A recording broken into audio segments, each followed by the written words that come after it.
Good evening, everybody. The date is Tuesday, August 6th. It is 6 p.m. and the City of Williston City Council meeting has come to order. Ms. Wright, would you please call roll? Mayor Goodman. Council President Cox. Here. Vice President Hines. Here.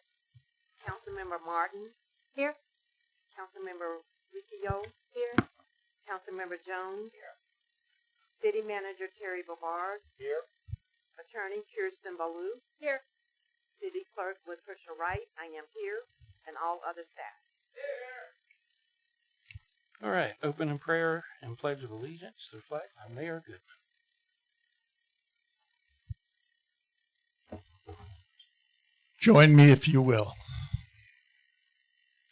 Lord, once again we come together as a city, and these council people have to deal with many complex issues, and I ask you to give them the wisdom and the ability to make the differences and to choose that which their minds tells them is the best for our city. And Lord, I just ask you to be with our police officers again, Lord. Police officers have been killed trying to help citizens. It's a terrible tragedy to know that you go to work in the morning with wives and children and you never come home because you have been murdered. And Lord, each one of our officers know when they go out on every stop, as innocent as it seems, it is a life-threatening situation. So I ask you to give them discernment, to give them wisdom, and to give them caution, and protect them in all that they do. And Lord, I just want to say from my personal self that the staff in our city were amazing to us, amazing for us. I came, Lord, and I saw that they were bleary-eyed and worked over, and I know nothing but your grace could have carried them through this last event. And I thank you for that, and I thank you for all that they did. And Lord, I ask you to be with each person here and those that are listening. Give them guidance, give them comfort, and let them know that it will be okay, that you are in control. In your name, I pray. Amen. I pledge allegiance to the flag of the United States of America and to the republic for which it stands, one nation, under God, indivisible, with liberty and justice for all. Thank you very much.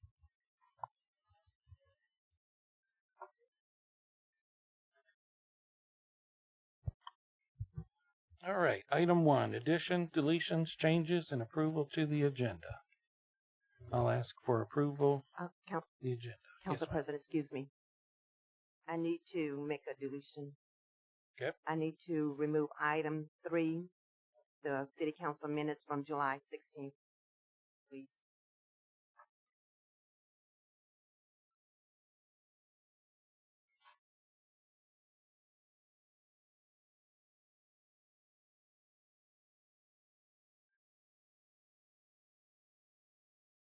Okay. Correct. Do I get a second? I second. All right, entertain a motion. Okay. Yep, sorry about that. All right, any discussion? Seeing none, vote. Move to vote. I have a question. Yes, sir. Council minutes, are they being removed because of inaccuracies? Mr. Mayor, would you use your mic, please? Aaron, you know I love you.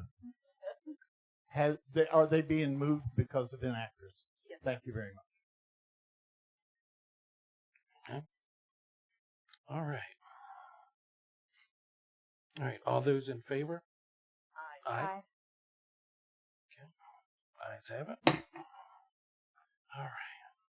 Item 2, public participation. This is the first of 2 opportunities to address the council. At this time, anyone in the audience can come to the podium and speak for 5 minutes on any topic other than what is on the agenda. Please state your name and reference if you come up.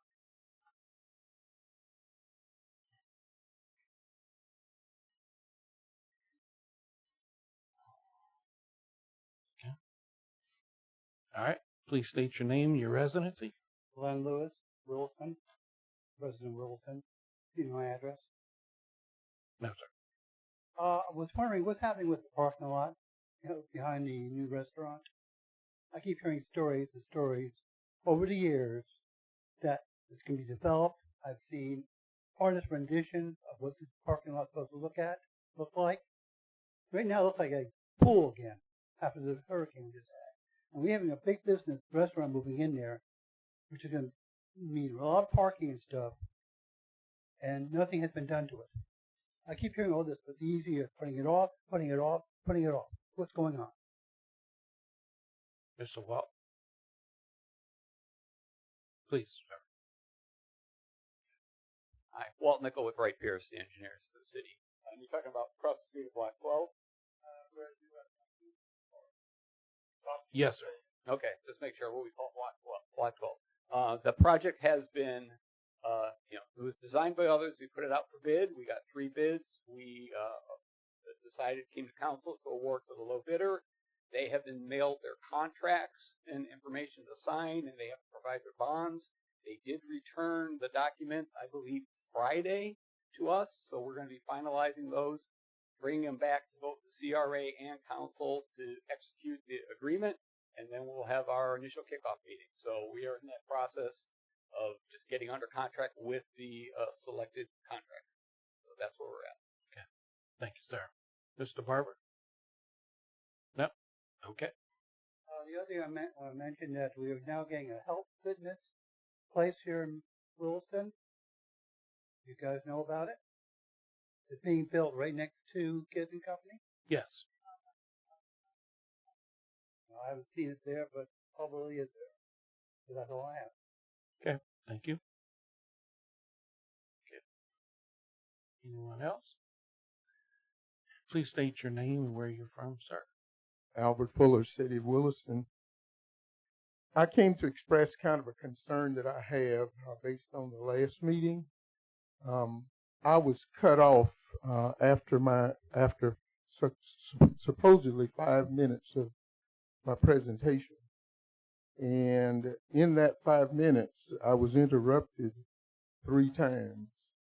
And I think that there probably needs to be a policy such that there is a timekeeper, and whenever people are interrupted, that they get the full amount of time that is allotted to them.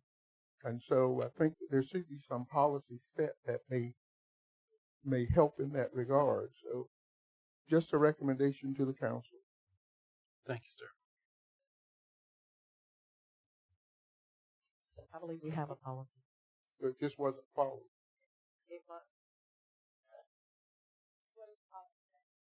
And the policy was actually given to us by the attorney that day. That the person speaking at the quasi-judicial hearing had 5 minutes. And 5 minutes is fine as long as that person isn't interrupted. And I was interrupted 3 times. And supposedly, if I'm given 5 minutes, and unless I yield my time, I'm not supposed to be interrupted, or I'm supposed to be given a full 5 minutes. And that's the concern, is that interruptions or whatever should not interfere with the period of time that my presentation should take place. Thank you. Thank you, Mr. Fuller. Anyone else? Yes, ma'am. Please state your name and residency. My name's Haley Perry. We live down on 7th Street, Northwest 7th Street. I know we were up here almost a year ago, especially after we had a historic rainfall. I guess our questions still haven't been answered on Northwest 7th Street of what drainage we're going to put in place, especially coming down 7th Street, as I know Lennar's coming to an end and closing out their construction. So we're looking for some form of, I guess, guidance for us to understand.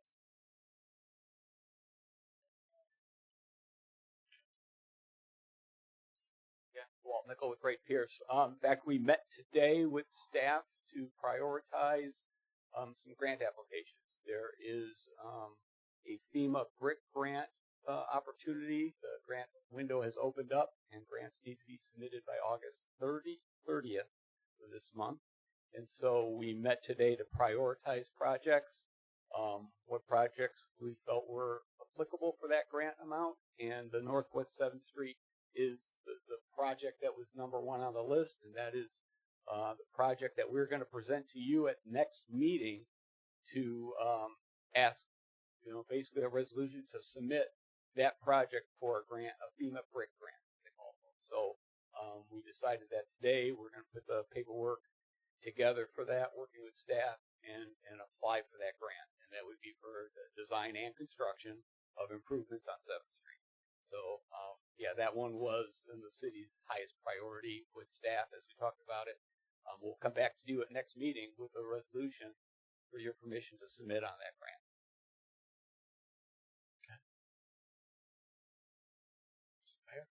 Well, is your solution a resolution to the person's concern?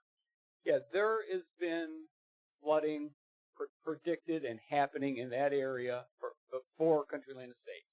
It probably has been some aggravation during construction, no doubt. So we're looking at that, and it would resolve the flooding that was really identified in a 2017 study that was done by another consulting firm, Jones Edmonds. They did a large water set analysis, and that was one area that was highlighted back then in 2017. And so we're looking at improving the drainage along Northwest 7th, pretty much just north of 4th Street to just shy of the park, Peggy O'Neill Park. But it would improve the flooding that happened in Peggy O'Neill, Northwest 7th, and the houses. And our plan, the current plan, is to discharge that water to the west to the quarry that is behind the houses in that area. So that is the plan, and that's what we're going to be asking the grant money for. Thank you, Walt. If we receive the grant, what would be your estimated timeline for completion of that project? It still has to be surveyed, designed, permitted, and then, putting the project out for bid. A process like that is 6 to 9 months and sometimes longer, and the permitting process can sometimes be so, a 9-month before, and then you put it out for bid, and that's a 2 to 3 month process. I mean, in reality, you come from a year from now, if we get the grant in a timely manner, we could be looking at final plans and then looking to put it out for bid. But it does take some time.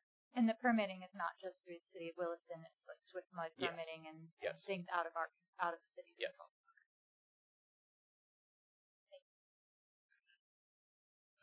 Thank you, sir. Yes, ma'am.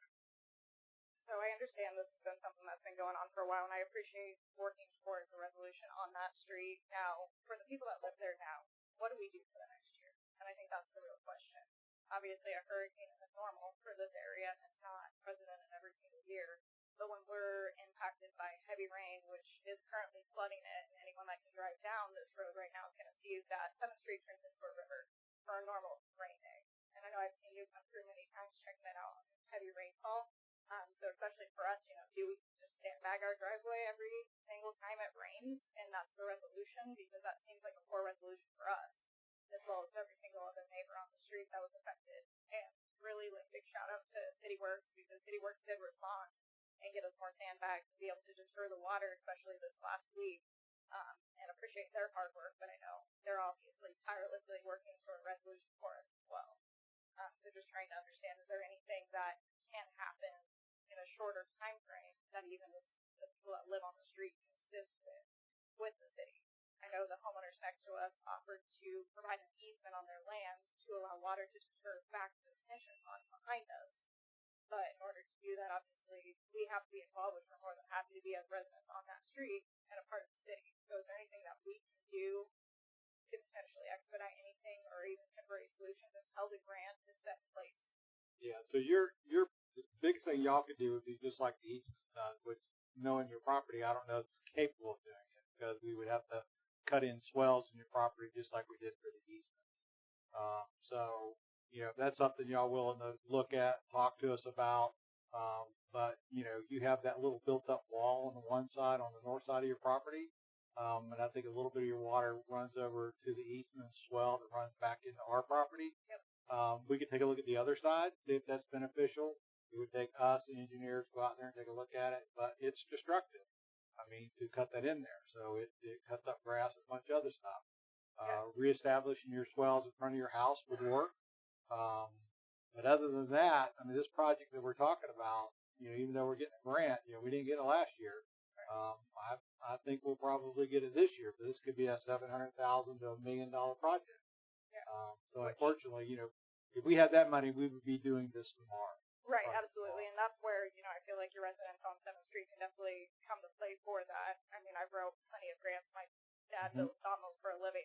So we go up and ask for grants every year when we're working, especially for anything environmental. So if the city residents can help with something to expedite the process even on grants, so they can hear that there is true concern from your residents living within the county, I think all your residents on that street are going to be more than happy to. The sad part is we watched every single house around us sell, and every single person's left because it's flooded. Yeah. And the new residents that just moved in up the street from us, same thing happened. They asked if this is normal. And sadly for us, it is since we've moved here. It's been normal since the first month we moved into our house and it flooded. So I think that's kind of the reality for all of us living on that street. We want to be proactive and help how we can. We just need to know how we can help. And especially like looking to taxes and bringing in revenue for the county even. I mean, as soon as these houses become more and more of an issue, people are going to ask for assessments on their houses to reduce the cost of their home. And when it does that, we pay less tax. And that's probably their point of doing it, is so they pay less tax back to the county.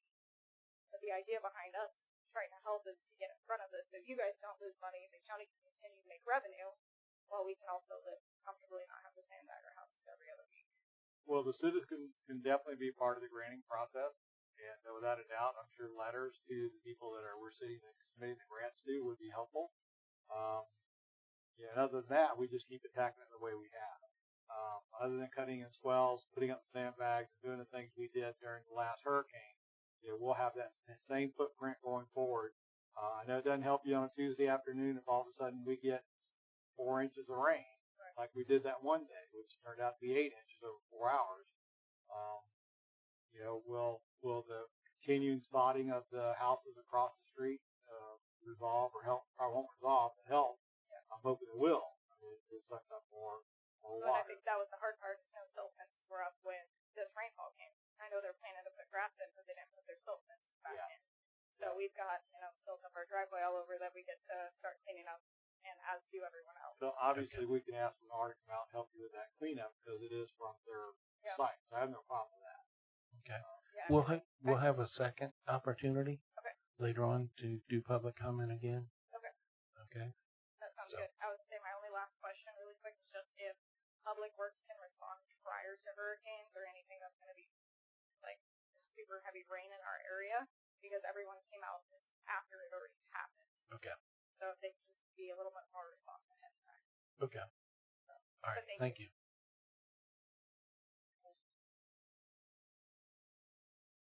You may. Haven't we asked Swiftmont to look at that project again? I know they're looking at it again. At Lennar? Yeah, they're looking at the whole block area, the 5th, the 4th, 7th, 4th again. So, they should return some funds, which may be helpful. That is something we got going to that might be helpful in the project itself. All right. Anybody else?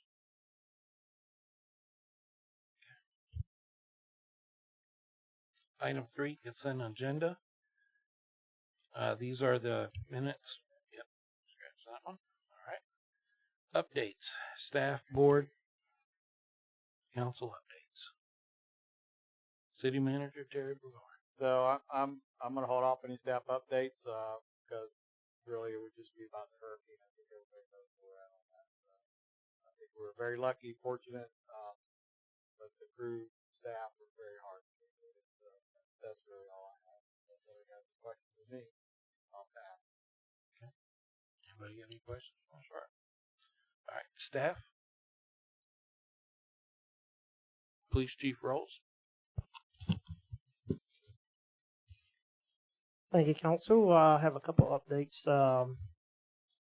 About a month ago, FDLE opened up a Bulletproof Vest grant that pays 100% for vests for officers. Currently, we're in need of 3 new vests. We did receive approval So we went ahead and ordered them. They're paid for at 100%. So that was a great plus to us. Saved us and the taxpayers money on having to buy vests for our officers. The unfortunate thing is we only got 3 because we just bought vests not too long ago. So that was one update. The second update was related to Officer Stephen Wink. His vehicle, he struck a tree that was in the roadway during the storm. Extensive damage to the vehicle. We have it up at Williston Tire now getting checked out, and I spoke with Miss Latricia about insurance, and I think I spoke to Stacy too about FEMA, maybe getting it fixed through the FEMA grant. For those of you who don't know, we're in demo stage of 2 LPR cameras. LPR, license plate readers, not red light cameras, not speed cameras. They're license plate reader cameras. We're demoing them. We have used them since we've had them up for maybe a week or so now. We have used them multiple times on cases that we've worked, and we've been able to identify the vehicle by having them there. So if anybody have any further questions or want any further information about it, we can do that after the meeting sometime. So that's all I have. Thank you. All right, thank you. Fire Chief Lamar Stiegel.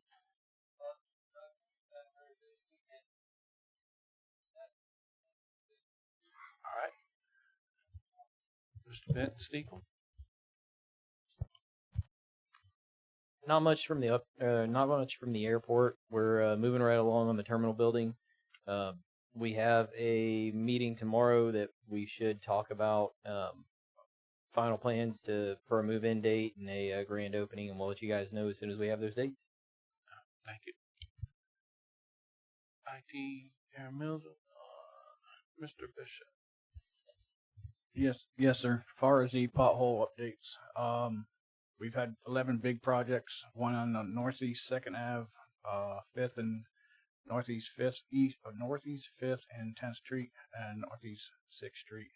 And then we started reclaiming the Northeast 6th Street road, and that is it at this time. Thank you. Ms. Jones. You don't have anything? All right. Mr. Barber? I'm sure you'll hear enough from me tonight. All right. Council.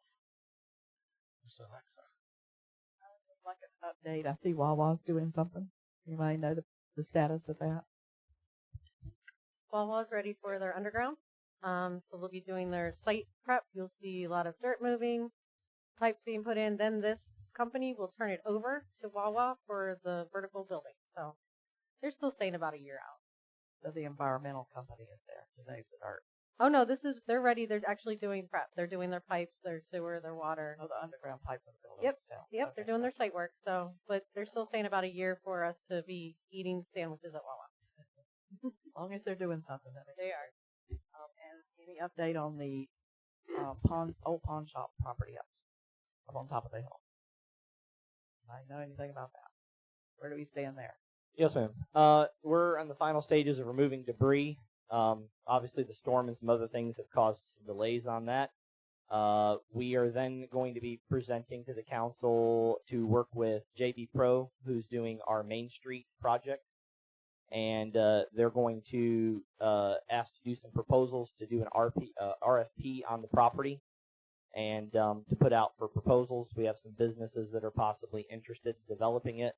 And so we just think it's a great opportunity for council to have more say in the direction of that property since it's owned by the city at this current time. So you'll be seeing that proposal, and then from that proposal, you'll be able to decide if that's the path that you want to go, if you want to just do an outright sale or any of that other stuff. And we need JB Pro to do that? It's something the city hasn't done before. It's a proposal to go out and kind of give a scope of different types of businesses the city would like to see. And it's basically like if you do that within so much time, and then multiple businesses would come in with their proposal, and council would kind of pick and choose based on basically swapping the property for what they would want to do. Or it could be assigned a lease, or it could be assigned. There's a lot of different ways to do it, but they have experience in that, and we haven't done that. Again, nothing you guys are committing to. It's just what they're going to propose to offer to help us through that if that's something you guys want to proceed with. So you telling me they're going to come back with a cost or what? Yes, absolutely. Yeah, absolutely. But of course, that cost could be incurred within the whoever we choose to purchase the property. I thought we were doing an appraisal so we could put it up for bid. Well, we're doing that as well. We're giving you guys multiple options of which direction you'd like to go. Ms. Hines? We'll see. I'll report back to y'all. Thank you. Glad I asked. Any more results? No? All right. Mr. Mayor. For those of you that are not aware of the heroic abilities of our fire chief, there was a lady who was submerged from a wreck, trapped in her car, and our fire chief got to that vehicle while she was still on the phone to 911, broke the window, and got that lady out of her car. And I think he deserves to be recognized for it.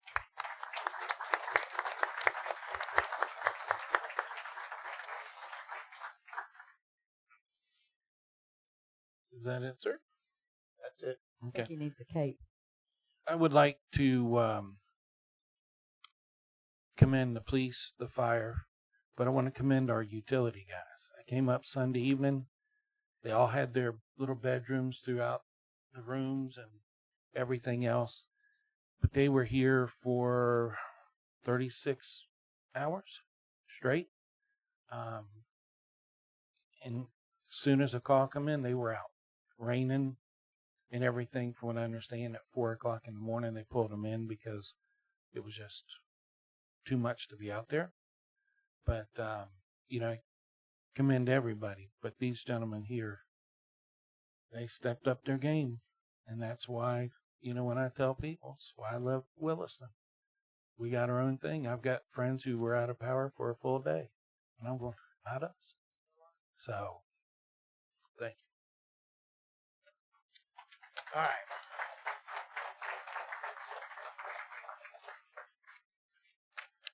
Okay.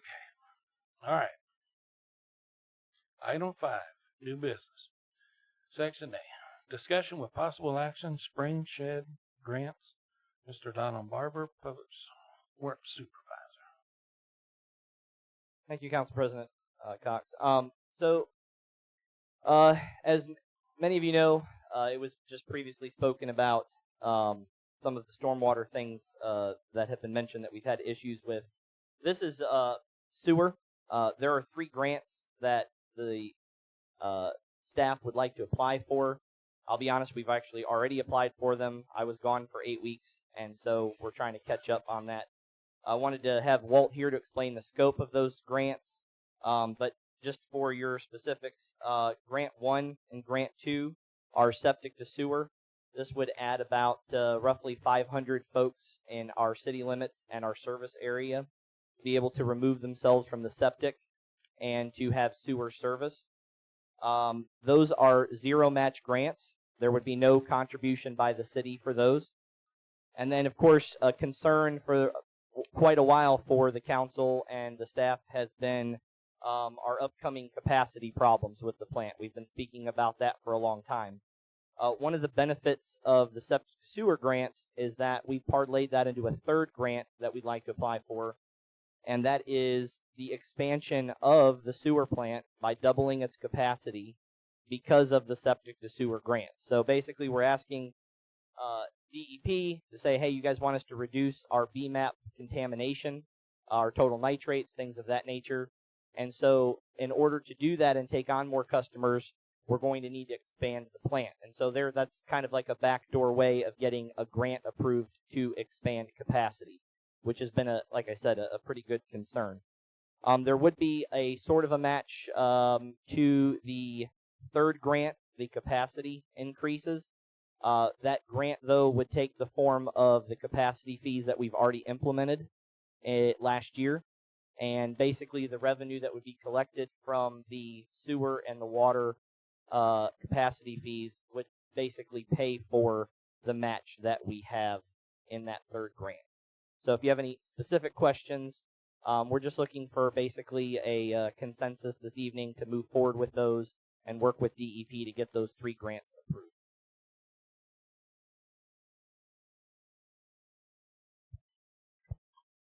Are we going to do a presentation or what? Okay. So I guess just for starters, even if we did get these grants, we could always not accept them, correct? Correct. How much is the grant for the sewer? For the plant? Yes.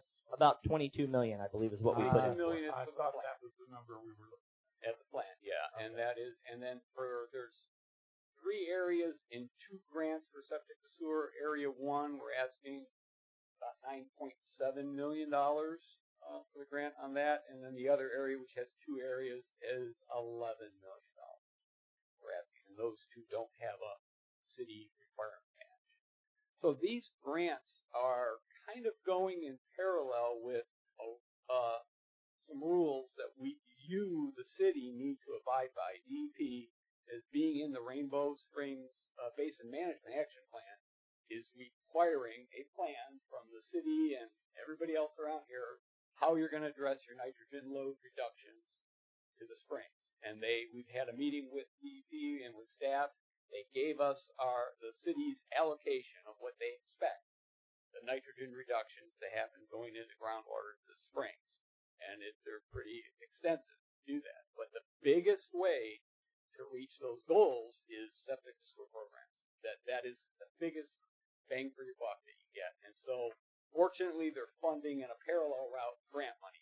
So you have a mandate on one side where you have to do springs restoration and mandates, and there's another branch of DEP that is doing the funding. They will look to one another. That our plan includes these projects. And so we're updating that plan, putting those projects in the plan, and then when they see that we're funding them, that goes in your favor. So we're doing both of those at the same time. We're working on the reporting for the PMAP plan, and we're applying for grants. So we're doing that. We're doing the right thing for the city. The city's doing that, going after these simultaneously. If you didn't go after these grants and they're mandating this, you almost don't have an excuse to say why you didn't reach your goals. Well, we were giving you grant money, so you're doing both, and so I think it's a very good thing that you need to do both, and I think this is the right thing to do for the city. If I may, for some years now, I've been hearing about they're trying to get rid of septic tanks. Yes, and that's what you're referring to. Yes, septic to sewer is. I wondered where that had all went because it seemed to burst into a flurry and then just so quietly went away. It's been rumbling in the background, and it's coming to a head. Yeah, they're not telling you can't, but that's the biggest source in areas like the Rainbow Springs watershed. The biggest sort of nitrogen pollution to the springs is septic systems. So I can't help but do this. Yes. No, I'm going to get you. Pretty much, but fortunately, they're helping to fund it. Okay. They're helping to fund it. You mentioned all the houses. Yes. I just supervised and contributed to the building of an animal shelter that was required to put 2 septic tanks in. Is that going to be part of what's going? If the septic to sewer projects are in that vicinity and the sewer is available, then you would be required the sewer to is connect. not available for less than $250,000. Well, if the city comes in with mains, okay, and we've identified with staff, we looked at a total of 14 areas over, a 20-year period where we saw it could be a septic to sewer program, okay, and I don't think we have one in front of the animal shelter. That wasn't in the area. We're looking at more denser areas because that's where you can get the most efficiency. And so we're looking at that. We're just doing these 3 areas and 2 grant programs now. This pays for the sewer, the improvements, everything in the right of way. It does not pay for an individual to abandon their septic system and hook into it. There's a whole nother separate grant program specifically made for that. So if we get the grants for these and we start this process, then we start applying for individual grants. We help the homeowners, or the city can do it on their behalf, to get grants so that they they don't have to pay that abandoning their septic system and connecting. There's a whole nother program that is out there.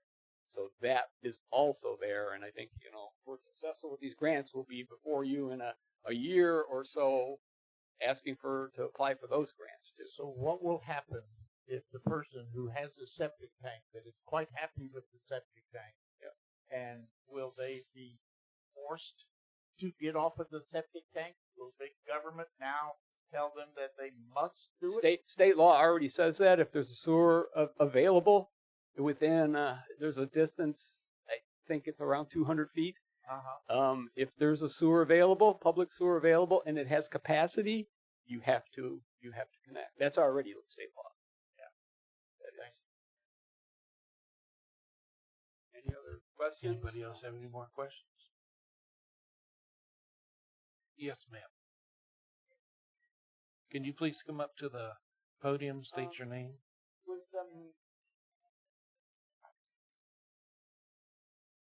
Please state your name and residence, please.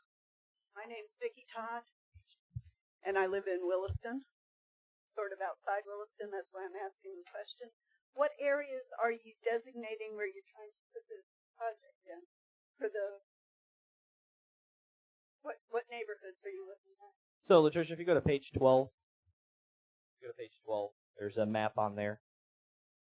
And we're talking about the first grant that we applied for is what you see as Site 1. It's in yellow at the top right corner. Correct. It would cover from northeast, cover from Noble, East Noble, all the way north to 4th Ave. And then it would go over into our service area that crosses into the county and cover the neighborhood next to the old middle school. And then it would go down the street even a little further than that. So that would be Site 1. The second grant is Site 2, which is Northwood along Mixon Road.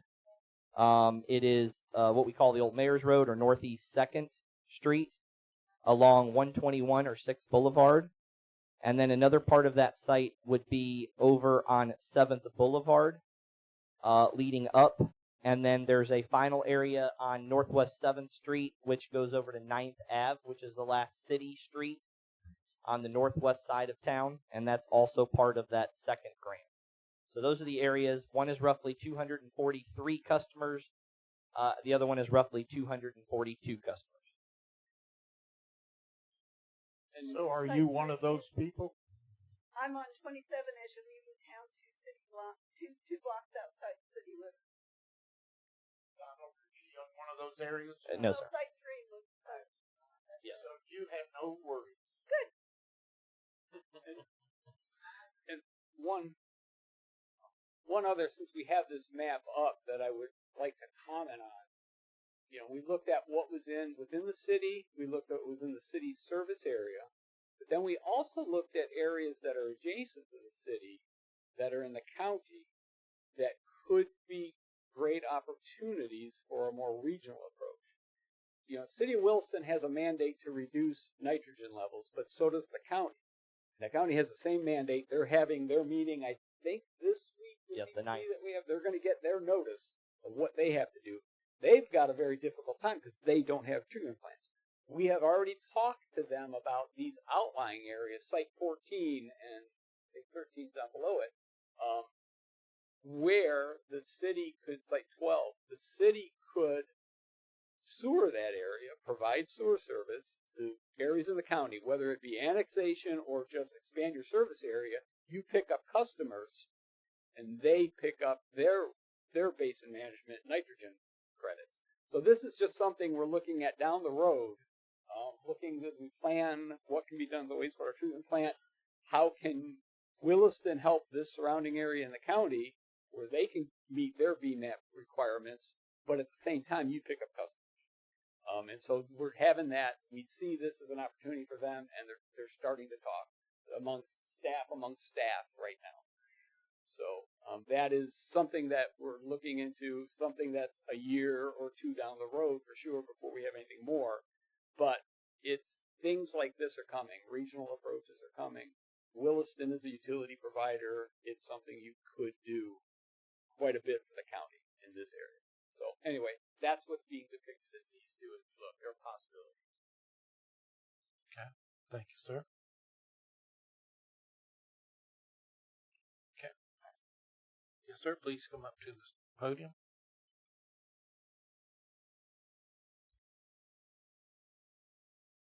State your name and residency, please. Glenn Lewis, Williston. Question, what happens to all the people, residents, who have septic tanks, go to the sewer system? What happens to the septic tank? Are they required to remove them, fill them in, empty them, or what? Because after a while, some septic tanks will collapse after a while. Mr. Nickel can answer that. Yes, typically they can be abandoned in place. We do backfill them, punch holes in the bottom so groundwater doesn't lift them up, and you can fill them with sand, aggregate, soil, and they're typically left in place. They can be removed if somebody wishes to do that, but it's typically abandoned. Okay, thank you. Will the city fill them in with soil, or the property owner be responsible?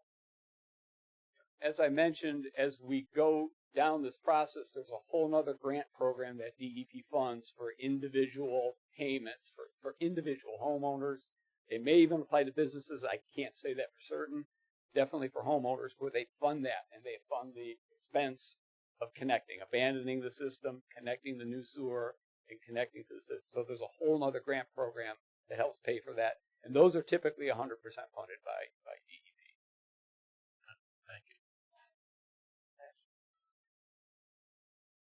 All right. Anybody else? Yes, ma'am. Please come up to the podium. State your name and residency, please. Shirley Henry. I'm on 4th Avenue, and I want to know what kind of price that would be added to the light bill every month with the sewer. None. None.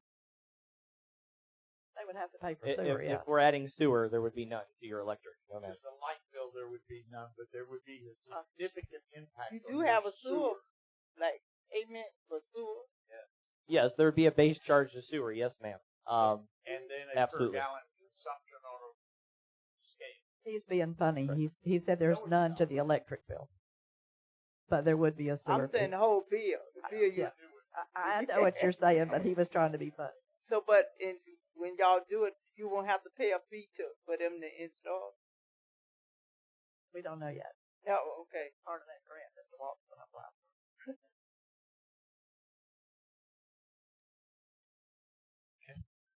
Ms. Blue, can this be done as a consensus to move forward? Yeah, that would be appropriate based on the fact that this will come back before you when we get to that point. Okay. All right. So I make a motion to approve for the consent agenda to move forward.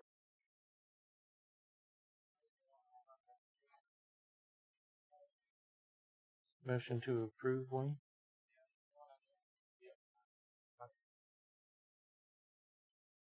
So if I can get a motion. I move we approve the spring shed grant by consensus. Is there a second? All in favor say aye. Aye. It's 5-0.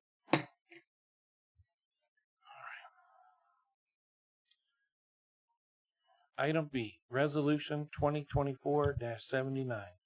A resolution of the City of Williston, Levy County, Florida, establishing authorization for the City of Williston City Council President to approve additional funds payable to Old Ridge Construction for the John Henry Celebration Park drainage improvement and providing an effective date.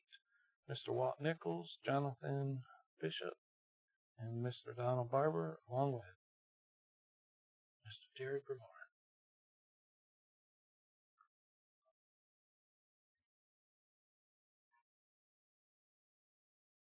Tricia, do we have a slide?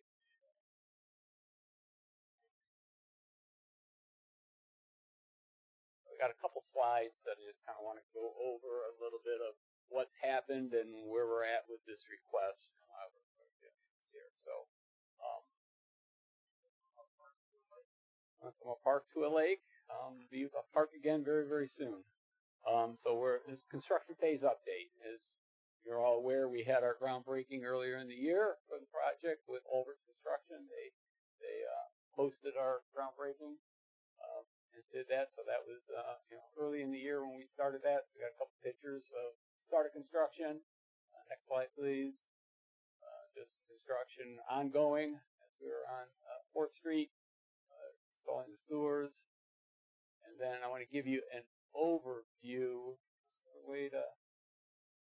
Before construction started, I came here in, I believe, November of 2023 as we were getting our final grant, going over the bid and where we saw construction going and our costs. And this is kind of a summary of that.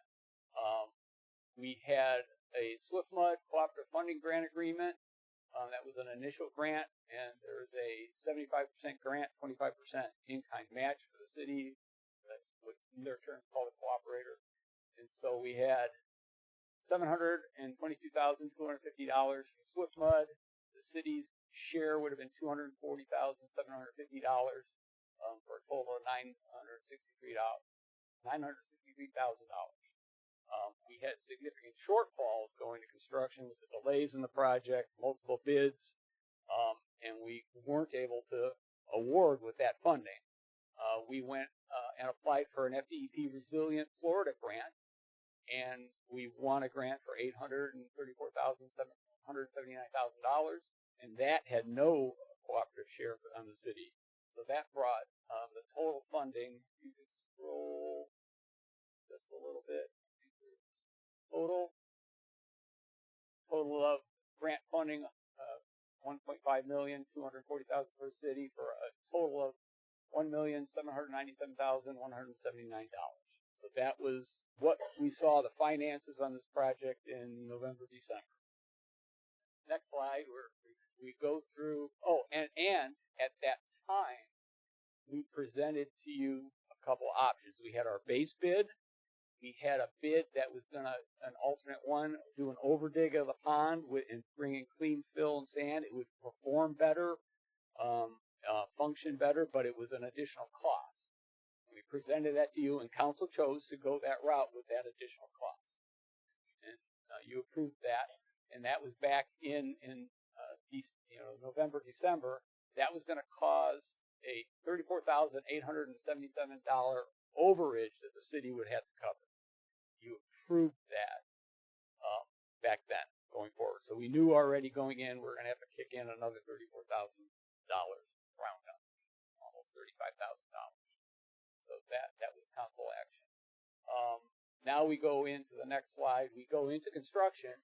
There were a number of change orders and adjustments that needed to be made, both up, increasing the project, and also down, where we decreased the project. And we worked with Ulrich on this, much to their consternation, I think, in my prodding, but we worked to try to get the best numbers we could on these change orders. There were several. Almost all of them were unforeseen utilities that we just didn't know, were not mapped where they ended up being in construction. Nearly all of those were. We had one of the bigger ones was the force main coming from your treatment plant to the effluent station was at a different elevation than we expected, and it needed to be adjusted. There was no way around it, and that had to be done. The other ones were small, but there were just other utilities we found, other connections that were unmapped. Driveway that was added since design was done that needed to then be repaired. So there were a lot of small additions that are needed on the project. One change that we had to do resulted in reductions in our pavement repairs. Now that hasn't happened yet, but we've got their number. We've shifted the limits of base repair, so that was reduced. And so there's 2 credits that you see in there. So that's money coming back that we were able to adjust the design and save some money for the city to try to offset all these other changes. $19,000 in pavement base repairs and another $16,700. The first one was the asphalt repairs that we were able to reduce, and pavement base repairs that we were able to reduce. So those were negatives, money coming back. The net result, though, with with all the other credits, there's still a plus $35,800. So we If I had may ask a question. yes, The asphalt didn't go away. no. So you're shifting the repair of that asphalt to the city. No, we were able to reduce the limits of it because we changed the routing of the storm sewer pipes a bit during construction to avoid some other conflicts that we didn't know. So in the result, we had a lot less base repair that we needed to do. Okay. And there's another area where we didn't have to repair the road at all. We were able to keep it as is. So Okay, thank you. we're still paving, and that's going to happen weather permitting in the next. Weather permitting? Yeah. He's saying Monday, but weather permitting next week. They'll be out there with the paving process. We're in the home stretch. Are we going to talk about paving, or are you through? You're not through yet, are you? Well, we can.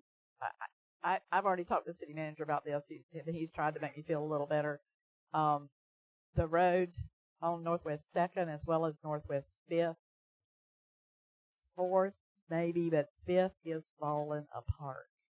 Where they've run the machinery up and down and up and down. We'll be milling and resurfacing. I mean, it's down to the lime rock base. There's humps of concrete asphalt coming out. Is it going to be milled down? Milled and resurfaced. I mean, I'm seeing the milling credit. That's the reason I'm asking the question. But that area will still be milled and resurfaced. Okay, it's just the other one that didn't have to be redone. That got sections, smaller sections that we were able to which reduce. would be 4th. On 4th, yes. So this results in $34,800 of additional funds that, due to unforeseen circumstances and issues that were in construction. Next slide. So that results in a total. And also, I do want to say a breakdown of all the costs that we're looking at. Back in November, we've been kind of doing the grant administration, the grant applications, and grant everything out of scope. In November, I said we would be coming to you with a change order, and there's a Wright Pierce amendment in there. Back in November, I put it in that number analysis of $45,000. As we're any completing, it's going to be $27,000. So we had that in the budget before. We're going to be reducing that, but that's going to come with Donald being gone. It just hasn't made to the council for approval. That's going to, I think, come next meeting. That's all in this financial. So we've been doing our construction administration and management and not really billing you yet. We've got $27,000 in there. So trying to keep things moving along. So anyway, that is in that. So bottom line with that, with the FDP grants, the SwiftMud grants, the shares, the net total cost to the city total is $76,116 additional. So we thought you're going to have $36,000 back in November. That has increased to a total of $76,000. They were all justified. Like I said, we've had multiple meetings with the contractor and city staff negotiating these prices, making sure that they were accurate. Some items took many meetings. We had a lot of them. We have represented from Ulrich here too, to make sure that you were getting, the right work for the right cost. I'm not going to apologize for this humor, but Latricia, I see a possibility of your water splash park right there in that hole.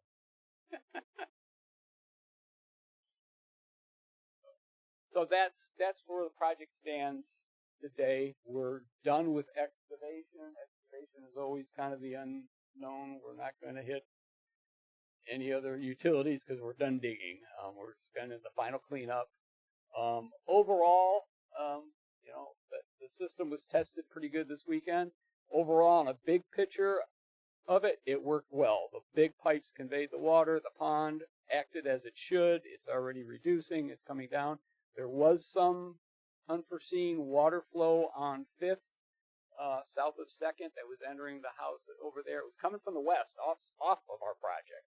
And I think there's some minor grading that we may be able to do with the swale. That's what it does. It comes down the hill. Yeah, well, it was coming It's even done from that the for west. years. Yeah, That's it has.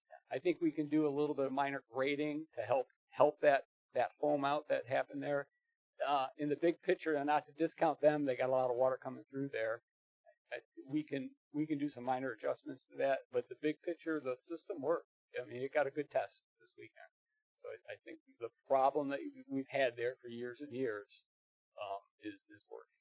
So, but anyway, there were cost overruns. There are some on every project. I can't say you can't. It'd be nice to never have them. We do have some. But there's basically it increased $41,000 on the back from where we expected it to be at the end of construction. My question is always, where's it coming from? Where's the money coming from? It's always my question, remember?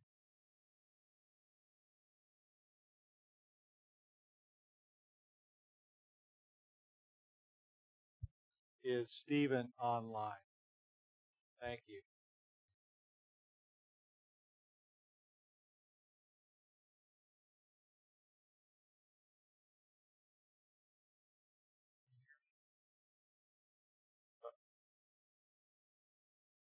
Stephen, can you hear us?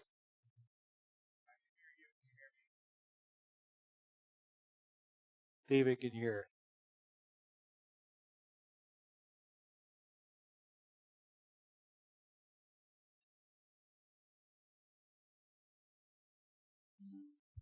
Go ahead, Stephen. Can you hear me? Hello? Here's a summary from T-Phone. Hello?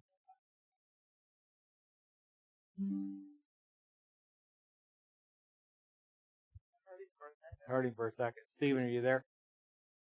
I'm here. Okay, so the question was, where's the $35,838.22 going to come from for the overrun on the project at Ulrich, at John Henry So Park? the short answer is the hope is that there will be a surplus by the end of the year to cover this, meaning that either revenue or expenses exceed budget by this amount. If it doesn't, then it'll have to come from cash reserves. I think my recommendation would be to see where we are at year end. We do our budget amendment, and kind of the worst case scenario is we would have to pull a little bit more from the utility fund in the transfer. So we can pay the bill now, but then we'll see about the end of the year budget in September what it looks like to figure out where it's Correct. going to come from. Okay. Yep. I mean that's really the only option. There are no, just to kind of expand on that a little bit. There are no extra line items. There's no real contingency for this particular amount. Those are kind of the options as to where we are right now. And no ARPA infrastructure money left. ARPA, well, we can go back and re-examine that. All of the ARPA money has been committed to other projects. If one of those projects were to come in, less short, what I mean, something like that, then certainly some of it. But that is not something that we can promise today. Yeah, like I know the squirt truck's going to come in cheaper than what we. Yeah, that's a perfect and great example of what we'll look at to see if something will come in, less, and then that, obviously we could reallocate it during the budget amendment process. Thank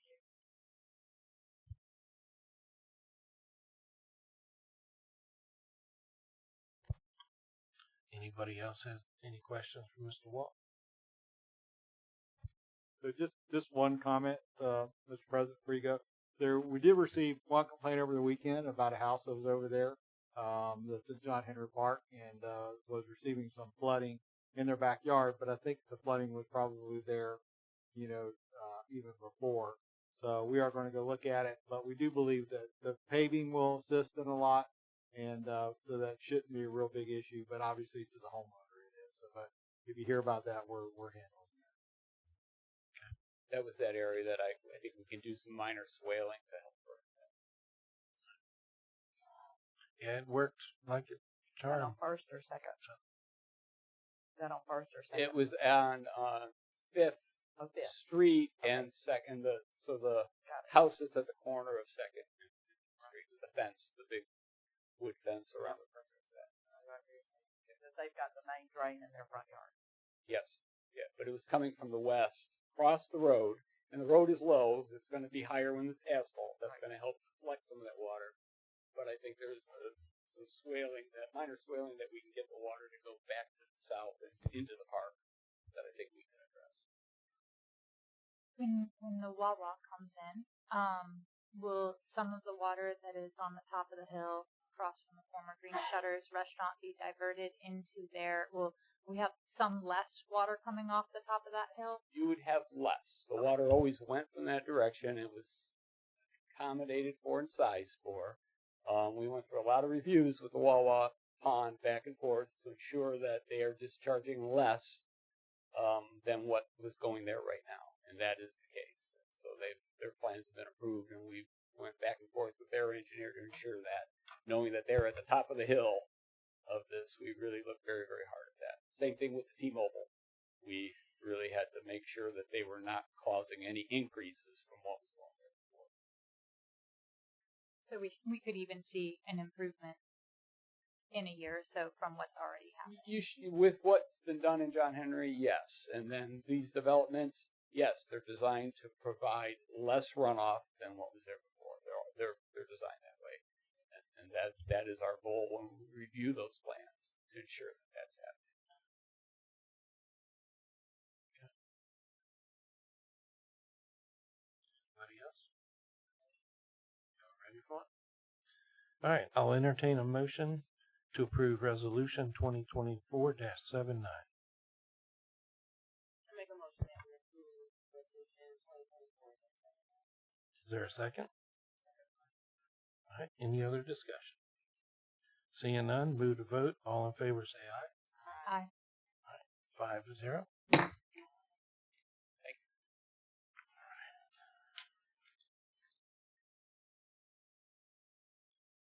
All right, one of my fun ones to do. All right, item C. All right, item C is a open to the public quasi-judicial meeting. Resolution 2024-78, a resolution of the City Council of the City of Williston, Florida, approving a proposed plat for a map of Williston Doak Stadium Acres, parcel number 050590050A vacant, parcel number 050590060A, located at 605 Southeast 4th Drive, Williston, Florida 32696. Miss Laura Jones. All right. So, has any of the council had any ex parte communication with the applicant? I will tell you, I did sit in on the meeting the other night. I had no clue that they were going to do this. All right. That includes a visit with it. All right. Are there any applicant, staff, or witnesses speaking on the matter? All right. You need to be sworn in, please.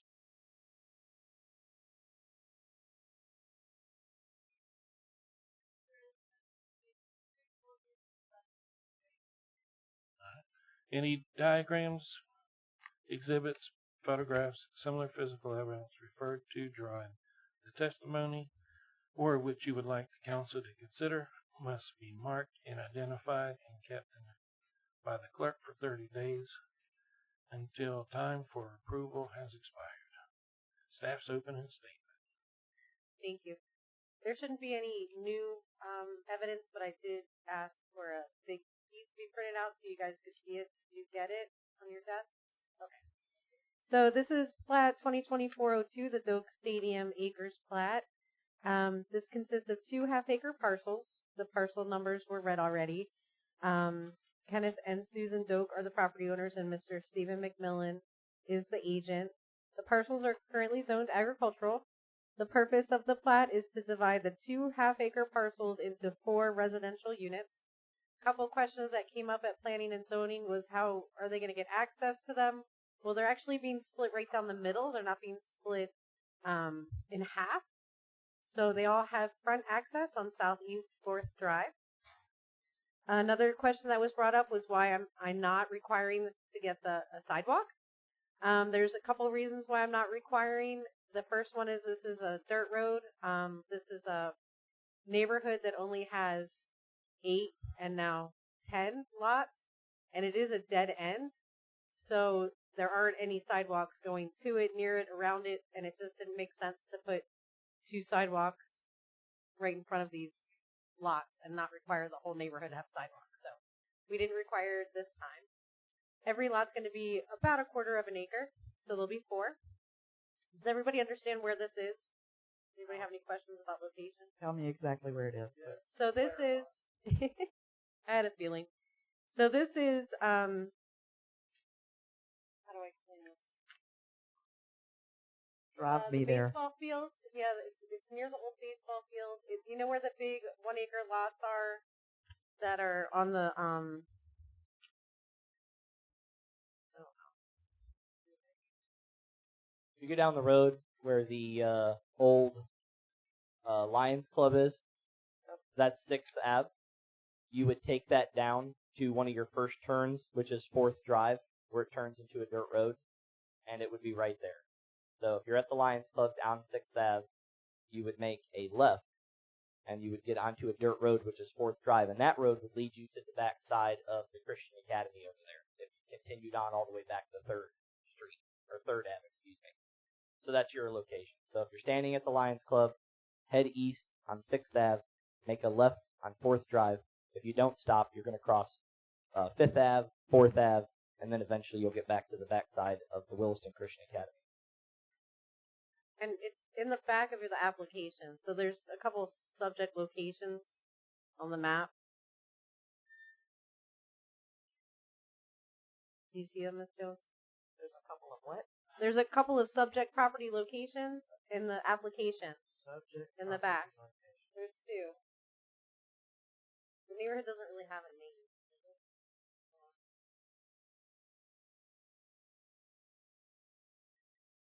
I mean, with Donald walking me there, I know where I am. Okay. You have to do driving directions like he did to get me there. I'm supposed to swear in.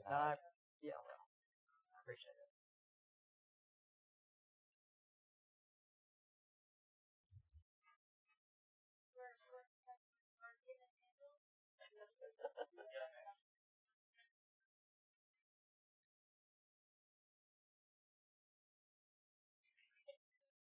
All right, so the approval of this plat complies with Land Development Code. Therefore, staff recommends it. We brought this to Planning and Zoning on July 30th, and they recommended approval to City Council. Do you have any questions for me before the applicant? Do y'all have any questions? Yes. Mr. Mayor? Sewer available for these lots?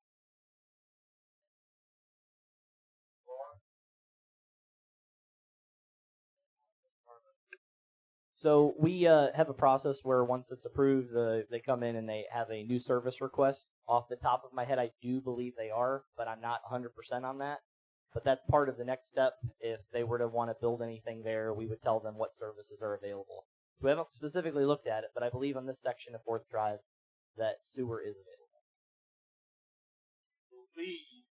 I believe. Sewer is available. I'm not 100%, but I believe it's available. And you want the council to approve this project, not knowing if there's sewer available to it, sir? Right, that's right. Yeah, absolutely. If not, they'll have a septic.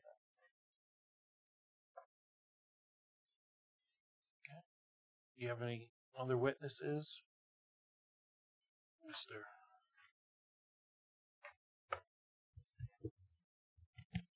Steve McMillan, surveyor. I can answer any of the surveying related questions, but it's 2 lots of record that we're basically splitting in half. The only thing I saw at planning and zoning meeting was in note number 4. We said the proposed number of lots was 2, and I guess we can't count all the way to 4, so we've changed it before it gets run on the plat gets run on the Mylar. So we have 2 lots that once we break it in 4, we have 2 lots that already have dwellings on it, and then 2 that we can. Dwellings coming down. All 4 will be empty. They're going to start over. Okay. But there's all But there's right. But there's already septic or well or whatever is established to those that have dwellings. Not sure. There's just a garage there. The I don't know garages. what's there. Part of the process I doesn't can't tell what require it is. I just see buildings. looking into the sewer or septic. So I didn't have that answer.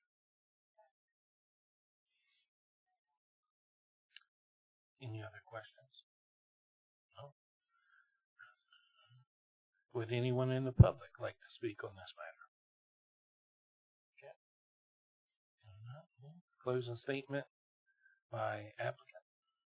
I have none. All right, closing statement by staff. I don't have any. Then council. I will entertain a motion to approve. Is there a second? Any other discussion? Seeing none, move to vote. All in favor, say aye. Aye. 5-0. Thank you. And that's going to close the public hearing, quasi-judicial. All right.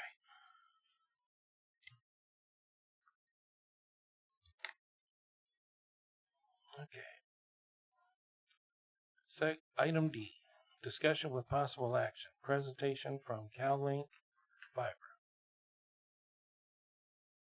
Aaron Mills, IT Director. Donald Barber, Public Works Supervisor.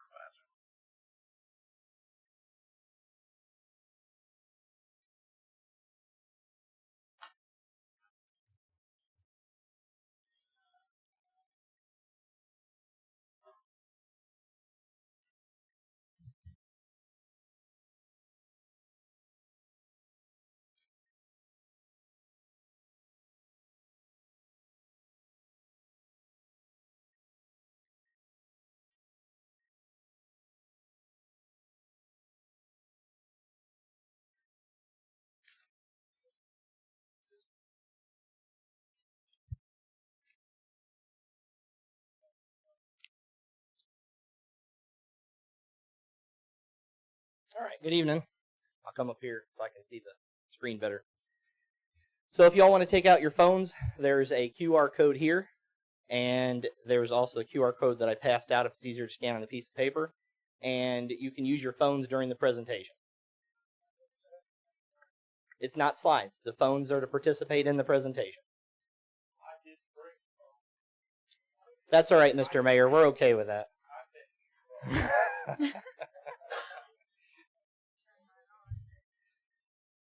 So I'll give you guys an opportunity to scan the code there. So this is the presentation for the city of Williston for CalLink. That QR code, if you scanned it, it should come up to the presentation. And as I said, during certain parts of it, it'll give you an opportunity to answer questions, participate in opinion polls, things of that nature. This is for us moving into the future, for council to determine if this is a path they would like to take. I know we've had a previous presentation on fiber, and we'll have another one, I believe, later on. Next slide. Did everybody get that QR code to come up? Aaron? Yep. Anybody else get theirs up? Yep. All right. So if you want to go on the public Wi-Fi, if you need a signal in here, the password's password, lowercase. So, great security. And you'll have to open the browser and accept the agreement first before the internet will work. All right, so there's a couple things that we're going to address tonight. If you go to the next slide. And those are, we're going to review a little bit of history of the town, because I think it's relevant to the question before council as to whether or not they want to pursue this internally. We're going to talk about future savings, which is critical to that same idea of the history. And then we're going to talk about the affordability and reliability of what we are proposing the staff. So next slide. So who is your current internet provider? So if you're on your phone, go ahead and click that in, and we'll see what we have here in town so far. Give you a minute to respond. No, sir. I want to be unbiased. So what is CalLink considered? Cellular? CalLink is would be considered other at the moment. Okay. Yes, ma'am.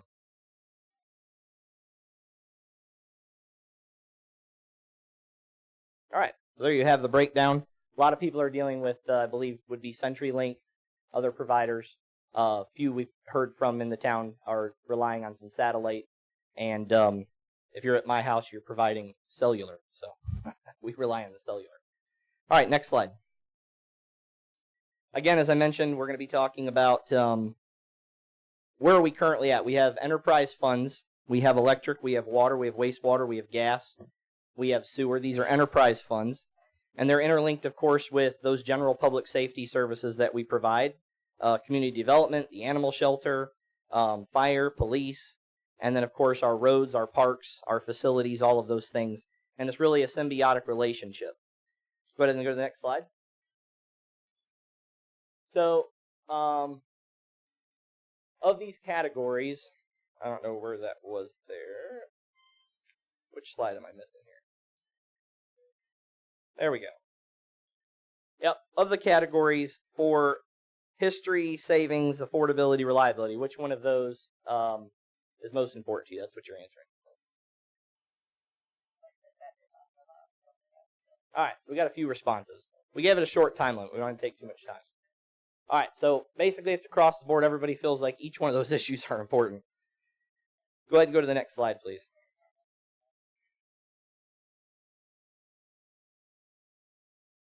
Brandon, come up here.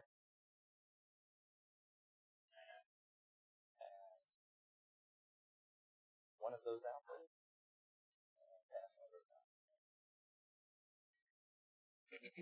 Go to the next slide. All right, so Williston was incorporated in 1897, chartered in 1929. I wanted to go over some interesting facts. We had our electrical distribution system purchased for $33,000, the original generator that's there at Epperson Park, on June 11th. The generator was used for 7 years to produce and had a capacity of 100 kilowatts. And then from that point forward, we began to develop a distribution system and expand across the city limits. On August 13th, 1981 was kind of the first blip in the radar outside of normal operations. That's the paperwork that you're receiving now. This is from our records. And approximately on August 13th, 1981, the council that was seating at that time was concerned about revenue from the electric, and they entertained the idea of selling off electric and selling it to Florida Power. That's right. And you can see that the handouts that you're seeing, one of them that's together, the total price tag of that was $658,000 approximately. And there was a lot of discussion. There were many meetings from August all the way into almost the new year on these proposals. And what ended up happening was the people that came before y'all believed that that would have been an unwise decision. And I think that they made the right choice. I think that's proven. We would have gotten less than $1 million in 1981, and since then, of course, what that's generated in gross revenue is extremely significant. I believe it's one of the few reasons why we're unique, and we have some of the services for such a small town that we can afford to provide. So move on from 1981, where the council had a question of what do we do with an enterprise fund, and go and move forward to August of 1994. And Brandon, if you'll pass another sheet out, please.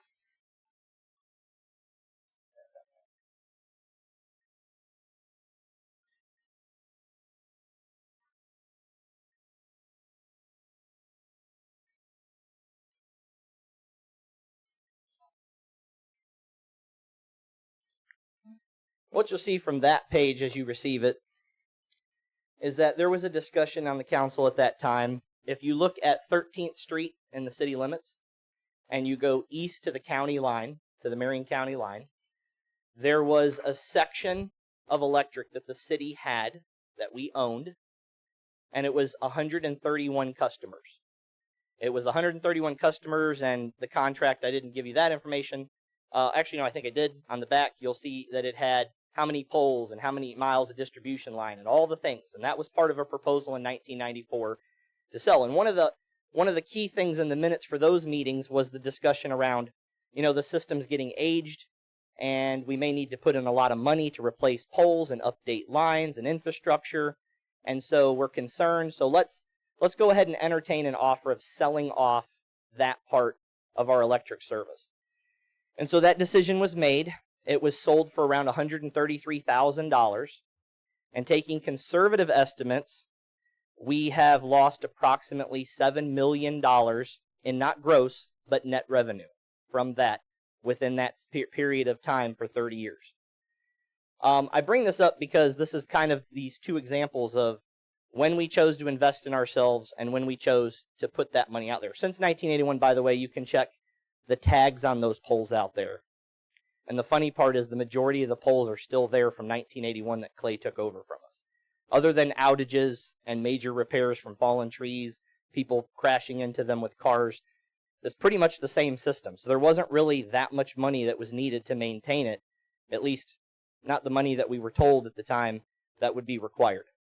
So I just wanted to put those two concepts in contrast because the council comes to this decision again with what we have moving forward. If you want to go to the next slide. So future savings and value planning. Some of the issues that we're talking about tonight, although it sounds like it's fiber, it's internet, does not really encompass the things that the staff is presenting to you tonight because there are other things coming down the pike. I know for years now we've been speaking about AMI, Advanced Metering Information. And the AMI is going to be a critical part to preventing what you guys hear all the time when people come in and complain about, I paid my water bill, and 30 days later the next water bill came in, and it was $400 just for the water. And we come to find out that there was a leak on the customer side. But they didn't know about it for 30 days because that's as often as we get to that meter to check it, once a month, to read it. AMI provides customer portals to come in and at any time check what you've spent daily. It gives reads very frequently. And in a lot of the presentations that staff sat into for people who provide AMI services and build those systems, the majority of a lot of the initial cost and overall of the cost is for the communications and the technology behind establishing that AMI system. So for example, one of the ways that most AMI systems advertise is through cellular, so that each meter that you have sends out a signal and the cellular towers pick it up, and then we have relay stations that then take that information and translate it and send it over into our system here in the office and make it available to the customer portal. But what they don't really want to tell you is that in each one of those meters and each one of those spots where that device sends out a signal, you pay for that. The average cost is about 80 cents a day. So if you take all of our services that we currently have and what we would eventually have as developments are built and homes are put up, you're going to have an ever-increasing cost for that. That's why fiber is a great alternative because, first of all, it's more reliable than cellular. And second of all, if you own the fiber and you own the poles and you own the infrastructure, you're not paying those monthly fees, those annual fees that come with receiving that information. And that's an ongoing cost. That's a recurring cost. Then we get into SCADA, and it brings up the example of the city of Ocala, which, by the way, the city of Ocala, this last year, for the first time, their internet, their fiber, actually provided as much revenue to transfer to the general fund as their electric utility. And Ocala did not start out having any interest in having fiber customers or having residential or commercial customers in that space.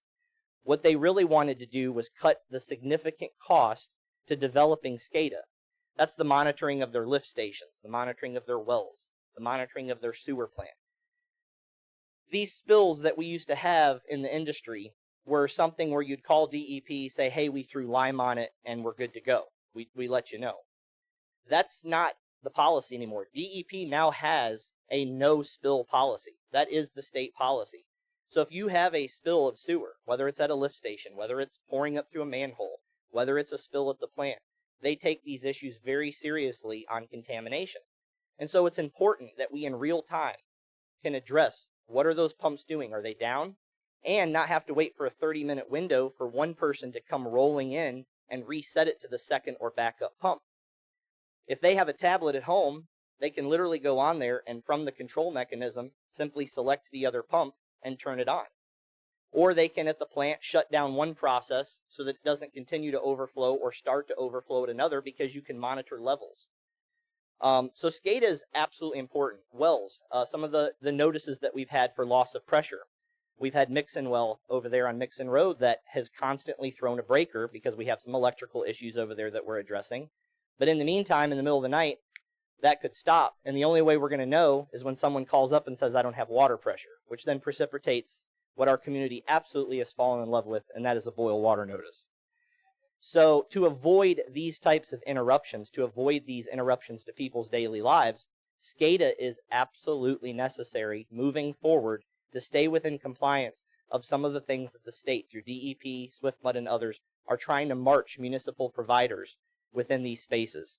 And I bring this all up because a lot of these costs, when we come in, when we bring you guys a SCADA proposal from a third-party company, when we bring you the AMI proposals, I know that an RFP and an RFQ have been talked about and authorized by the council. You should be seeing that not too far from now.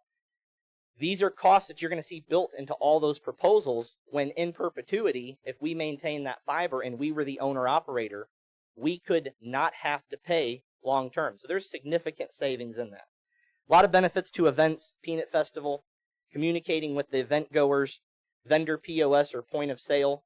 A lot of the folks complain about when they're trying to sell their goods for the festivals and events, they don't really have good access to take cards, and not a lot of people carry cash anymore. Obviously, for public safety, we could do some real-time security monitoring if we had fiber out there throughout the events and the parks. And then, of course, potential revenues from guests. This is what a lot of the one-penny sales tax initiatives all throughout Florida are doing. It's not just relying on your residents, but anybody that comes and enjoys your town. If you have a fiber guest package available that they could log in wirelessly from anywhere in town, you can actually have them buy a day, buy a week. They're staying at one of the tiny houses, and they could buy internet for that short time that they're there, and that would be revenue that would come into the town that they help contribute toward as guests, also giving them a reason to come more often. And then, of course, growth. We have one developer right now that we had a developers meeting with today who wants to do an RV park south of town. And one of the things that they would like the city, specifically the city, to provide for them is fiber services. And that's one of the things that they requested. We didn't offer it. They requested it along with water, wastewater, and gas. So there's a lot of potential growth for that and increased revenue. You want to go to the next slide? So we're going to talk a little bit about affordability, and we have the questions highlighted and then the numbers there corresponding. So what will it cost the city of Williston for an owner-operator model? If you go down to the estimated total capital costs all in to build out 100%, it'd be roughly $1.8 million. If you go to the next slide. How long will it take? And I will say that if you look at the engineering, which would be about 3 months, and the construction, about 10 months, that's a very good timeline if you consider what we have in place and how quickly we could get things up. I also want to mention here that there's been promises made by other providers of what they can do, and I will not discount anything that they say, but keep in mind that one of the things, and you'll see it in a picture later on in the presentation, I'll readdress it, is how a lot of our lines in the town are developed from previous linemen, shall we say. And the town isn't uniform, and it's not really to the standard in certain areas that have been upgraded that is conducive with height requirements and other things for fiber right now. So there's a lot of changes that need to be made, and I think that people could possibly be underestimating that. We're very familiar with that system, and we believe that we would be better equipped to handle and addressing some of those issues. Go ahead and go to the next slide, please. So let's talk about potential gross revenue, yes,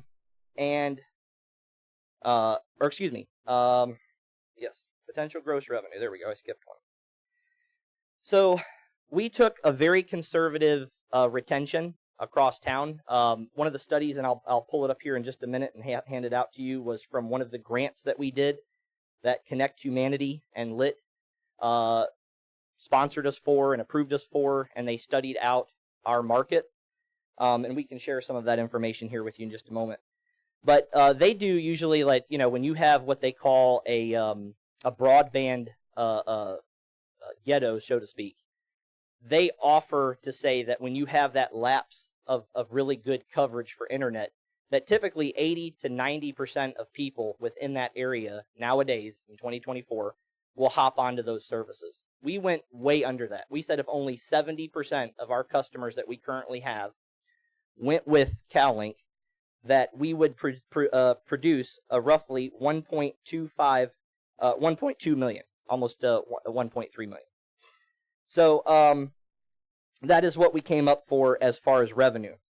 And if you go up above just a little bit, and I guess it's the next slide actually, you'll see what our operational budget would be. And we'd put a lot of work into this as far as general operations ongoing and our ISP ongoing. That's, of course, your technology side, your equipment, things of that nature. So you can see that that's just under $600,000, which would leave the council to ask the question, what do you do with the other $600,000 that would be generated? And as we've even seen tonight, there are many areas where probably we could use annually another $600,000. So some of the packages that we offer, if you go down to the bottom, it's not highlighted. 25 up, 25 down, 100 up, 125 down. We can have a question as to why aren't larger packages offered. We can have a question as to what the reality is as far as what people use in bandwidth and what they claim they need. There is every provider out there that's going to tell you you need this big of a connection. We have data from every CalLink customer currently here, and not one of them have exceeded the packages that we're talking about. I'm talking about peak usage, and we have those graphs and provide to council for anyone that would request. So let's go to the next slide. And again, the question is, what can CalLink contribute? It can contribute a lot. We have growing needs. We heard that we had to get grants for bulletproof vests.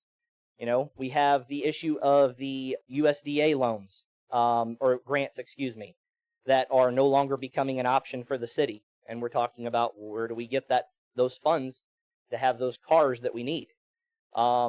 These are things that council should really take seriously, I hope, and go back to where I started the presentation and asking 2 times, council was before them, to invest in ourselves.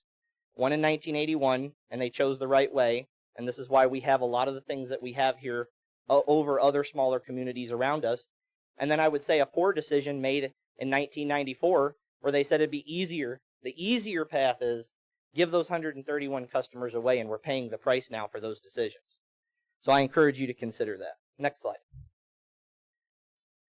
So I know a lot of you have concerns, and so this is your opportunity. Go ahead and type in what you have as your greatest concern. We can see what some of those are. Go back. Thank you. Yep.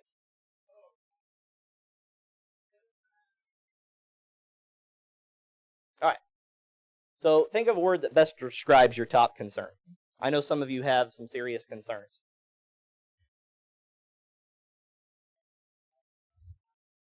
About the city provided CalLink. Just type them in. Absolutely, yes, sir. Sure.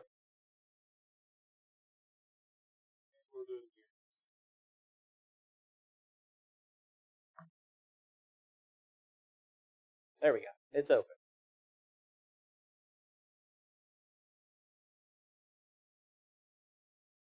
And this is a great part of this because, I mean, everybody across the room will have different things, and it'll show you which one is the most important, which seems to be reliability, which is good because that's our last point in our presentation. That works out real well.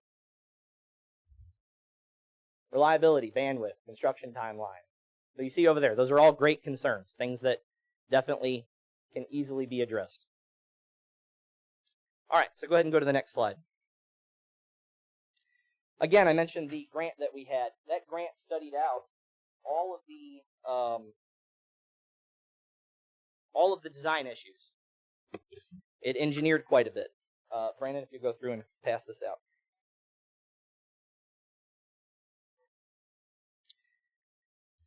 So IT put out on Facebook and on the website a summation of kind of the timeline of where we started on this journey, what we've done along that journey. Again, there are some great models out there, and then there are some nightmare stories out there. And there is a fair analysis of each one. Denellen, I live in Marion County. Denellen entertained this many years ago, and it was a considerable blunder. It was not executed well, and it was probably a space that they were ill-equipped to get into. Now, what's the difference between Denellen and us? Denellen did not have its own power. One of the reasons why you're going to have folks lined up in here to convince you all to give them the golden ticket is because they want access to our poles. Anybody can come in here and do fiber. Anyone can come in here and do underground and pull the permits and provide and compete. Any single company can do that. What people really are after is that pole agreement. See, the town owns the poles. It's our property. And we can choose, you can choose, whether or not they get to utilize those poles. And those aren't just for fiber. Keep in mind, that's how we keep the lights on. I think yesterday and the day before are a good example of why those poles are important. We appreciate that. And if I've been insufficient in my presentation now, I can tell you it's because we've been up like 36 hours. But we pride ourselves for being such a small town and that our small little crews are resilient. And we do a good job. I mean, last year when the storm came through, we were the first provider up in the state, 100%. We didn't get to be the first this year, but we were darn close to it. We certainly weren't the last.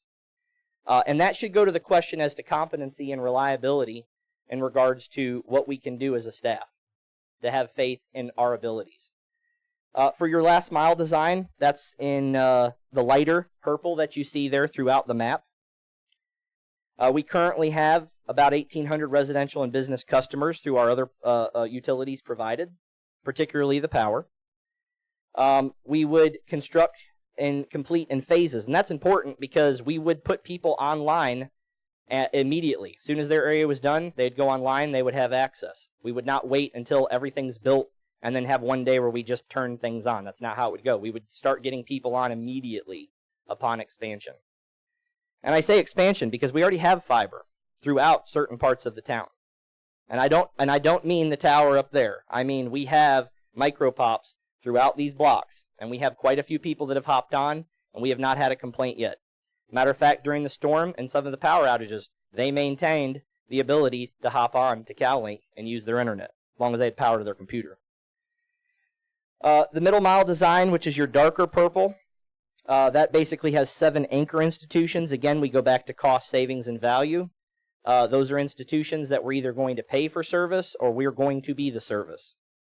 And then, of course, we have potential growth.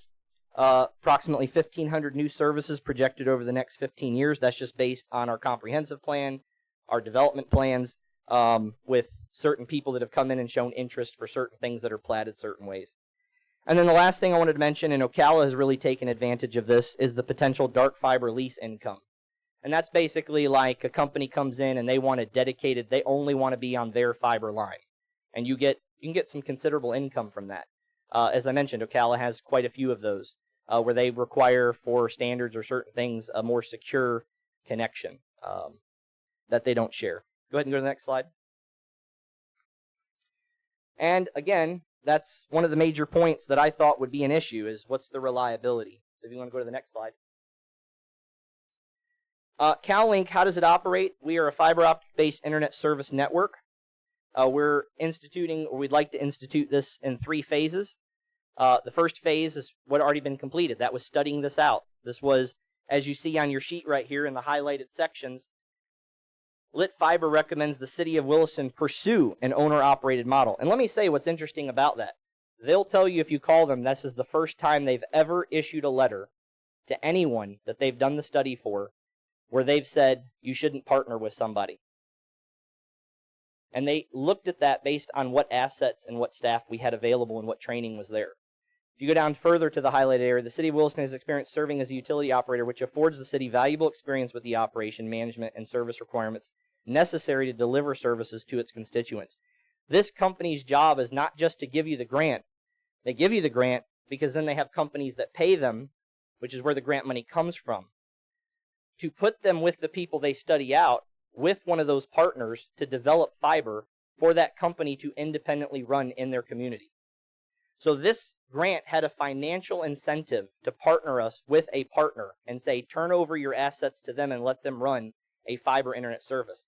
And they instead came back with their letter at the end of that grant and said, we recommend you guys do this yourselves. And it's the first time that they've done that.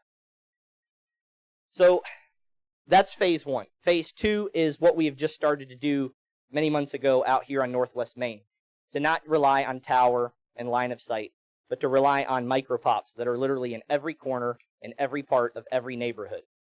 So no matter where you're at, you have redundancy.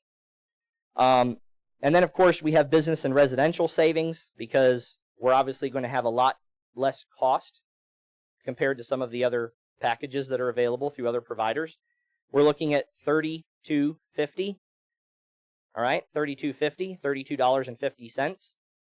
And that's for 25 up and 25 down. And again, I have the metrics for anybody that would like to look at it. There's not a business provider in town that we have on that package that has come close to exceeding that bandwidth. Some of them have up to 12 to 15 devices inside. Again, no contracts, free installation, and local 24/7 support. I will brag on Aaron. We were at a barbecue and a volunteering at a function a couple weekends ago on our own time, and he got a phone call from a customer here in town and said, I can't get on to my my internet. And so he quickly, on his phone right then and there in the middle of his event on his time off, looked it up. Everything was good on our end. Showed up within a few hours, helped him diagnose something that was on the customer side, which typically another provider would say, not our problem. They would make them call somebody from an IT expert because that issue was an IP problem that was on their side. They had changed something. They had messed it up on their end. So that's not the type of customer service you're going to get from very many places. Next slide. So here's the photo that I told you about. If you look at the bottom right-hand photo, the reason why I have that there is that green line points to where the telecommunications would go. There are height requirements, safety requirements for where those lines can be. Typically, this is a great idea of how power should be. You go through communities all over Florida, this is the standard. You have your neutral on top. You have your 3 phases below it. I can tell you that there are many parts of town that are not vertical that way. They are horizontal. They have 1, 2, 3 phases. They have a neutral down on the bottom by quite some distance.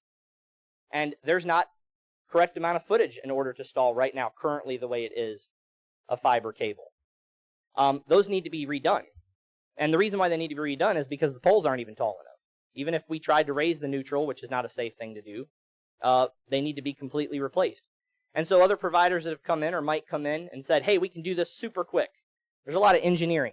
There's a lot of work to be done that I don't think a lot of people familiar with our system would be able to see right off the bat. The picture all the way to the left is just showing you how CalLink works. You have your network switch on the pole, you have your power supply, and you have your micro pop. And that micro pop here on this corner is reaching much further than you could imagine. And then I mentioned 3 phases. So 3rd phase is after we get everybody up and everybody's on reliable service, anyone who cares to would be able to have a direct fiber line to their home. So we're not just saying we're going to stop at wireless. We would go directly to the home, directly to the business, if that's what they chose, if they were for some reason unhappy with the service that they were being provided, and they wanted, say, more reliability. I would say that's really honestly something that I would disagree with in many cases because, well, we'll get to that question here in a little bit. Go ahead and go to the next slide.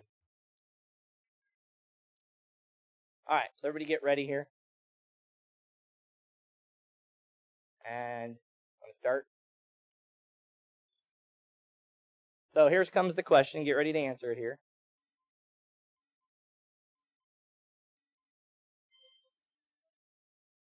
So what accounts for 60 to 70% of all operating costs? Ongoing operating costs.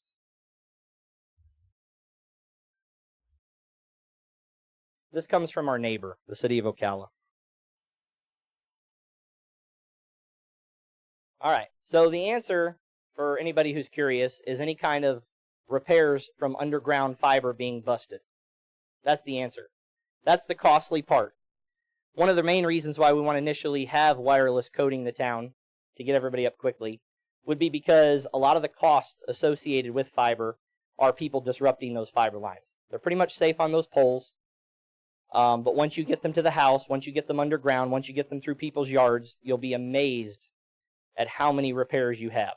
And that's where a lot of the cost comes in. It's where a lot of folks that have come in and talked before previously have said, look, we have teams that can splice, that can get out, that can take care of these things. They have those teams in place because it's a common occurrence.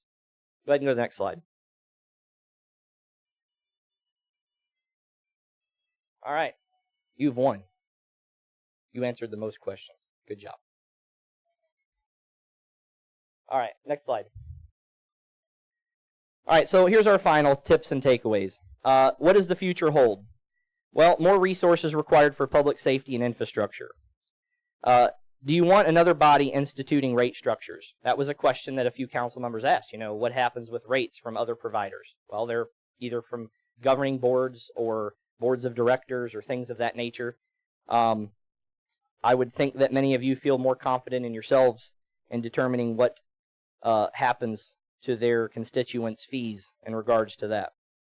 Should the city of Williston plan for the future? Well, we do need to plan for the future, and SCADA and AMI will provide customer controls and real-time information. This isn't about spending money. This is about saving a lot of money, and most of the savings are in the customer's hands. Because if they had real-time information, at any minute they wanted to log on and look at what's going on with their electric account. You know, AMI even has controls for people on fixed incomes that you can have it alert you when you've met $50 on your electric bill. And you can actually monitor that and even request services to be turned off, believe it or not, or water to be throttled, believe it or not. All these technologies exist out there. They're things that we've had presented to us. But there's a lot of cost associated with instituting these things in the field. And then what can we expect? Create local jobs, further community business tools, utilizing communications to bring people together. So if you want to go to the next one, that wraps it up. If you have any questions, you've had an opportunity to ask those throughout the time. And you want to go to the next one here? That people did. So here we go. Wouldn't the city be faster at repairs and getting the network back up? I would say that the only thing I could guarantee you is that you'd have to look at our record with electric. It would be our electric staff. It would be that merging of that electric staff and the fiber staff. That would be one. The great model that City of Ocala has had, that's what had happened until they outgrew and they were able to be independent from years of revenue. But yes, I do believe that we would be much faster response time since we already have on call and we already have boots in the ground. We're already familiar with that system of electric. We would know potentially where there's an issue much faster than a third-party provider. What does it do for the homeowner? Well, as I mentioned, AMI, SCADA, all these things, it does a lot for the homeowner. It gives them a more affordable internet. It gives them a reliable internet. And at the same time, I would say that they would be able to control a lot more things on their financial side through AMI that they don't currently have at this time. How far will we be going out? We would only do, our plan is only to do, according to the map that you saw, the service areas that currently have services. So if you're a utility customer for the city of Williston, that is where we would go. Now, if there's a development that came in, an undeveloped land, again, within our purview and provided by our electric, then yes, we would hopefully in the future add those as customers. That's that number that we gave you previously, over 15 years. But right now, currently, the goal would only be to concentrate on people that are current customers of the city of Williston. Does this impact the area near Homestead Park? Absolutely. I mean, right now, we are helping him answer his internet needs through IT. I mean, they're up and processing cards because of our IT department and our assistance to them. But furthermore, yes, this would make them to where they would have no issues whatsoever. And as they became more interactive and expand their operations, it would be something that their guests could easily get on and have plenty of bandwidth. Fastest package available, that would be 100 up, 125 down. Is that correct? 25 Backwards. down at this time. Okay. Say that again. 100 down, 25 megabits per second. There you go. So that's the current at this time. And again, we have the metrics. If people come in here and tell you that you need a 1 gigabyte, you know, that I'm just telling you, folks, we have metrics that are going to say that that's nonsense. That basically they're just upselling you just like a used car salesman. I'm sorry. I think we've used that term in council before, right? In the back, I'm looking. All right. Yes. So, fast package available. Any other questions? That's it. All right. So I hope we've answered the questions. If council has any questions, we can entertain at those times. Question. So you said it'll take about a year to get fiber optic service to the entire city. Yes, we suspect that many people would be on a much shorter timeline. As I mentioned, when we got a section run, we would put those customers on, move on to the next one. We wouldn't just start building kind of the infrastructure and wait to put on the end user. But overall, we believe that after the engineering for about 3 months and getting materials ordered and staging everything, that it would take approximately 10 months to get everyone who's currently a utility customer online. We wouldn't focus on new development. We wouldn't focus on people outside of that service area. Okay, and you said that being above ground versus being below ground is a pro or con Because it's cheap. to be above ground. A lot of people don't want to come in here and put it underground because it's expensive. That's why they want your poles. Why they want to convince you that they're the best route to go, because you make it profitable for them to come in and do that. So tell We me know that why- that's profitable as well, because underground work takes a lot more money. You're talking about jack and boring, you're talking about open cutting, you're talking about missile shots, all that kind of stuff. It's just a lot more costly, a lot more time consuming. So what about reliability to the customer? Does it matter whether it's above ground or below? Sure, below absolutely. ground? Absolutely. So underground in years ahead, that's definitely when new development's done, and we've already been doing this. So when Country Lane Estates was put in and we put the power in, we always put a fourth piece of conduit for future expansion into telecommunications. When we did the airport project, and we took power all the way out through there to connect the animal shelter and pick up future businesses through our part of the airport, we put in another piece of conduit for all of telecommunications for future. So everything that we do new, the Levy Animal Clinic, they put in all their infrastructure, put in their underground power, their gas, their water. We put in an extra piece of conduit. They begged us to do it. They paid for it. And so when telecommunications are available, they have an underground connection right into the building. So yes, it's definitely more reliable. But you're not going to have a lot of companies coming in here and offering underground.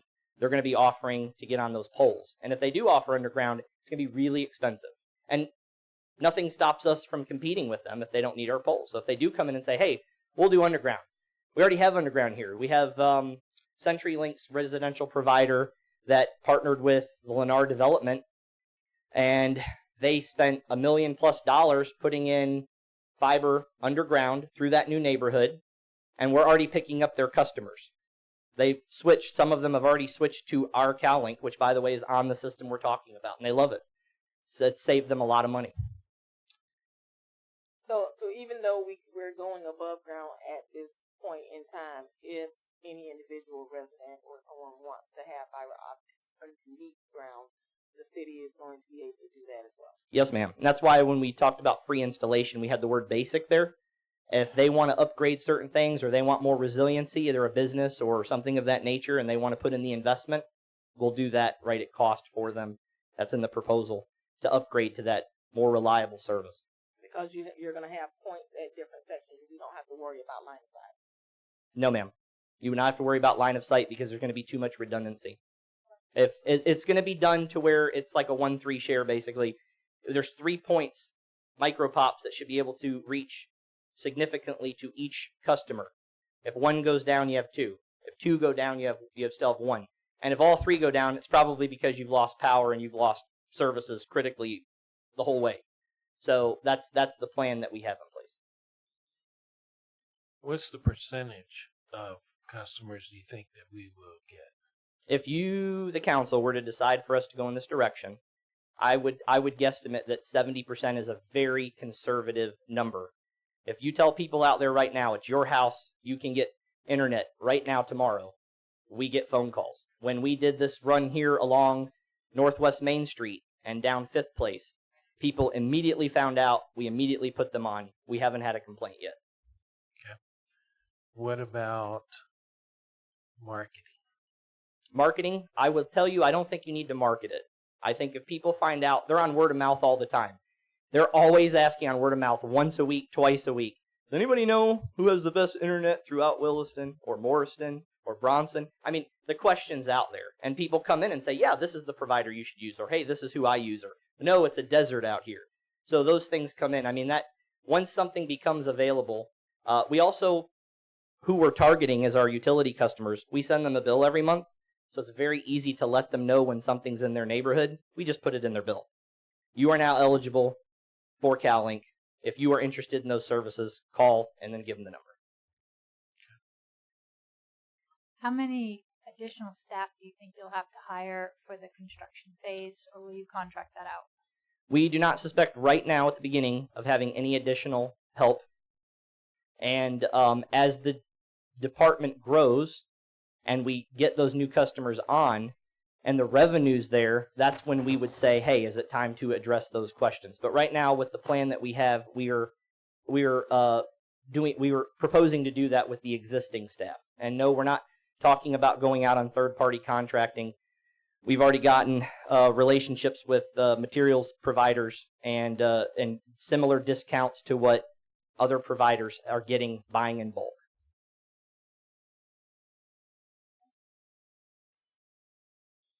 So you're not planning to do third party? No, ma'am. I thought that was the plan all along. We've asked City of Ocala if they would like to assist. They've said they would, but it's always dependent on their schedule. That would be up to council if they wanted to go that route. Yes, that would definitely speed things up. But of course, it's always dependent on what their availability is. They helped us do this, but when they did it, we trained with them. We've sent a few off to school to get certified in these things already. And we are already training. And then one of the A linemen that we hired since then, he came with that experience. So we have a staff that knows. And to be honest with you, you've got the home side of it, putting up the devices, the routers in the homes. And then you've got the actual distribution side of it. While the time the distribution goes through, really you want to keep same pace with the other team that's going in and doing the installs. So basically the time period's the same as we march along for to do both of those at the same time. If you speed up too quick and you do all the distribution, like I said, then you've got lines and things that are built, and yet you don't have the staff to put the customers on. But we're not asking for additional resources. That was the nature of the question. We're not proposing that. In funding, Mr. Mayor. I'm waiting for my turn. You go for it. Okay. Mr. Barber.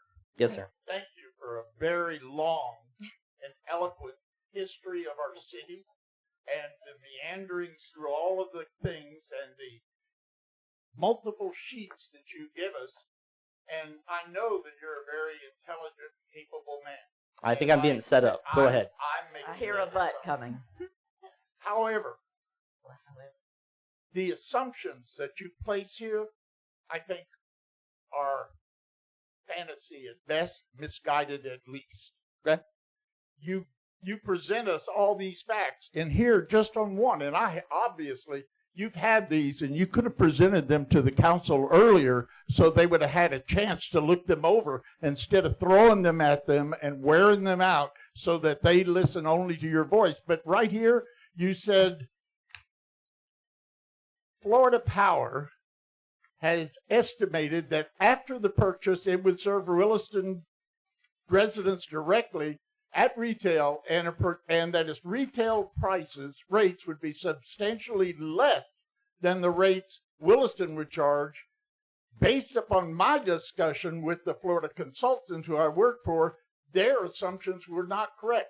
Why do you think their assumptions is not correct, yet your assumptions are? Well, that's not an assumption, Mr. Mayor. That's historical. That is what you said in this No. paper. That's historical data. The 1981, what they promised, they didn't deliver to their other Their customers. assumptions were not correct. Why do you think your assumptions are correct? Because frankly, much of what you have put forth here are assumptions. And so every other presentation you've heard, Mr. Mayor, those are assumptions. Those are promises. And you're asking the staff what they can do. This is the proposal we came up with. This is what we're offering that we can do. You can absolutely say, I don't think you're capable of doing that. And that's the council's decision. I'm All very right. clear on that. All right. You have minimal staff right now. You have 2 people, and you're telling me that. Well, I don't have 2 people, but How many people do you have on IT, sir? I have 10 people in electric, and that's On the proposal IT, that sir? I have One. 10 staff in electric. On IT. 1. One. Thank you. So you're going to run all of this with IT throughout the city with one person that I can't even get to put the TVs on or fix the computers at the police station in a timely manner.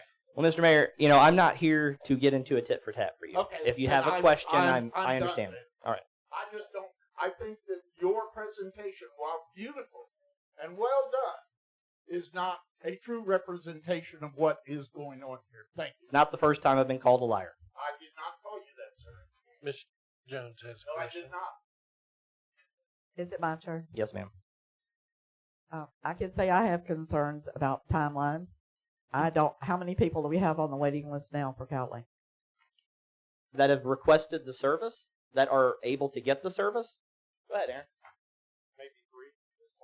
Okay. Last I knew there were like 26. We have a lot more customers on. Not that are eligible this time. Anybody that's eligible gets it usually within a week. Okay. I have concerns about, and I know we need to listen to the other presentation actually before we have this conversation that we're having now, but I have concerns about lack of staff. The timelines are too long. The money is too much. If I had that amount of money, I'd buy into Fiber by Central Florida, is what I would do with it. Because they are up and running and have staff. They've got hundreds of staff members, not one. Yes, I know a utility is what the utilities would like to have, and I can see that there would be money in it. I just don't think we're prepared to do it. I don't think we're prepared to respond when the people need us to respond. I just don't think we're prepared to do that. And 10 months, even 6 months is too long. Well, Ms. Dibber, I will tell you this. I don't believe anyone who tells you they can provide service to our customer base in this city in 6 months is accurate. And I think you'd be hard-pressed to find someone outside of those promising that to confirm that in a professional opinion. As I mentioned, we've worked with other utilities that provide the service. We're getting advice from people who are in the space. And they're telling us there's just, with engineering, with design, with going in and the improvements that need to be done in our system, we're being conservative in our estimates because I don't believe in over-promising and under-delivering. I believe in under-promising and over-delivering, and I think that's what customers want to see. So when we talk about eligibility, who's not eligible within the city at this time? At this time, those that are not within the micropops and those that are not within line of sight to the tower, which was phase 1, which is how we learned and kind of studied on the internet, the fiber connections, and that was also through the Truist grant. So if you're not within that area and that scope, and then you're not also within the runs that we've done with the micropops, right now you're currently not there. That's what we wanted to expand. That's why we wanted to expand. So the micropops will be how you will be able to get it. Not just for the residents, but for guests, for people that come into the town, for people that want to log on for a day, for somebody that's in a park, for someone that's at an event, for someone that visits a business, and maybe the business isn't a customer. They can buy time, they can get on, and they can utilize CalLink. And it's another potential revenue source for a lot of folks that come through town. But the micropops, first, whatever they are, that's what you'll use to bypass the line of sight. In phase 2, yes, ma'am. In phase 2. So and then phase 3, we would harden that and begin to slowly over time, over the next 20 years, to do hardline connections. So based on the decision here is going to determine when your phase 2 starts. We've started phase 2. It would be depending on whether or not we move on. We've started phase 2 as exploratory, part of the grants and things of that nature. We've used money that was already budgeted. To finish phase 2 is what it would do. Yes, ma'am.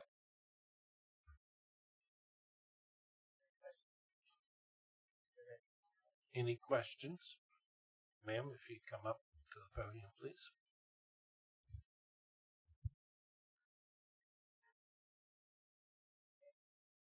State your name. Vicki Todd, and basically I'm representing the First Methodist Church of Williston. My question is line of sight has been here 2 years for us? Okay. It's been a little, but it's been okay. Okay. My question is why didn't you go back and put micropops where we could get them? Okay. Because our main concern right now, or why didn't you put it down your main business avenue in town before you started running that way?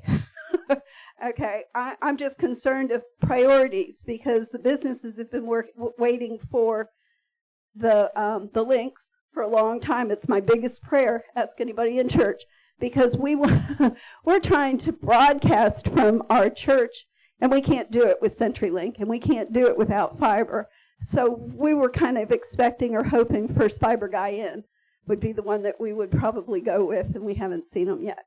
And I know that CenturyLink has it now too, that they're advertising, but we haven't gone that way either. So my question is why didn't you go the business route where you could get people signed up quickest to do it? Because they're the ones in need of it for their computers, for their communications with their other customers, and especially since we've got so many national companies now down that road. Just a question. It's a good question. I alluded to it earlier in the fact that if you study out Ocala's model, and as we mentioned, AMI and SCADA and those things, fiber primarily for us, when we're testing it out, when we were using a grant to learn what our capabilities were, we took that to the plant. The path is to the plant. It's to our asset. So if it had failed, it was to our asset. We weren't putting customers on. It went to the plant because I need fiber at our sewer plant. We need to monitor the levels of that sewage going through the process, and we need to monitor that plant as far as the sand pumps and all the other things. So that was the destination of the fiber, and then anybody within that path was who we used as a means to learn about the system. Yes, sir. Please come up to the podium, state your name, where you're from.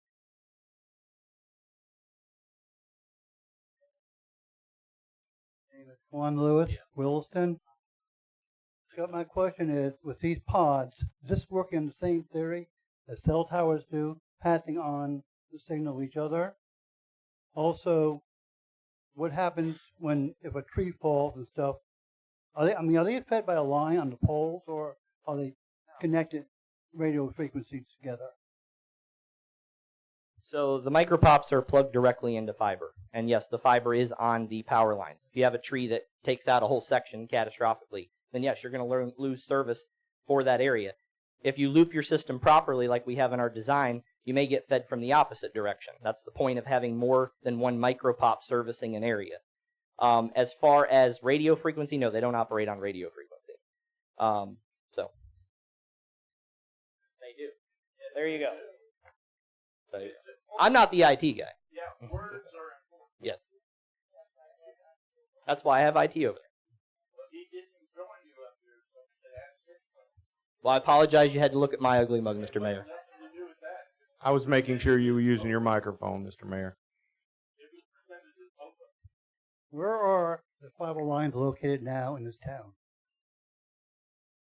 Where are what located? The fiber lines now. Are you referring to our fiber? Yes. Our fiber that we've run runs from the blue water tank behind the police department, straight across up Northwest Main to 5th Place to 4th Street, 4th Street to the sewer plant or wastewater treatment plant. Okay, I live by Kids and Company. How can I get fiber to my house? Where by Kids and Company? Behind them or next Across to the street. Right behind them. He lives right behind Kids. Not yet, because we don't have, it won't reach that 3 block, won't go that far. We get anywhere from 300 to 600 feet radius off of a micropop.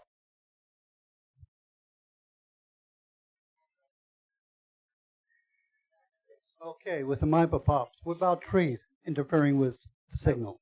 It doesn't interfere because our height, we're actually down below the tree lines. Our biggest problem with line of sight is our 80, 90, 100-foot trees that we have that are 3 blocks thick. This actually drops it down below that line of sight issue with the trees. Please state your name, sir. Hector Samario, and good evening, everyone. Can you hear me okay, first of all? And do you have the slides or the few pages that I forwarded to you? So I'm going to refer to them. I don't think they know it's from you, but it's on our desk. It's the one that says Bank of America on the front. Very first, yeah, top one is the letter. You can sign back on, Latricia, so you can connect. So let me start by asking a rhetorical question. Is an investment in your fiber network a good financial decision? Does it have an attractive rate of return? I say rhetorical because that was really answered at your last council meeting, right? I mean, you have companies that are knocking at your door saying, we want to be your fiber network provider. We want to install it. We want to operate it. So they've done their due diligence. They've looked at the financial analysis. They've done the technical analysis. They've looked at the risk and they're knocking on your door saying, we want to be that provider. So that question's been answered. So I think tonight, really, what you're really asking, is it a good financial decision for the city to invest its funds in its own fiber network? And that's what Donald and Aaron have been talking about. And I think they did a great job of talking about that, providing that background. So I'm just going to add my perspective and possibly provide you a path forward. So if you would, I'm going to be in the package that I sent you. I'm on this page. So I've already reached out. Talk about an investment. Well, do you have the money to invest? I've already reached out to 2 financial institutions on your behalf, or on our behalf, actually. And I have 2 that have said that have already committed on a preliminary basis to provide the city of Williston and put into a city of Williston escrow account between $4 and $10 million to help you fund this infrastructure and any other infrastructure that's needed. Again, I've talked to you many times about a performance contract. You have an RFQ that may be issued. This is all how this is be under that umbrella. But I've got 2 folks that have said that they will provide the funds, and it's not for them to own it. This is funds that get put into your escrow account for you to own it and you to operate it, for you to construct it, buy the equipment. If you need to do the maintenance, run the staff until your staff is up and running. That's what those funds are for. The next one, I just want to let you know that this slide here, I've been looking at your internet for well over a year. So the information that I'm sharing with you today is founded on extensive work that our team has done. So it's not new in this conversation. Well, it's new here, and it was new at your last council meeting. We've been looking at this. So this information that I'm sharing with you is we've been looking at. This slide. When you look at an investment, you've got to look at all your costs, and Donald addressed a lot of those costs. Cost of your staff, standing up your staff, trucks, equipment, tools, all of those things. So we have to look at the cost of your resources. When I share with you the numbers, all of these things have been taken into account. Upgrades to your electrical infrastructure that Donald mentioned. Cost of adding any additional benefits. Everything you see on this page are things that have to be assessed when looking at that investment. Is it smart for the city to invest in this infrastructure? Go to the next slide. Added benefits. This is just for your reference. If you wanted to put, because you own this, you won't have to pay any data fees. And again, Donald mentioned that. It could be part of your AMI backhaul. It could be emergency call buttons, scattered throughout the city. Surveillance cameras, SCADA that Donald mentioned. All of these things can be part of your package, and there won't be any data fees because it's your network. So I just wanted to show you that there are, some additional benefits and features that you can add. I'm here. So some of these numbers I've missed, but this is a summary of the numbers that I've generated. I have at the top left corner $3 million as a cost. I have that in there purposely because at your last council meeting, you were told that for $3 million, you could be a 50-50 equity owner in fiber. I'm saying that for $3 million, you can own it all. You generate all the revenues, keep it all for yourself, and then we would help you in the construction if you needed it, because I think you've got a great staff. So if they did the construction and we just provided all the equipment and the money, there's different ways to slice this or to peel this onion, but we will work with you on what is the most cost-effective and expeditious way of getting this done. But I've got annual cost of resources. I use $500,000. I was off from what they have, closer to $600,000. But these are just some of the assumptions I made as part of my estimate. Growing to over $1 million. Donald mentioned 1.2. $1 million in annual revenues, net revenues. Really, it says 500,000. It should start out lower at about 200,000, growing to over 600,000 net revenues over time. And again, I think I'm being very conservative in my numbers. The 10 years, you're going to net $2 million. In 15 years, you'll net 5. I say I'm being very conservative because if you go to the next one, the table, where I break down some of the numbers that I'm using, you see that I'm using a slow growth for your customers, 150, then 500, then 1250, and so on. So a slow growth to that 1,500 that I'm going to hold there for several years. $50 in maintenance fees. Annual revenues you see in that third column. Now I want you to remember a number here. 1.5 million. 1,800 customers, 1.5 million. I say I'm being conservative when I share with you what Ocala is making on that on their customer base. You'll see that these numbers are very conservative based on their history and what they're generating. But that's okay. I want to be conservative when I'm looking at these numbers this early on. But you can see the cost of resources. I grow that quickly after 3 years to 500,000. I'll increase that. If staff says 600,000, I'll increase it. So these numbers will be impacted, but also include in there the debt service. If we're going to put $3 million or $2 million into a city escrow account, that's got to be repaid. So I include that in these calculations because I want you to see on the far right corner what you're going to net on an annual basis, what that's going to do to your bottom line. Starting off slow, 54,000, and then growing depending on how we structure the debt repayment, growing to over 600,000 over the next few years. So again, $5 million over 15 years net total revenues. I think I'm being a little bit conservative there, but that's okay at this stage. So all of that to say that it's a great investment for them. I think it's a great investment for you, and we're happy to support you in this way. The next one, just a reminder, we looked at this stuff some time ago. In fact, this was part of the presentation some of you got November, December of last year. This was a $6.9 million. It had a lot of different things in there. Only 220 CalLink customer growth. I would take out of this the lift stations. I would keep the SCADA at least. But certainly, we include a marketing campaign. Mary, you asked about that as part of an AMI. We would do the same thing for the internet. If you wanted to include that in the package. But all of that to say that these things can be done, and there's different ways to do this under a performance contract. And Terry, whether we do the installation, they do the installation, we just buy the materials, different ways to do this to get it done expeditiously.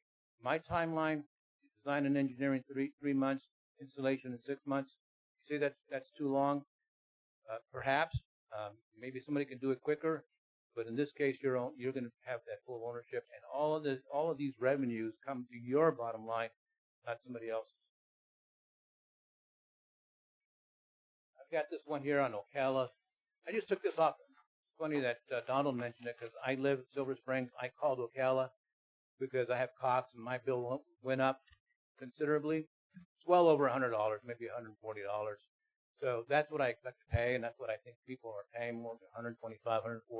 But the reason I mention this is because when you look at the numbers at the top right, $6.8 million in revenues that they're generating on 3,100 customers, 3,150 customers. If I use their per customer base, I showed you 1.5 million at 1,800 customers. That number would actually be $3.8 million if I use their per customer cost or revenues. Just wanted to share that with you. But also wanted to share these other two things, these other two quotes that I took right off of their website. A community gem. This can be a community gem for you guys, if you own it. And you get to set the rates, as Donald mentioned. You get to own it. And then that second quote, you get to provide the local office, you get to provide the local technician. Not like, when I look at Ocala, I wasn't in their service territory, so I didn't have access to it. But I thought, what a great offering. To make it a local offering, I thought that was pretty, I'll say special, but I thought that was a nice feature. Last one, timeline. As I said, 3 months to do the design, 6 months for full installation. Middle of the next year, you could have the city fully covered with fiber. And as Donald said, you're starting to generate revenues as we're doing the construction. So I wanted to share that with you because I think this is a path to keep that ownership, keep the revenues, but have the funds to make this happen. And as we're doing that, we're looking at AMI, and does that make sense? We're looking at SCADA. We're looking at using AMI backhaul on the fiber network. So we're looking at this as a comprehensive solution, looking at SCADA, all of it, and then figuring out what is cost effective, what makes the most sense. It may be that fiber is the only thing that makes the most sense, and that's all we do. But I wanted to offer to you that option or that path forward to making this happen in a way that you can keep it and again, keep those revenues. I'm going to stop there and just answer any questions.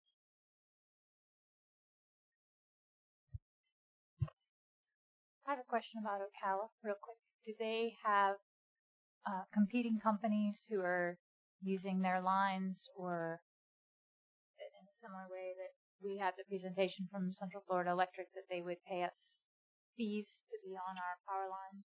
So I don't know about joining their power lines, but they have Cox. Is that what you're talking about? Other vendors? Right. So how many vendors does Ocala have? They have Cox, at least in the southeast. That's where I live. You couldn't get anybody else other than that. I only have Cox or Starlink, so Yeah. So I don't know. I don't know how many well. So they have pole attachment fees and franchise fees, just like any municipal provider in power. But the bigger part of the revenue is from that dark fiber. I can let Aaron explain that a little bit. Those are companies that come in and they buy, and they basically lease assets for dedicated lines and whatnot. But that their revenue in that space comes from there more than anything else. So you're talking on this. This is fiber. Straight up. Exact same thing that. Yeah, we bring the money from different financial institutions. They're willing to do that because we're going to show them that there's a revenue stream to repay that. And I've taken that off the top. So these net revenues that you're going to generate, if you're going to get more from these other companies than what you're seeing here, and these are conservative, then great. Maybe that's a great option. But if they're not going to be able to match these revenues that you're going to generate, $5 million in 15 years, conservative numbers, you have to ask yourself, do you want to really sell it off or do you want to do it in-house? And we can help you do it in-house. We'll work with Aaron, I will work with Donald to make sure that this happens in the way that you want it, the timeline that you want, but in a way that, again, it makes the most financial sense for the city of Williston. Mr. Mayor? Thank you, Mr. President. Hector, my friend, your position in this is to offer the city funds. Is that correct? Yes, bring funds to the That's project. fine. And you said that it would take additional people, but according to our people, they're going to do it with one until they get a lot more customers. All I'm saying is we're getting a lot of information from a lot of different directions, and everybody is asking this council to make important decisions on assumptions and misdirection. And I like you. I know you know I like you, but $10 million in credit, we paid $3 million for this building. And if we're going to invest that kind of money in that credit means it costs you more. That's what credit does. When you get credit, you pay more back than you borrow. So that's costing money. And I haven't heard the variations of the cost of all that credit because we don't know. And I understand that. We don't know how much we're going to borrow. We don't know how fast we're going to borrow it. But there is a cost to that credit. And that is a cost that I think a good steward of the citizens' money will not do. But that's just my opinion. Thank you. Let me respond to that because cost of money in that slide is something that you have to weigh. So you're absolutely right. And I weighed it and I looked at it. And that $5 million was after you paid off the debt. So that cost of money has already been included. You still make, that number was negative, I'd say, nope, you're right. You're absolutely right. Do not invest in it. Let somebody else do it. But that's a very positive number. $5 million is a very positive number that you're going to net. So your interest, that 4.5% interest, whatever it may be, is, again, if I'm just talking numbers, it's irrelevant. Not irrelevant, but it certainly is something that you. If I remember right, it was at a low interest rate because it was governmental funds. The tax exempt lease. Yeah. And that word lease is very important because it's not a bond. It doesn't require bond referendum. Right. Your FAA and your bond counsel and your CFO will determine whether or not that's going to have impact your debt capacity or your bond capacity. So the one question I have, maybe someone can answer. We went from a $1.8 million investment to $5 million. No, I'm using a $3 million here. Okay, so what is it, 1.8 or is it 3 million? I used $3 million because that was, as I said earlier, because that's the number that you were offered for half of this. So I see. You have to do the design and engineering to come up with that final number. But I wanted you to know that that same $3 million gets you all of it. Got it. But the cost wouldn't be 3 million. No, we have to do a lot of work. And I'm not going to tell you that it's going to be a lot less. I don't know how many poles need to be upgraded. This is, if we're going to do the work, if you're going to do the work, this is a great time to get everything upgraded, get your infrastructure upgraded, and get your fiber link. Again, that's all part of what we would do, working with Donald and working with Aaron to make sure that whatever standards have to be met, we're going to meet those. So I can't tell you that $3 million is high. It likely is, but until we do that final design and engineering, don't know. And I will say, when you talk about investments, in order to make money, sometimes you have to spend money. So therefore, we as a council, once we hear the other presentation, determine whether or not we want to invest in ourselves at that point. So I would love to hear the other presentation. Is AMI any part of this in the cost that we're doing just for fiber, or is that going to be No, something that would be that's in that proposal. I looked at AMI, I looked at fiber, but only for 220. You're going to do that. You're going to look at this, look at it all. And that's what we do. We would look at it AMI, we look at SCADA, because these are all things that could latch on to that fiber. I'm not saying that you have to do them all, but look at them all. Part of what we do with the smart utility infrastructure that we do. And then you can pick and choose and say, well, no, let's not do that, but let's do these two things, or just do the one thing. So you're going to have that menu brought to you with the cost, with the payback, with the return on your investment. Then you get to pick and choose which one makes the most sense. Anybody else have any questions? Yes, ma'am. Please come over to the podium. State your name, please, and where you're from. My name's Christy Richardson, and I work for the city of Williston. I'm not here to give any numbers or any of that. I'm just saying that your staff, who does anybody here, whether you're on city council, whether you're a resident, who do you call when you have problems or things are going on or whatever, and who, no matter what, steps up and gets it done? It's your staff. And all I'm saying is we're not asking for a handout, we're asking for a hand up. Invest in us, believe in us, and give us a chance. I mean, you're willing to possibly invest in somebody that you don't have a clue who they are. You work with us every day. You see us in this building every day. We're here. We've been here over the past weekend for 3 days straight, making sure that everybody got what they needed done and fixed and had power and water and wastewater and everything was up and going like it's supposed to go. So, I mean, we're just asking, don't try to, put us down like we're not producing what we're supposed to produce. You can't take it that way, Chris. Yeah, but unfortunately we do, because we're dedicated here. I mean, this is what we do. This is our livelihood. It's a totally different decision. Yeah, but not really. I mean, the money is different. I get that. And it's all about the budget and it's all about the investment and everything. I get all of that. But again, you're willing to shoot us down as to whether we've done our due diligence to be able to give you numbers, just like some other company's going to give you numbers. And our guys have done their due diligence. And we need to be recognized for that. That's all I'm saying is don't cut us short because we're your regular staff. I mean, we bust our butts here every day for everything we do. And we just want that opportunity, just like another company wants the opportunity to come in and make money off of us. We want to make the money ourselves for us, for all of us. So, I mean, this is, again, I'm not up here trying to give numbers because I'm not part of that staff.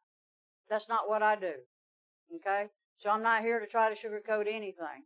I'm just saying that we would like the opportunity for when you're considering what you're going to do and who you're going to invest in and who you're not going to invest in to, look at your own staff. Look at your own staff for what they provide every day, day in and day out. That's all I'm saying. Thank you. Amos Henderson, another city employee. Why would the city want to invest in itself? We have a lot of youth around here that can use jobs. This can bring in a lot of money. You got linemen that can do the work. So we could be here 36 hours at night, working storms, losing our voices, cutting down trees and putting up line at 20, 25, 30 mile an hour wind, but we can't put up fiber optic in 9 months. So when the sewer's backed up, people guys out there in the water, making sure everybody can live comfortable while we out here. But we can't put fiber optic up in a year's time. Do y'all not have faith? Just in the with us, give us our applause and say how good of a job. But when a council member say we can't put up fiber optics, oh, y'all don't have enough staff. Yes, sir. I know it's difficult to hear. My concern is the wire along the whole here. Okay? And I have know for a fact there is a company that won't have wires on poles. And when I don't care how good your staff is, the city manager said it, Donald Barber said it, everybody knows it, it's common sense. If the wire is on a pole and the wind comes and the storms rage, the poles can be hit by 1,000 different things and you lose your power. But if it is underground, those things all disappear. Sir, we're going to be replacing poles and wires anyway. You are. We're replacing all that anyway. You will be. Yes. But it will be down. It will be, and so will the power be off. The power will still be off. But with no power, there's no internet. Oh, yes, there is. You just Oh, with generator? and your modem can be powered. With the power line down, the 3-phase out. It's called the Thank you. generator. Oh, so you're talking generator. Yeah. Well, sir, we put up a lot of line this weekend. That same fiber will be up. And when you have fell on the ground at the 4th of July, I was there to pick you up because you know what? We do a lot of facet of stuff. We're very capable. A lot of you rolled on the back of that float because us city men, we do a lot of facet of stuff. And just to think that y'all don't believe that we can operate and put up fiber optics, that's kind of a kick in the gut to us. Very sure you understand. I'm not debating whether you have the ability to put up the fiber optic. I am considering that I would rather have it underground. And even if you guys could install those fiber optics, which I know you could, we still have to run. We have to hire people that are capable of running. And that City. is going to be a long-term, very difficult task. Long-term investments normally pan out. You have a lot of youth here that want good jobs. This city is a good job. Give them something to work forward to, something to look up to. It's awesome. Thank you, sir. That was Yes, sir. very good. Mr. Mills, you have a question, sir? No? Change your mind? All right. Mr. President, can we take a 10-minute break, please? Yes, ma'am. Thank We you. will be back at Almost there. 8:45.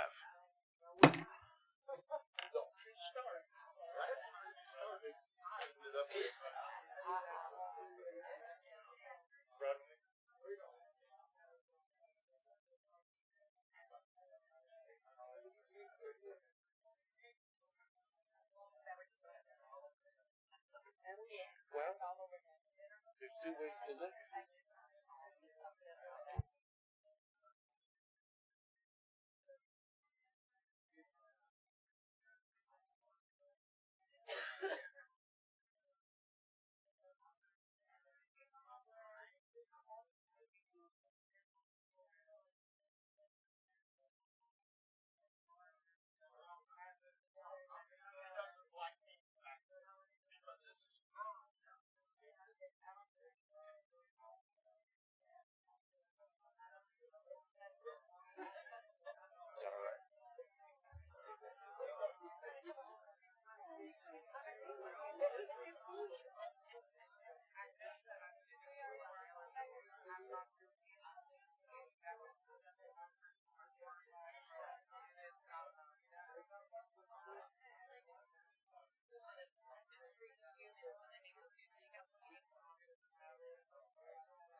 make it very clear and very.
2 minutes. 2 minutes, and we're going to be starting this again.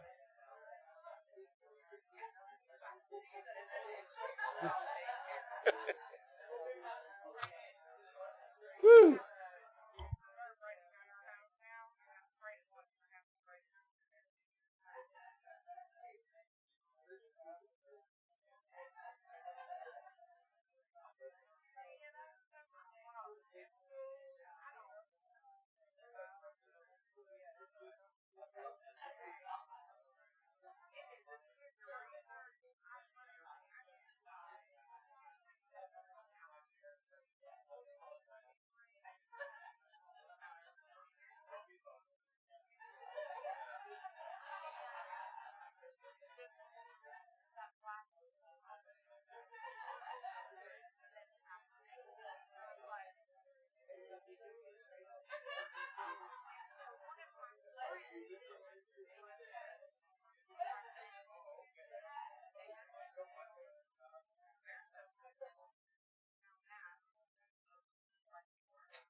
Time is now 8:46. City Council meeting of the City of Williston. Let's come back to order. All right, Mr. Hector. You wanted to say something real quick? I want to understand. I wanted to, I was asked to clarify the funding side of things. And I'm going to ask you if you could look at this slide one more time. It's one that has 6.91 million, the top left box. I can bring funding, or I can find funding through, as I said, Bank of America or various financial institutions. And the reason I can do that is because I leverage Florida's legislation 489.145. It's the legislation on performance-based contracting. That means that's a very important concept, performance-based contracting. When I enter into a contract, whether it's for AMI, whether it's for energy savings, or whether it's for internet, there has to be performance clauses in the contract. It has to perform technically, and it has to perform financially. So when we talk about your water meters, AMI, Advanced Metering Infrastructure, I have to calculate how much revenue that will generate, and then I have to put that in a contract. I have to look at how much we're going to generate in internet. Not for me. This is your internet. I don't own it, but I'm going to work with staff and put those guarantees in there. Now you're going to bet that I'm going to be fairly conservative because I protect our interests.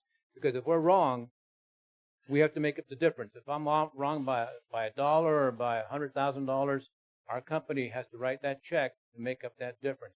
So when I bring that money to the table, it's under that legislation, and it has those performance guarantees attached to it. So whether we do all of the things that we've been looking at, the AMI, the lift station, the SCADA, or just the internet, it doesn't really matter. We approach it the same way. So I just wanted to clarify that. Okay, thank you, sir. All right, item E, discussion with possible action, presentation from Open Infra Fiber, Daniel Karn.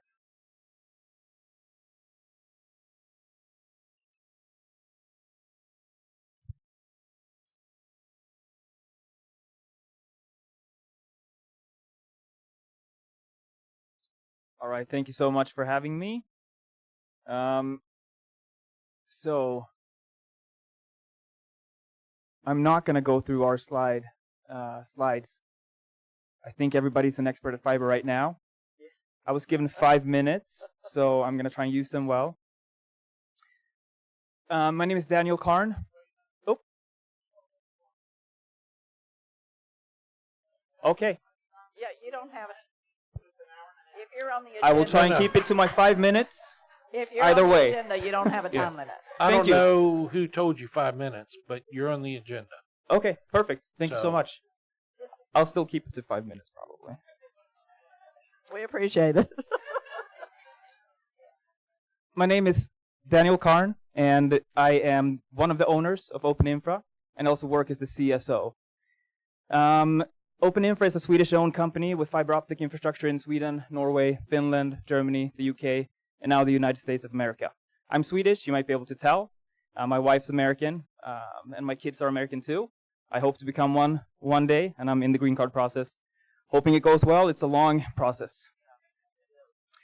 Our first American office was started in Texas, and the Florida office was established in 2022. So we're quite new.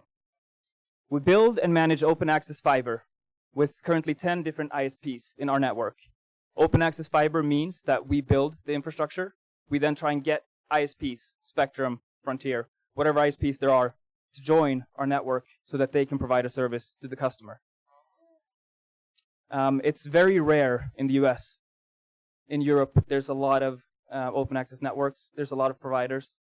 Sweden is a small country. There's only 9 million people, but we had 27 providers all over the country to choose from, which is good, I think. And in Florida, we have passed about 30,000 homes in 4 separate counties so far, upgrading the infrastructure for communities that, before us, had no fiber. At Open Infra, we love competition. We believe in free markets, and that competition is what brings value to a market. Competition is what guarantees the residents, we believe, of Williston fair pricing for valuable services. We are certain that the city of Williston and its city council also believe the same thing. And we want to bring fiber to your community without you guys having to pay anything for it. We're not looking for any grants. We want to invest our money into building fiber.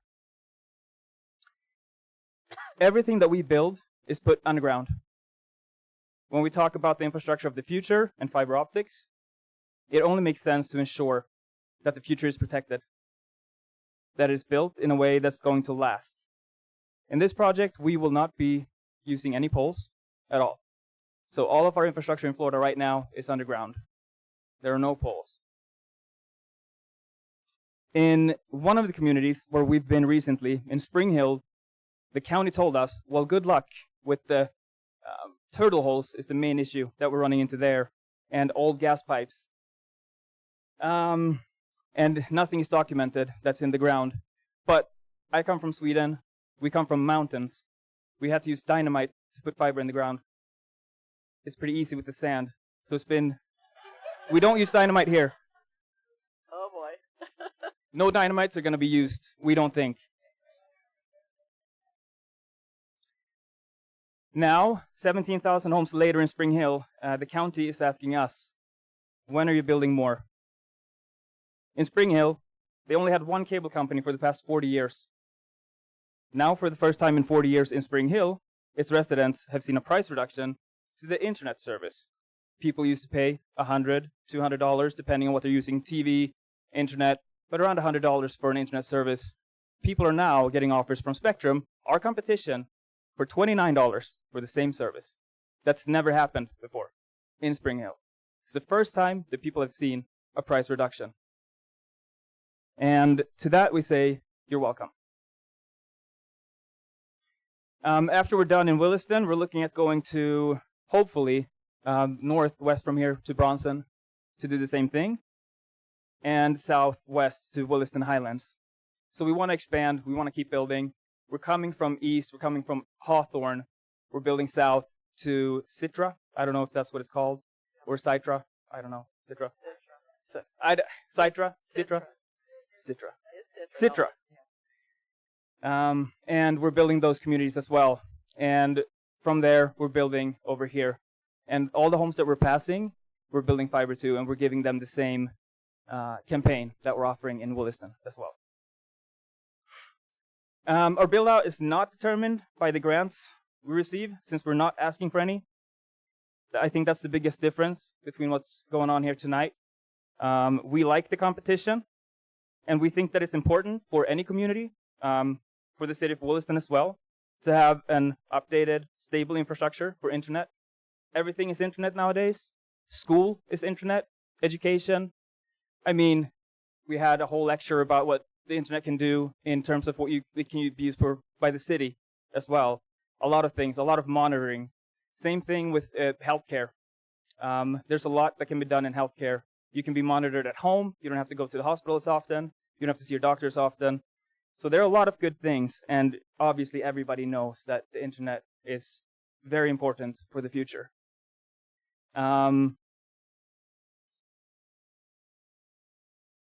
I don't necessarily have a lot more to say. I applaud the competition. If a resident can get a better deal or a better solution from someone else, we are happy that that's the case. And we just have to be the best at what we do. And that's how I believe that the free market should be run. And that's how we intend to do it. Thank you so much.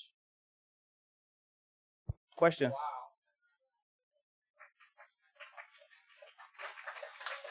Amy, you have to ask the question through the chair.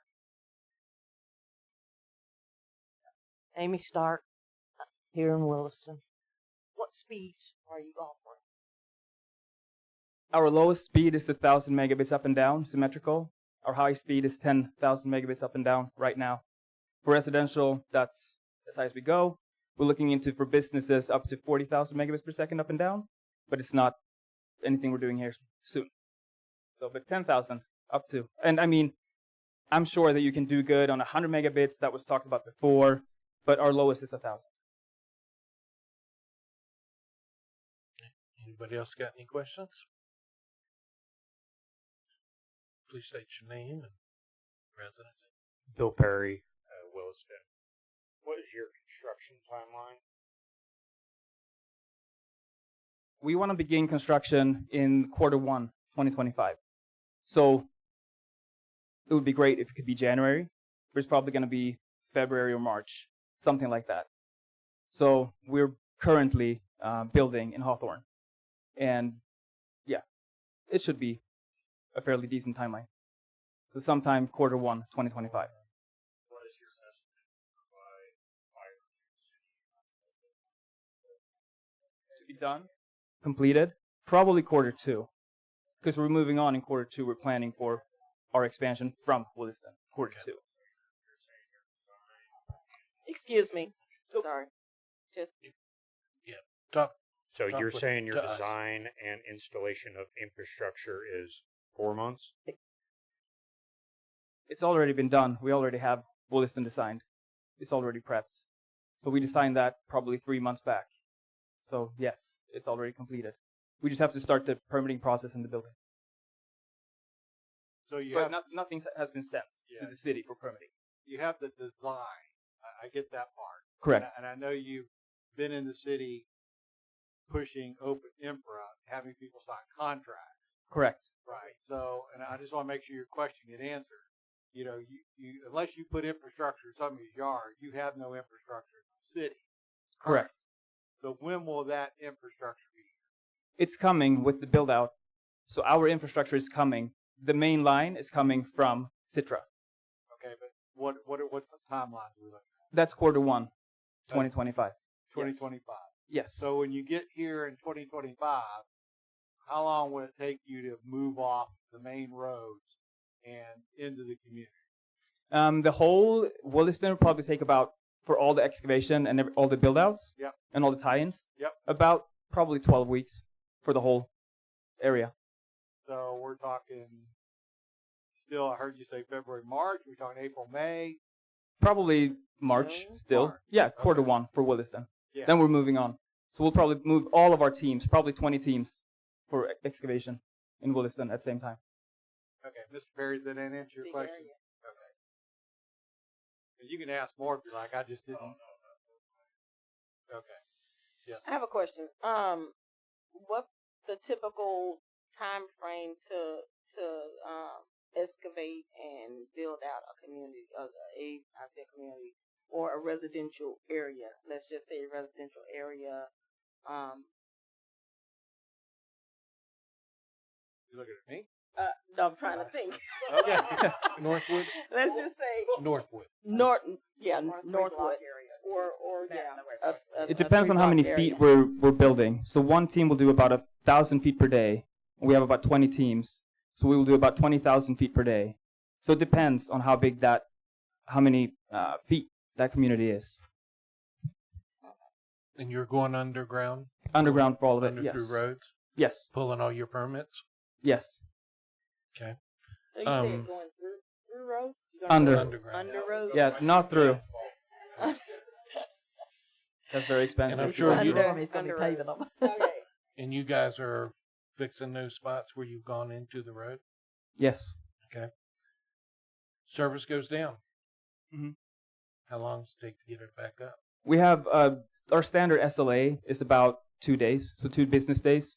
We start on the first day it's been reported, and it can take up to 2 business days for it to come back up, depending. Okay. So if It could you're be the op- same if day, you're- but if you're open access, Mhm. I heard. Are you? Did I misunderstand that you are actually selling the service after you put it in? no. So we're already selling the service. We've picked one of the providers in You've our already sold the service. Yeah. Okay, so you sell the service, so it's not really you. After it's No. installed, it becomes somebody else. Correct. That's what I thought I heard you say, but I Yeah. wasn't positive. So any service provider in this community could also join our infrastructure and have their services in the community as well. So have you sold what's in Williston already? Yes. And who did you sell it to? It's- Can you tell that yet? Mm-hmm. It's Optics Broadband, a small provider. Optics. Most of the projects we have right now are very small because Spectrum, they don't like the competition. And will you sell on your fiber line to more than one provider, or is it one provider is the only option on your line? Right now, we always do one provider per area. That's how we make a business out of it. So we usually have a 24-month contract with one provider, and then we move on to the next city. We choose a different provider, so we can have more providers that want to be part of our infrastructure. So we try and get providers and tell them that we'll give them customers for 1 or 2 years. So after 2 years, Mhm. you will open your lines to any provider who wants to use them? Is that Yeah. my understanding? So currently, right now, there are 10 that are using our lines. So you could pick from In- any of those 10. It's say Hawthorne, for example, or Mhm. Spring Spring Hill, yeah. Okay. In Spring Hill, we have, there's multiple providers that they're using right now. So if you don't need grants and you're not asking for money, No. why are you knocking on doors and asking people to sign contracts before you've committed to this community? Because we do want to get to that point where we can say, yes, we're going to build. If we get, let's say, 300 customers in Williston, we can say, yes, we want to build this community. If we don't build, there's nothing that anyone's paying. So once they've signed the contract, you guys don't do it, their Yeah. customers are not going to get a bill. Correct. Okay. Few comments from some customers. Yes. Strong arm tactics. When the salespeople come in and talk to them, they feel they're being strong armed into doing a contract. This one said to my wife, "We're the city's main provider of internet." That's not true. Exactly. But your people are telling that. Mm-hmm. That's not right. Yeah. We don't do business that way here. No, I understand that. And they're also. And here's a good one.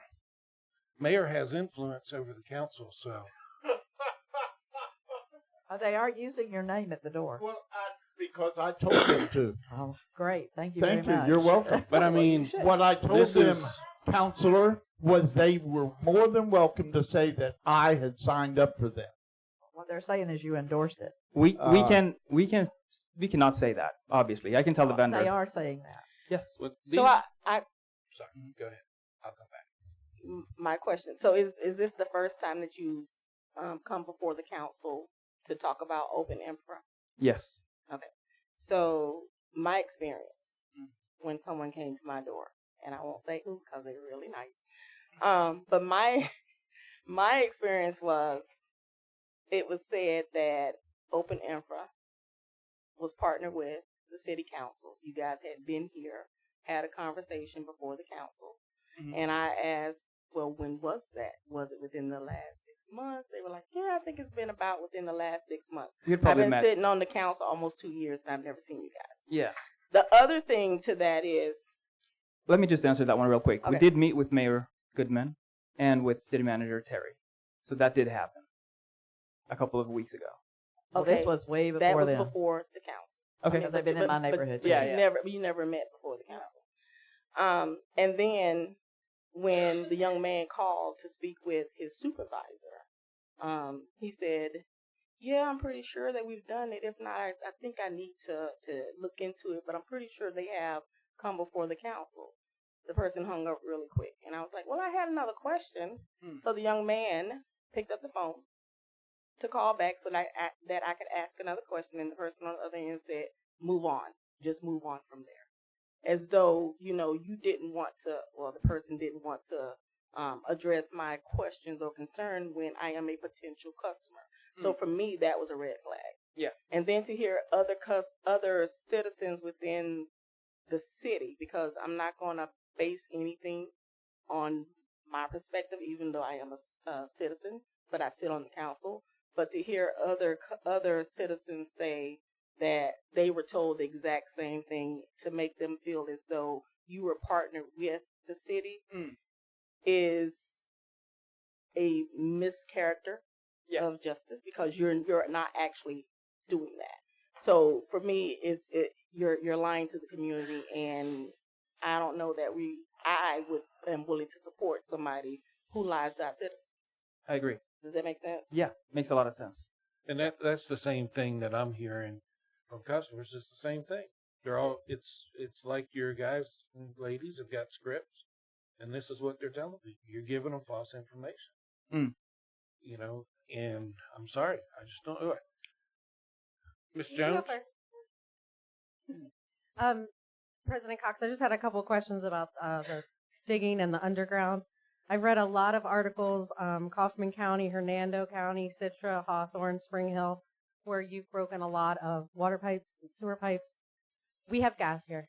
So you guys have a crew that'll fix that, or is that going to be up to us to fix it now? No, we have crews that fix it. So you guys have crews that'll fix our utilities? Yes. And you have gas?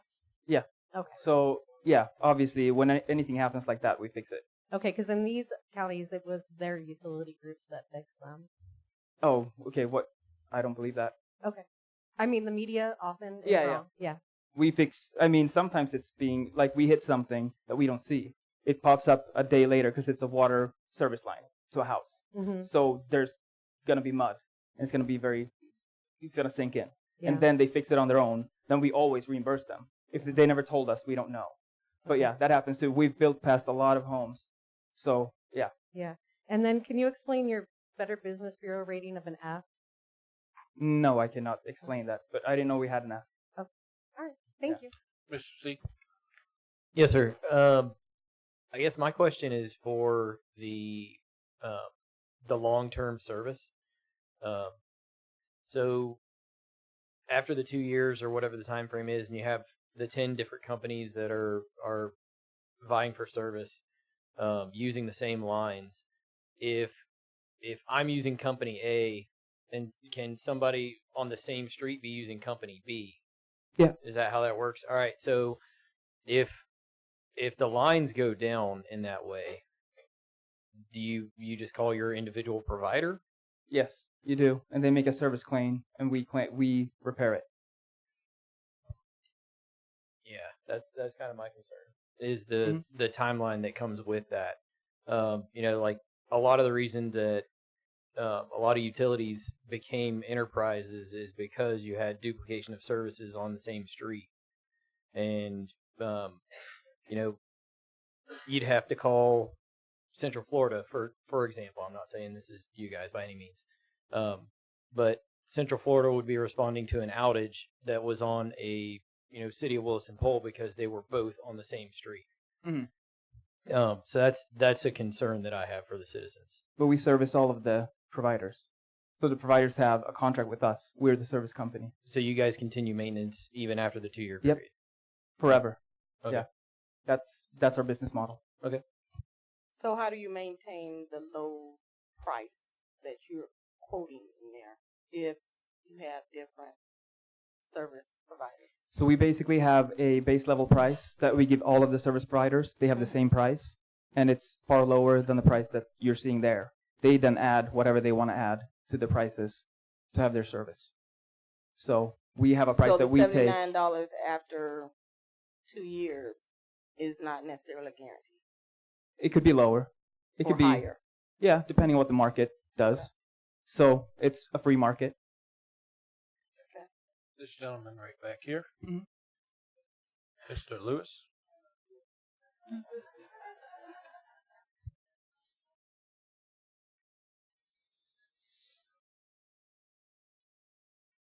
Glenn Lewis, somewhere on the planet Earth. Question: are you going to have technicians on 27 724 call located in Williston. We will have a base technical crew in Williston. No. So we're going to be about 2 hours away to start. But then coming out of basically Spring Hill, so about 2 hours away to start. But when we build more, there's going to be people that are closer as we get more customers. Hang on one second. This gentleman has a question, then you, Mr. Mayor. Hi, it's Brandon with the City of Williston, gas and water technician. We deal a lot, like, I think people are getting a misunderstanding here that just because it's underground, it's safe. That's not necessarily true. I deal a lot with locates. I deal a lot. CLE's been a big target for us just because of how much activity in the ground is over there. And we've found that we have a lot of damages that happen underground. And if you're not going to be here to have a timely response for repair, then I just see a whole outage in the neighborhood for days, weeks, however long that's going to take. And on top of that, if you're going to do the repairs, you guys have people who are gas certified? Yeah, so we do use contractors as well, and for gas we do. So we use a contractor that specializes on gas.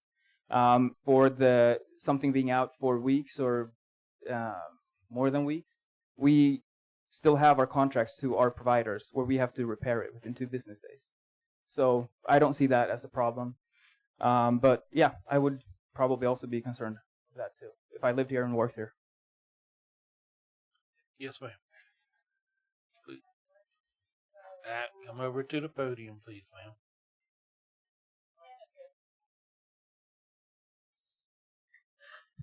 Christy Richardson, City of Williston employee. I just have a question on your services. I am gas certified, and so if your crew is out there digging and they cut a gas service line, I don't know if you know if you're not gas certified. Okay, so there's a certain timeline that you have before you have to have a gas certified person on the scene. When you're talking 24 and 48 hours, you don't have that long to respond to a gas line that's been cut. So those are 2 different things. If something is cut in the future, once we've already established our network, then we have 24 hours. If it's cut in the same day we're working there, we're going to have some that's gas certified on site. So that's going to be taken care of right away. So those are 2 different things. We build out our network, and then 5 years from now, someone might put a shovel in our lines. Then we're going to come out and fix it still. But I'm saying when we're building, we have people on site that are certified. Oh yeah, of course. We can't build if we don't. I noticed in your presentation, reading over that, finding pipes and wires underground, you're holding the resident responsible for that. My house was built 18 years ago. I can't remember where all the different lines run to. Mm-hmm. So people live in homes that are older. Mm-hmm. Definitely won't know how their lines run, for where you guys are going to run your equipment to attach into a house. Yeah. So what are you going to say to a consumer when you tell them that? So there's never been a case where we've charged any customer anything for any lines. But if we ask the customer where things go and they give us their best estimate, we only go down 8 inches, 8 to 10 inches. There's usually nothing that we hit but cable and sometimes a water irrigation line on the yard. There could be a service line that's that shallow. Usually they're not. Usually they're deeper. And I mean, we've hit some service lines, probably like 10 over the past 3 years. So that could happen. But we're going to fix that right away. So yeah, that's a non-issue. Okay. Yes, sir. You know the drill.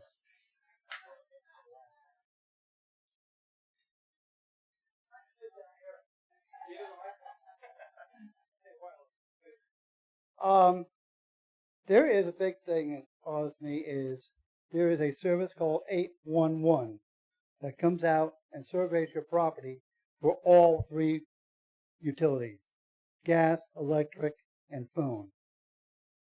Are you planning to use that service? Yes. Yes, we use 811 for everything, except for the yard if we're using shovels and we're not going deeper than 10 inches.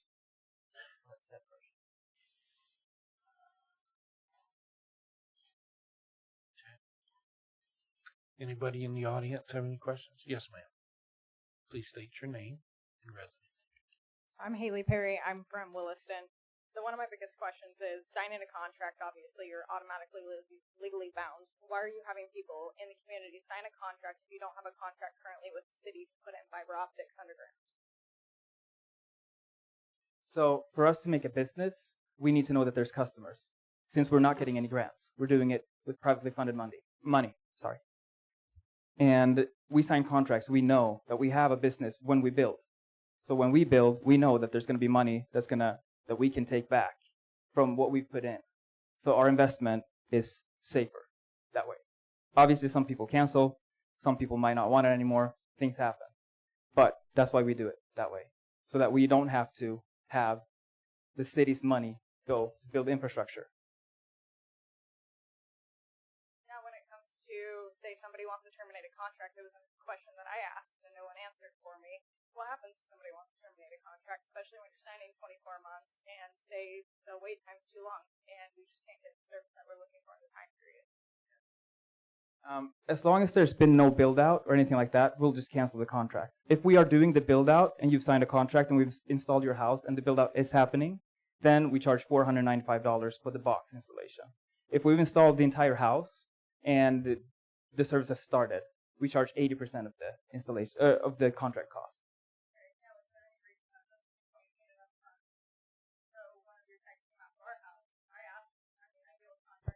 Can you please speak into the microphone?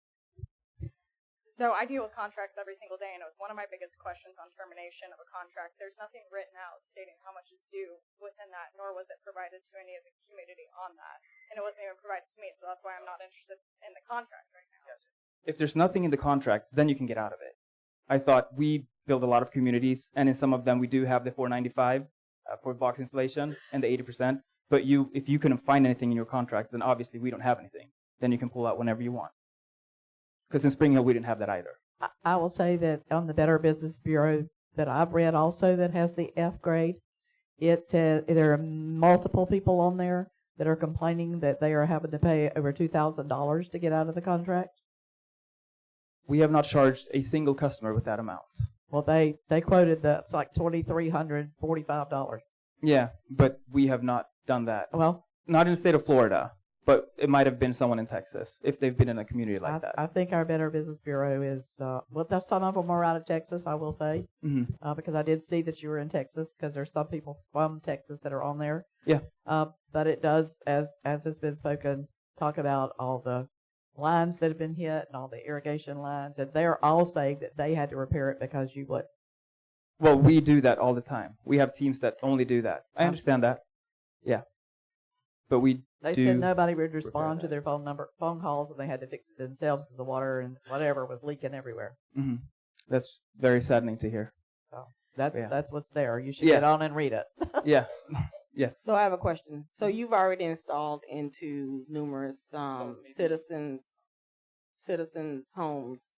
If they come back to you tomorrow and say that they don't want your service, because there's nothing stipulated in there and you haven't provided a service, they can automatically get out of that contract.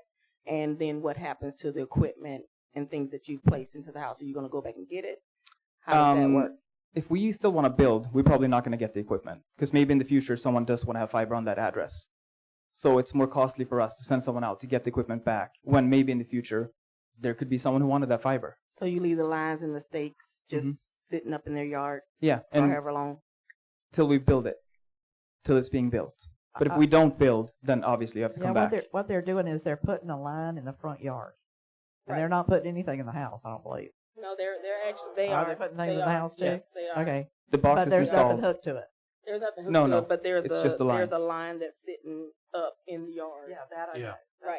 So it's going to stay there for for a year until you guys build up, and then after that, do you come and remove it? If we don't build, you're talking. If we don't build, if you build, but that Uh-huh. customer does not want your service, Then we'll still we connect them. remove- Still, no, we connect them to the main line. You connect them even if they don't want the service? Yeah, we just connect that conduit into the main line. We don't get the fiber through there to the house. Okay. So there's still fiber that's going to be run through the line to the house. So Okay. it's a conduit that goes there. But you won't charge them because they No. won't have service with you. Correct. So let's say you're not our choice of internet provider. Mhm. You gonna pull out, or what are y'all gonna do? Well, we are not looking to be the choice from the city council. We're not looking for anything. We just want to be competing with the other companies that are here. So we're here. We want to put the infrastructure in. Just You're just here to wanna tell know. us that you're doing it. We want to.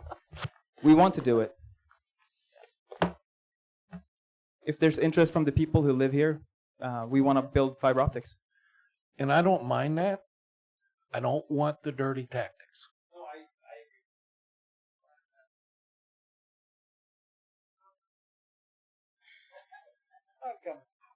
Glenn Lewis, Williston. Question. We signed a contract the other day, or last week. Two gentlemen came to our house, laid down the fiber casing to the house, put the little white box on the outside of the house, and put a modem inside the house. What if you do not get the contract or permission or whatever? What happens to that equipment? You know, you're going to leave it, or you can come back and get it, or what? So, yeah, the equipment stays. Yeah. No cost.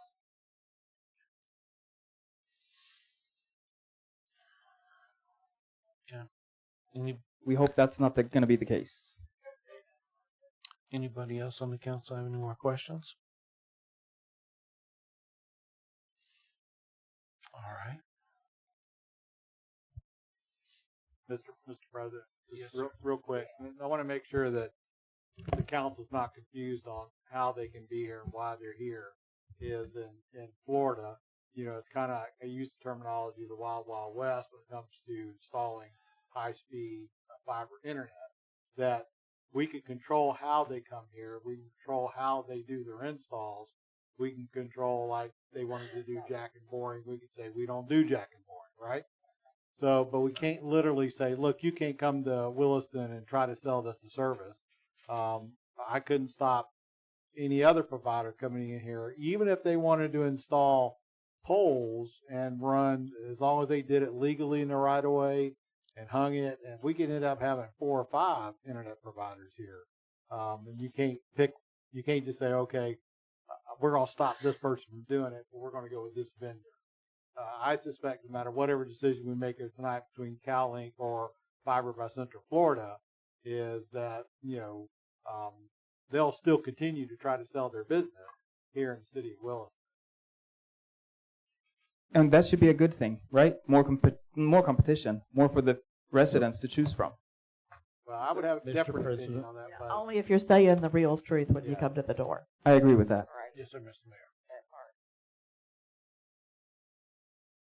Mr. Papard, yes, sir. you said 2 names, but you didn't even mention their name. Is there a reason? You want me to, it's an open input? No, I just said Yeah. you can't, you know, no I matter think I what we said decide they. about this one or this one, Yeah. it's this I one, think- this one, or this Yeah. They're not asking for our permission, but I think I included one. them. Nobody needs to ask our permission. Yeah, if you'll let me, if y'all let me finish, I think I said they. That's when I included them. I didn't realize that I was required to say Open Emperor, and that's what I included CalLink or Fiber by Central Florida. Yeah, Cox could come here. CenturyLink could come here. They're already here. I don't know that they could open up the speed to their, because I don't know enough about it, their cable, Cox cable, whatever it is, but we don't know they can't turn up the juice on that and be a competitor. I mean, I don't know if that's possible, but I don't know anything about it. So I'm just saying that, like electricity, water, wastewater, all these things, we have, the city has that. You have to get that service from us. This, because it's broadband, is totally different. So let's So just where- say welcome. So where are Yeah, your I'm boxes going to go? Is it you going to have a box in front of each house, or are you going to have a box that's down the road that all of the community goes to? Every house gets a separate box. Okay. So every house gets a box on the inside and the outside. So the outside box is a service box so that you don't have to be home if it needs to be serviced. And the inside box is your modem. And every house gets a separate box. It's fiber to the home, so it's fiber the whole way. It actually works for Ericsson, which is the company that has Radio Link, or has the patents for radio links, which is what Cowlink is kind of using, the same technology, for a while back in Sweden. So it's fun to hear about all that stuff too. But yeah, so we're doing fiber to the home the whole way into the house. Mr. George? Mr. President and Council, Denny George, I'm the CEO of Central Florida Electric Co-op as well as Fiber by Central Florida. So I'll just take a couple of quick minutes. First of all, I totally recognize the passion of the staff. I get it. CalLink is their baby, just like Fiber by Central Florida is ours. We started about a year ago. We already have 8,000. We haven't celebrated that yet. We've got to get back and finish up a little bit of work tomorrow that we started Monday morning early due to the storm. We are remarkably similar as you all. While y'all are a municipality, we're a co-op. In fact, we're missing dinner tonight with 350 other pairs of boots at the co-op because we're still fighting our storm on a significant way. But we do everything that the staff does here and that they spoke so passionately about earlier. And regardless of what decision you make here tonight, whether it includes Fiber by Central Florida or not, we will be a resource to you if you choose to do your own thing to help you be as successful as possible. The way we look at the Tri-County community is we live together, we work together, we play together, and we worship together. And so we just thought that as we deployed this through the Tri-County area, that it would just be great to have a homogeneous system that ran through the entire Tri-County area, including Duke Energy. And so that's one of the reasons that we approached Mr. Terry and the concept of potentially partnering together. A quicker deployment, capitalizing on some of the groundwork that we've already done, yet still enabling you all to take the staff and carry that passion forward, as well as some of the skill sets, and still attract some of that revenue rather than not be in the business at all. And so, again, regardless of whatever decision you make tonight, we will, as partners in this community, work with you all to help you be as successful as possible. We'd love to be partners with you. We think we can move fairly quickly. Most of that really depends on you all. We're doing this with Duke throughout our Tri-County area, and that process is a little slower because of the entity that we're dealing with. But we would love to work with you. And then one final thing on the reliability is that as the gentleman spoke on your staff about overhead versus underground, we have incurred some damage due to the winds because of overhead. But I shared with Mr. Terry one day, if I was to drive down here from Chiefland office, stop my car and get out and take an axe and start swinging at one of your power poles, Mr. Terry and the line side department would have 100 phone calls in a few minutes. But I can actually stop my car and get out and start digging in the right of way, and you may not even know about it. In fact, there's been probably some digging that you didn't know about. And so just because it's in the ground does not mean that it's safe, just like the staff member mentioned. So we can do a combination of overhead and underground. Of course, the more underground, the cost does go up. So I'll answer any direct questions, but I just wanted to Mr. President, this was, thank you. This company had waited patiently, and now we suddenly interrupted in the middle of their presentation and question and answering and went back to Central Florida. Yes, in which but they we were came up just here about to ask done. questions. Instead, they made a speech and play for business. I believe I he said think he that was is finished. totally inappropriate, Counselor. I believe he said he was free. He's still standing there. I think you may as well. Thank you.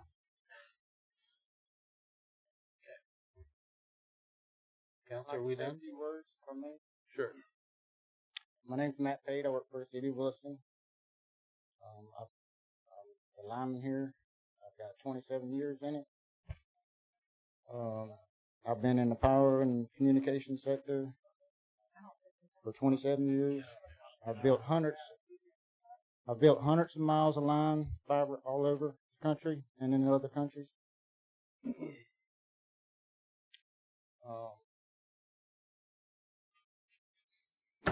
I've had large projects where I've overseen all over the country.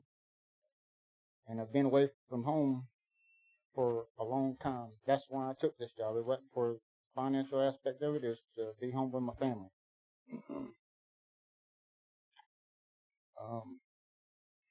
I have the experience. I have a proven track record in these fields, and with my help and training, we could get this done.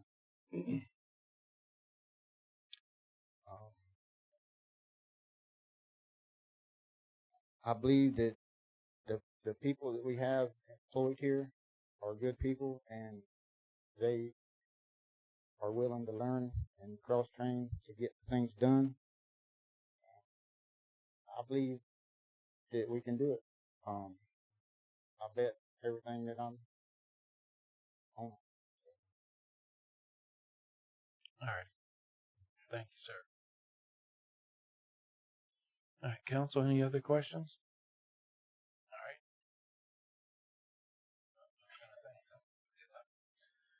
All right. Section F, discussion with possible action. The City of Williston, Florida City Council giving guidance to the city manager on how to proceed with the high-speed fiber internet in the city. Thank you, Mr. Mr. President. Brevard. I appreciate it. Thank you very much. So, I go need to tell you that, our goal was to get high-speed internet to the city of Williston, and because it benefits us so much. Sometimes regardless of how we get there, it opens up avenues for people no matter what. It makes things available for doctor visits that people don't have, that can't do teledoc, all these things. If you've heard me say time and time again, I think it boils down to the haves and the have-not in the world very easily, and it really divides the community. So with that, my push was to see who could get in here, see what we would have, and have us make a decision which way we should go. I will tell you, after you've seen the 3 presentations, one before, one tonight, and then CalLink, the many factors will determine, obviously, the financial cost of how we move forward. I explained to you how internet can come to the city, how it's basically a wild, wild west. Anybody can come in as long as they don't break any laws, tear up anything, fix what they do, proper permitting. They do whatever. There's not a lot we can do to prevent them. When I say that it's regulated highly, it is regulated highly in the sense of it being deregulated. They really open the doors for everybody because it is so important to the nation and our community. So I will tell you the Open IMPRA provides no cost, obviously, to the city.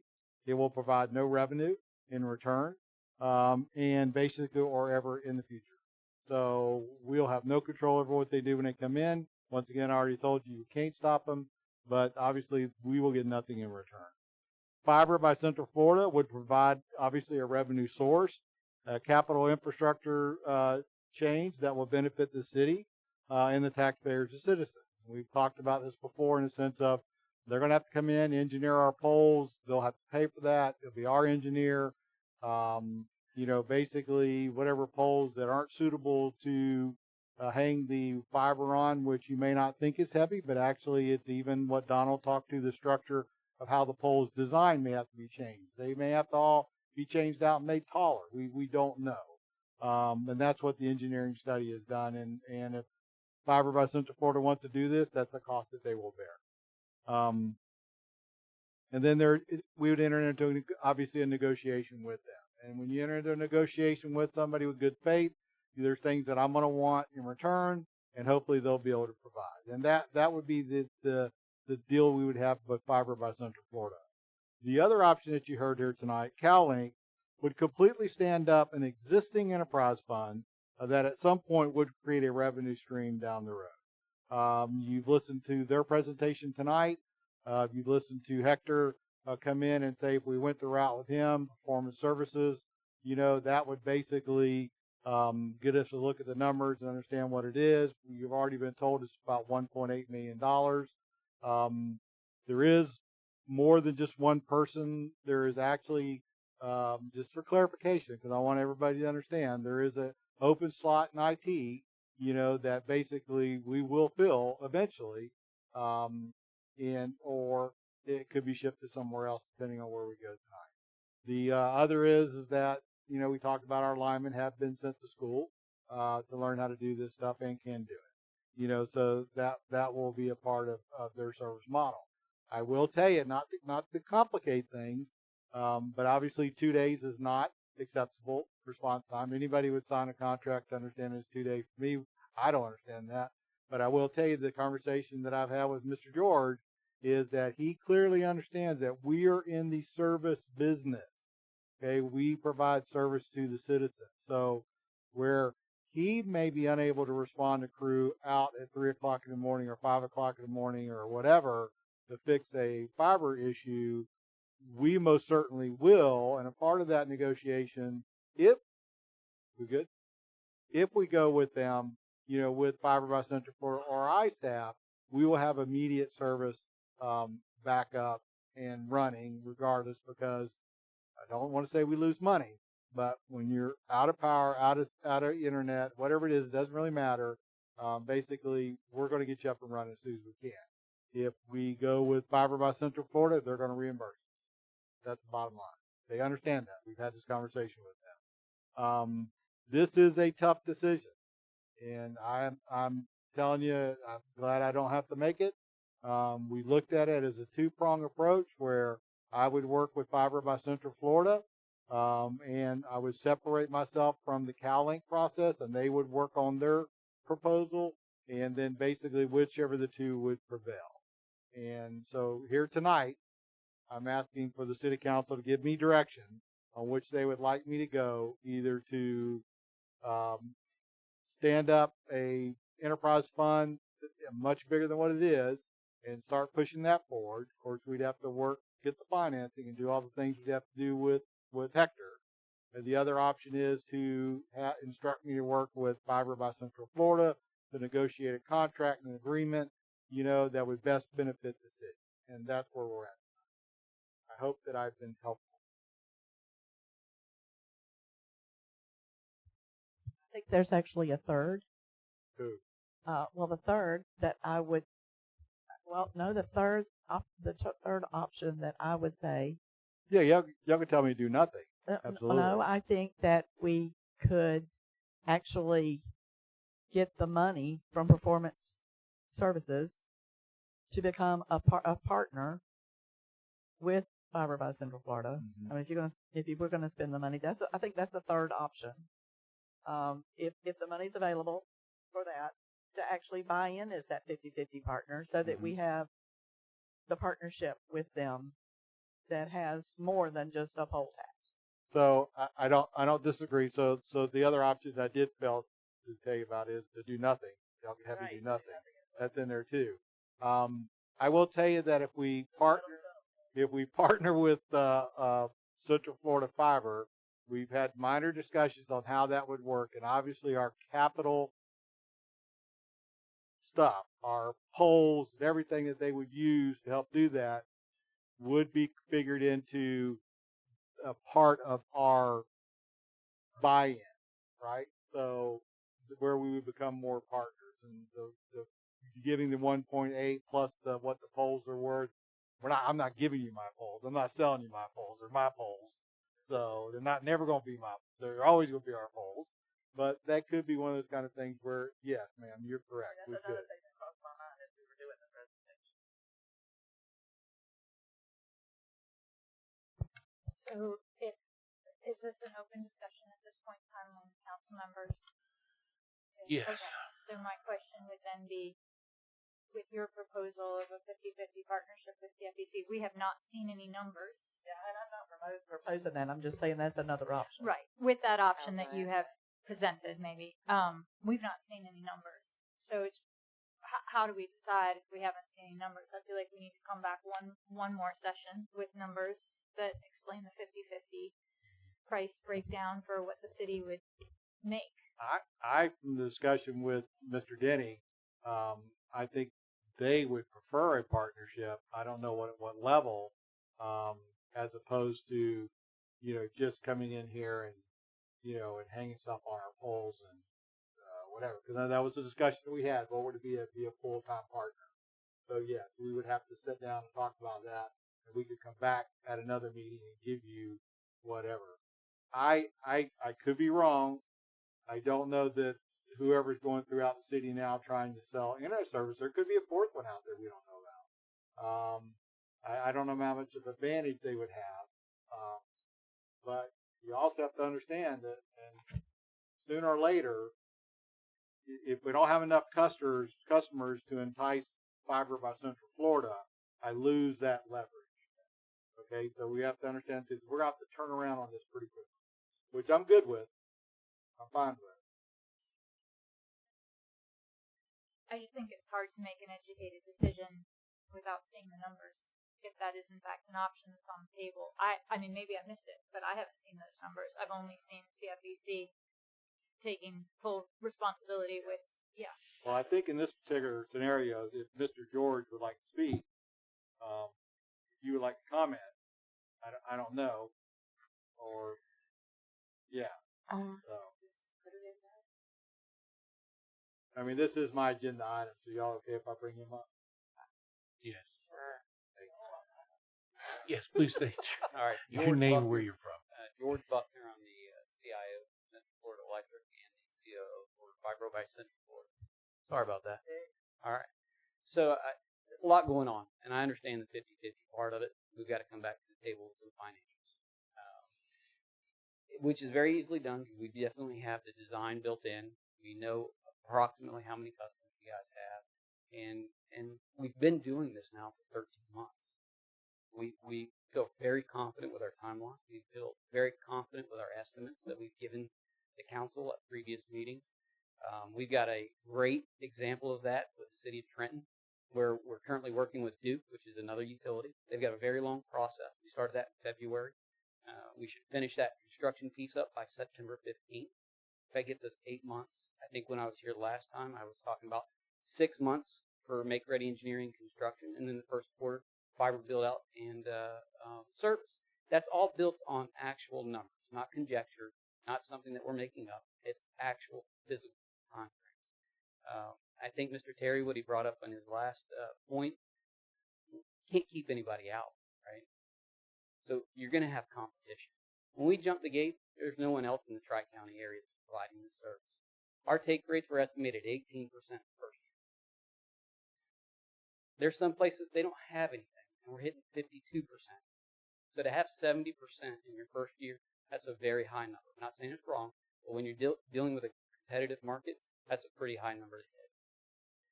And I just want to make that pretty clear because there's a lot of things that you can do as a city. You do water very well. You do electric very well. You do wastewater very well. You have territory boundaries.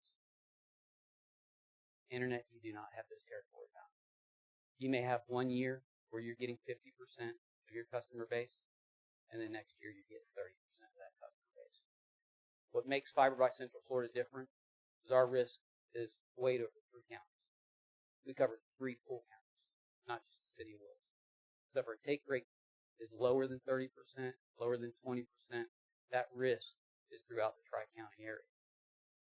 And the other part is maintenance. You know what your maintenance cost is on your infrastructure currently. We do as well. We do electric very well. So that infrastructure cost, then you have the maintenance every year that goes on top of that you've got to keep up. It's pretty substantial. Most market will tell you it's 1% of your build out. So if we're going to spend $7 million here in the city of Wilson, we're going to have 1% of that every year just for that type of maintenance. That's an industry standard. For a $100 million project for the Tri-County area, I've got to have a $1 million repair and budget, operational budget for that piece of it. So I just wanted to bring that up, make sure everyone realizes we're here for the same reason. Mr. Denning, George was talking about we live here, we play here, we work here, we worship here. A lot of people think we're coming here trying to say, hey, we'll give you 50% because we see all of the money that can be made. But we fund your schools for scholarships here at the city of Wilson. We don't even serve power here, but we're still in your community because we still believe that piece of it. And the reason we're willing to come in and do that is we want to make sure that we also help out your infrastructure. I appreciate all Yep. that. I just want to know, in 2 weeks, can you get us the numbers on the 50-50 split? I long-winded, I apologize Nope, for that. that's okay. But I Late think night. the piece of it is, yes, ma'am, within 2 weeks we could have it. Also, can you tell us about how much it would cost for the citizens to have your service, the internet service? or So we fiber have, optic service? talking about the plans that we offer. The price. The price. Mhm. So For the bottom plans, price yeah. is $49.99 for a 100 meg circuit. For a 1 gig circuit, it's $79.99. For a 2 gig circuit, it's $99.99. No contracts. They can sign up 1 month and get rid of it the next month. Okay. Yes, ma'am. Can you put that in your information as well? Yes, ma'am. That you submit to us? Yes, Okay, thank you. The both are very attractive. Here at our last meeting. Yes. Thank you, Deb. Both are very attractive. The one, I'm kind of looking at Williston's future. Right. Is the, us possibility of having another Enterprise fund. enterprise fund. So that's that's something that I'm looking at, and could we use it? Yes. So that's just on that fence of both. Most But definitely. that's the one that I'm looking at. Not saying that's who I'm going to go with or anything, but to be able to do the enterprise fund is good. They took a chance on electric years ago, and and I got some people who are very passionate that says Very they can do it. So like again, nothing with Yep. you guys or anything. And since we're all just talking, it's Yes, sir. Most definitely. I appreciate it. Thank you.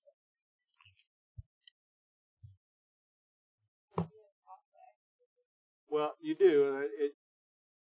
I'm sorry. Can I just, because I had my question for CFEC and my question for CalLink to come back with was an actual number of man hours and men and women. Sorry, by men I mean men and women. Required to get the job done. And my concern is if we are annexing an RV park, which was mentioned.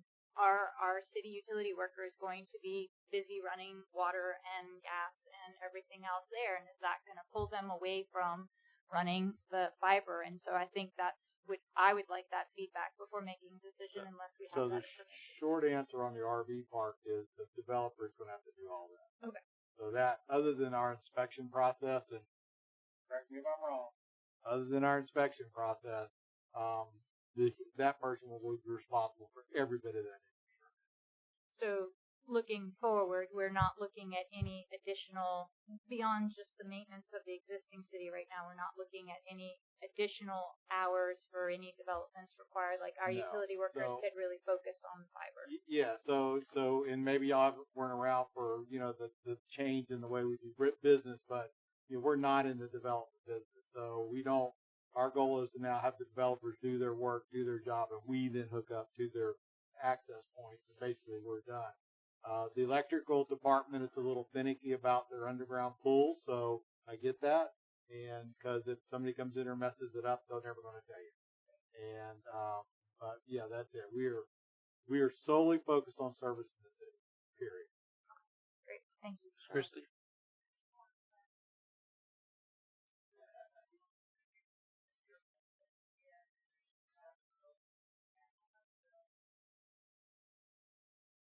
I just wanted to say in lieu of the question that you were asking, I also just don't want for us to lose sight that our IT and electric are now merged and they have been trained.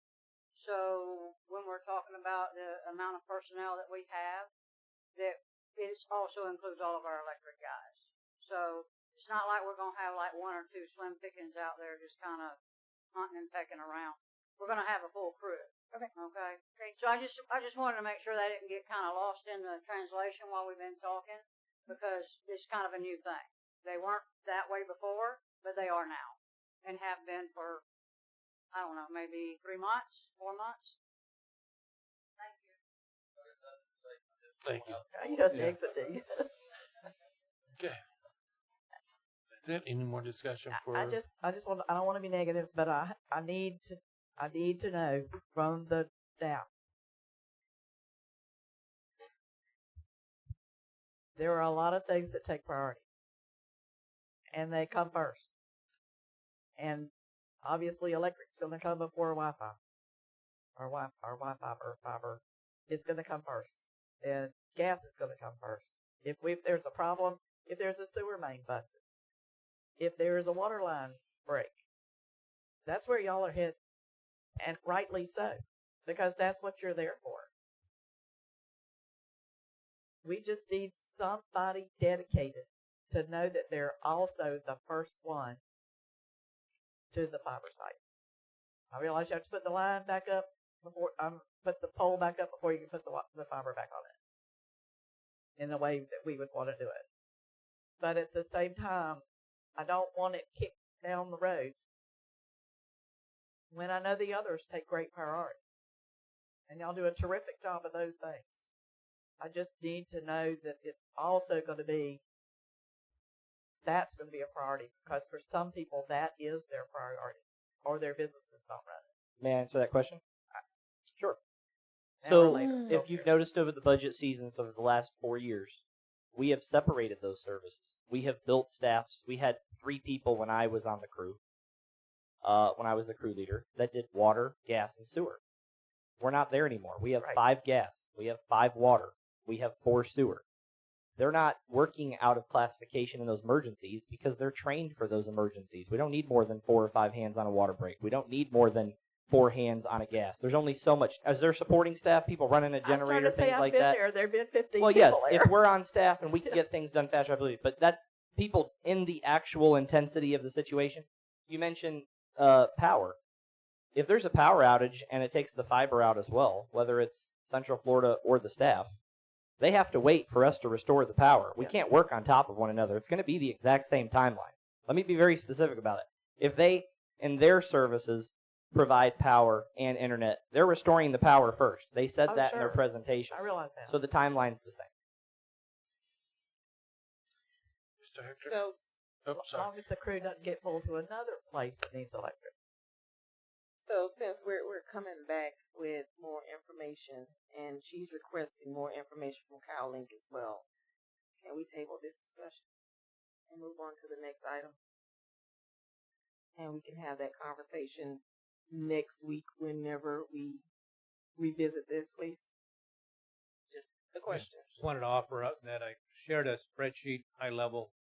If you'd like, I can refine that. Look, get in more into the details, including the pricing. I use 3 mil, and if it's okay with Donald, I'll work with Donald to refine those numbers to make sure that they match, and that way you have something to compare when you come back in 2 weeks. I'd actually like for you to work with both of them. I know that's a lot of your time, but Work with- if we went this way, how could you help us become a 50-50 partner? And if we went that way, how could you help us build a new enterprise fund? Happy to do that. Thank you. Yes, ma'am. You had to come up to the podium.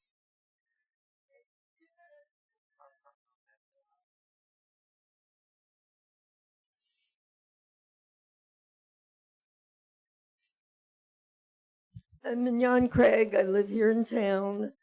I have signed up with, I put my name on the waiting list with, CalLink? yeah. And one of the things they offer, which I gave up because of all the robocalls that I was getting, was a home phone. They also offer a home phone. And that's important to me. You need fiber box for Florida. Hmm? Well, I know fiber box in Florida, but they offer a phone line too. That's what I'm talking about. Oh, I thought so. Yeah, that's what I'm talking about. Okay. So that is, and the price on the Central Florida thing is half what the info is, and with the phone on top of that, it would be about the same price I am paying now just for the internet with CenturyLink.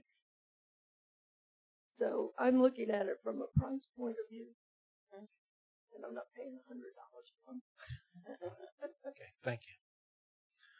All right.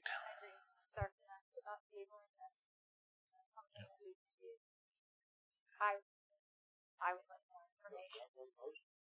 Okay, great. Sorry, So I've never made a motion. I make a motion Okay. that we table this conversation until more information is brought back at the next meeting, with the information that was requested today.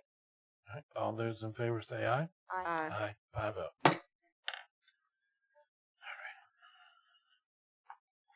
All right, Resolution 2024-74, a resolution of the City Council of the City of Williston, Florida, authorizing the City Council President to sign a renewal agreement with American Pipe and Tank for transportation, treatment, and disposal of domestic wastewater residuals, and providing an effective date. Mr. Barber. Yes, sir. So just briefly, I know it's late, so I'll go through these quickly. American Pipe Tank is the current company that we utilize. We have a very, what we call, sweetheart deal with them. In every other system that they service, for every load that they take out of a waste plant, this is the sludge that collects in the digesters that you can't process after the process. They basically, because they have dialysis centers that they service, and because we have higher nutrient loads that we can do through DEP, we do a swap. This contract basically establishes that swap. Now, there are times that we have additional needs from them that we do get contracted for, but this is simply a renewal of that ongoing agreement that we've had with them for many, many years. This is basically just a recopy with the dates changed, and they need this to continue the deal that they have with us to trade the dialysis material for once a week on Fridays, hauling away that sludge material out of the digester. That's in a nutshell what this is. So we're asking you guys to authorize the renewal of that contract for the next year or years, and just continue with current operations as they stand. Council have any questions for Mr. Barber? Is this the company that puts the stuff in the manhole near the nursing home? Yes, ma'am. Okay. I've seen them before. Thank you. And we're renewing for 1 year? Mr. Barber? So the last one was 5 years. I don't know if they're still doing that. They may have gone down to a year. I'm looking through it here real quick. It's 3 years now. They're asking for 3 years from the effective date of service, and shall be automatically renewed for number 10, second page, for like terms unless either party gives written notice of termination to the other at least 60 days prior. Correct. So just to clarify for the council, there's an automatic renewal that will be coming up. This is essentially a check-in with you all. Keep going with the contract, allow the automatic renewal, or do we want to send in our certified notice that we're going to cancel the contract, essentially. So the contract will automatically renew. But it automatically renews for 3 years. For 3 years. That's correct. Thank you. I'm a little tired. I second. Any other discussion? Seeing none, move to vote. All in favor say aye. Aye. 5-0.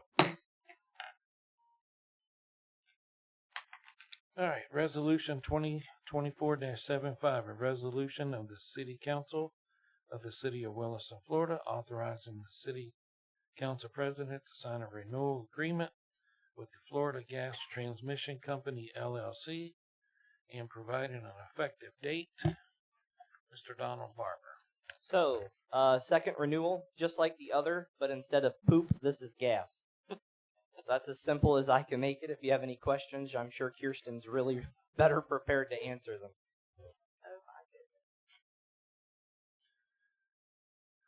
Council have any questions? The renewal period is 3 years. On this one, I believe it's longer than that for, This one is effective through 2035. yes. Yeah, they're 10 years. That's right. They're 10 years. And again, I mean, the council can choose not to do this, but then everybody's gas shuts off really soon. So. Okay. Well, we don't want that. Are there competitive companies that we should consider, or is this the best option? So we could go with the contract through Florida Gas Transmission, but being a single operator as opposed to the co-op that we're part of and the bulk purchasing that we make. For those members who've been here before and for those of you that are new, we have little types of savings programs. You're allowed 5 slots. We already have 3 of those slots plugged up, and each one of those give us a reduction on the price that we purchase. So with a cooperative, there is a lot of savings. If we were to go out and do this on our own, similar to the power when we were buying directly from Duke, we still buy from Duke, but we do it through FMPA, and that was $3.7 million over 5 years. This is very similar. So what happens when those 5 slots are filled? Does it continue to move downward? We pick the most attractive, and as long as the terms of those go on, we continue to save. We can add a couple of more, but we're really selective. The reason why we only have 3 is because the 3 that we have, there's no penalty if at any time we want to stop. Most of them that come up, there's penalties if you want to stop them. We've never entered one that has a penalty. So we kind of reserve those 2 every once in a blue moon. I think it was 2 years ago we had the third one that was plugged in. It was like 30 cents off a decatherm, no conditions, no market caps. It was like a great example. We kind of wait for those. Anybody else? Questions? All right. I will entertain a motion for Resolution 2024-75. I'll make a motion that we pass resolution 2024-75. Is there a second? All right. Any other discussion? Seeing none, move to vote. All in favor say aye. Aye. 5-0.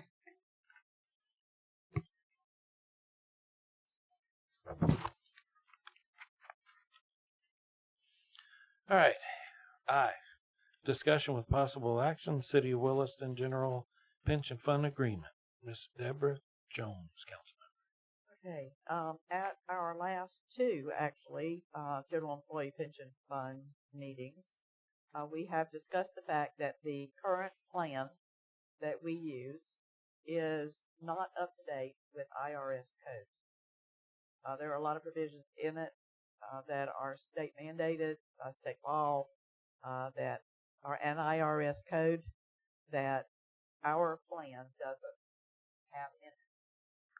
It has been suggested to us by the Florida League of Cities that we need to either completely write our plan, which would be get our own attorney and our own pension attorney to do that, or adopt an agreement that they use for all their cities.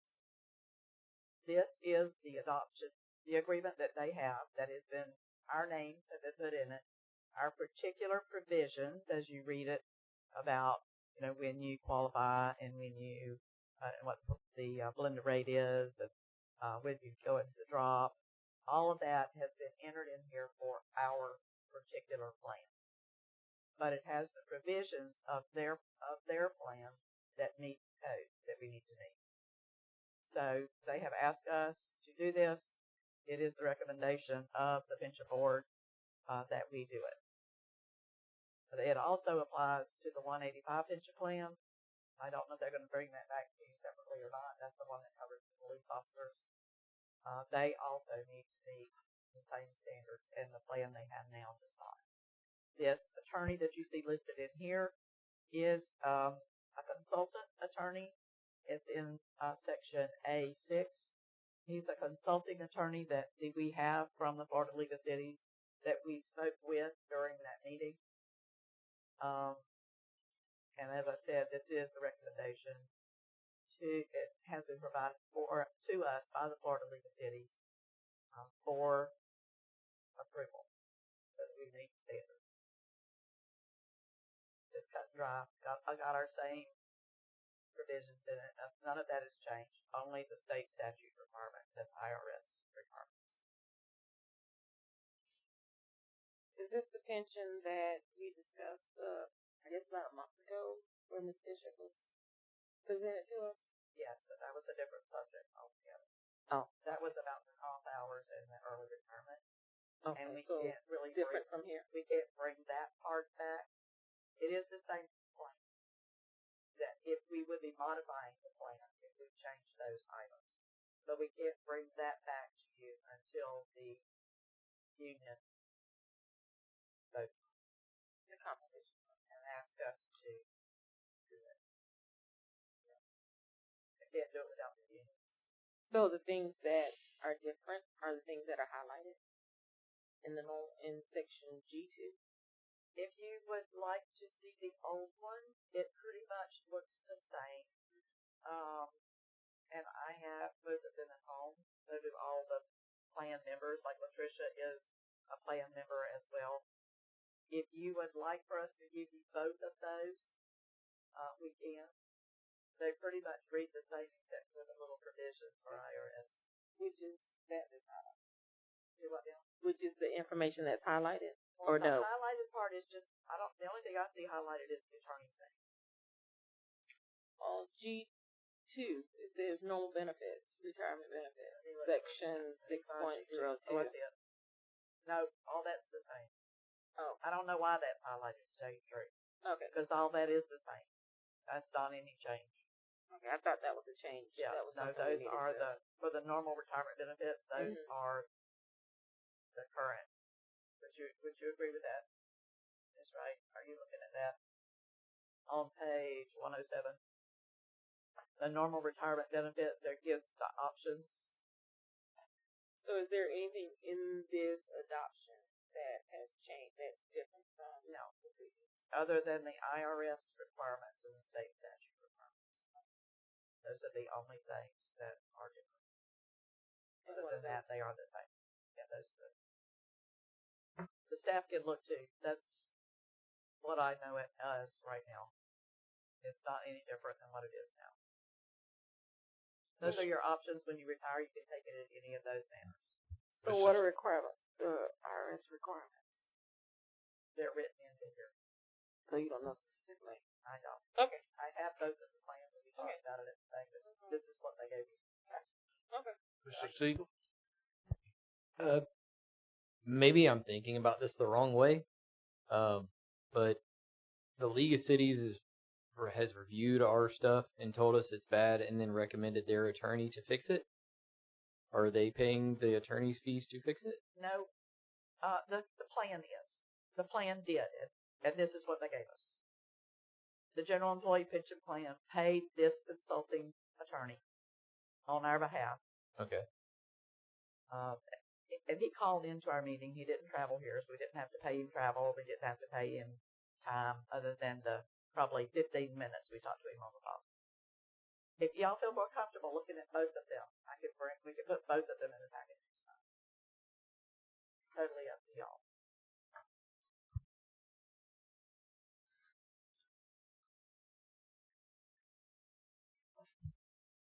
And what it amounts to is what we have is our own, because you're a finance person, we have our own individual plan right now, and it has to be updated by us. But if we have their plan that's adopted just for our purposes, they will change it and keep it up to date as we go. Ms. Bishop is also a member of that. BJ Bishop. Yes, ours has not been updated since 2006. So ours is outdated and not in compliance with state regulations. So all this does is put us in compliance, and they will update it as the new legislation comes out. They automatically do it, and it doesn't cost us more money. You're talking about this too. Okay. And it doesn't change any of the provisions of it, only the IRS and the state statute requirements. Right. Okay, that's fine. I was just curious if you knew what the requirements were, the changes. Okay. Yeah, only the state statute.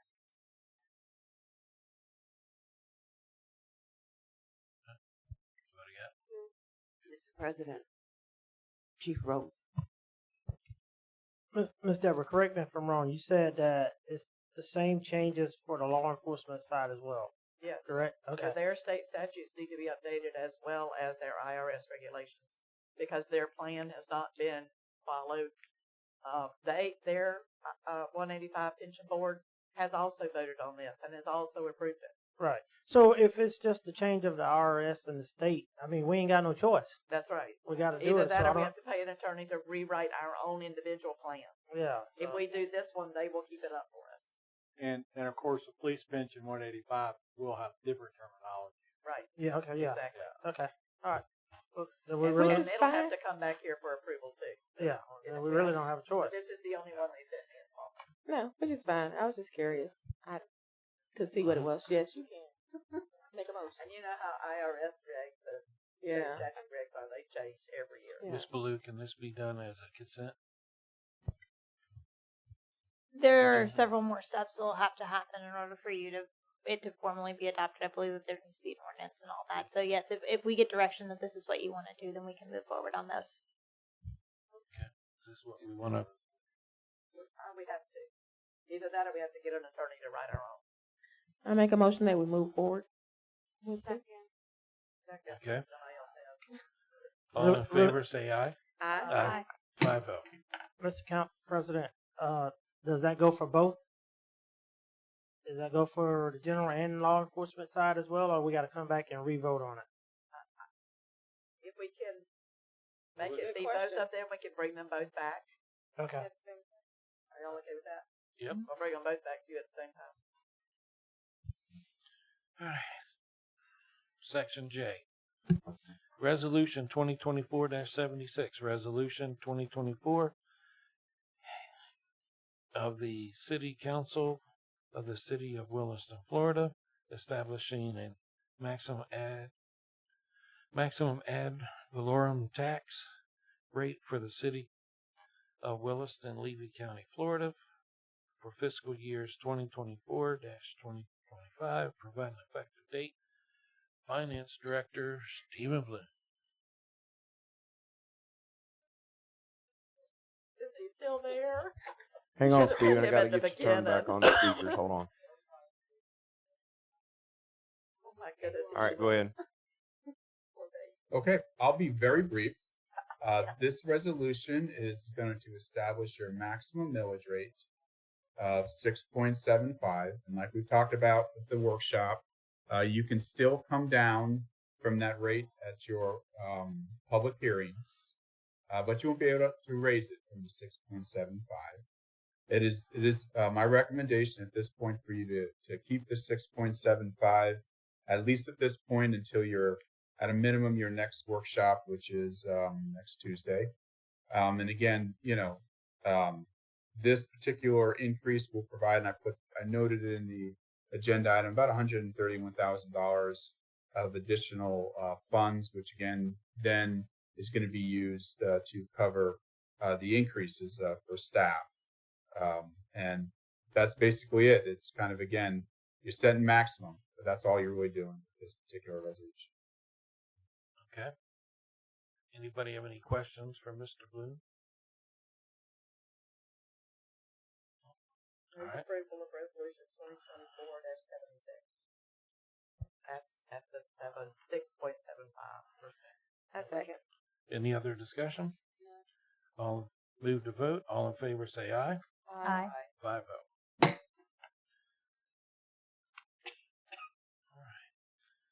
Resolution 2024-77, a resolution of the City Council of the City of Williston, Florida, approving the 2024-2025 holiday schedule, providing an effective date.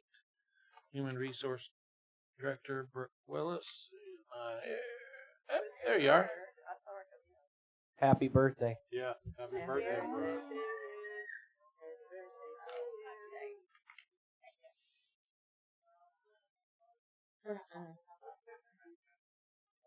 We're enjoying our last year of our 30. Thank you. So I did see your email, Ms. Meredith, this afternoon, so we will make sure that that is off.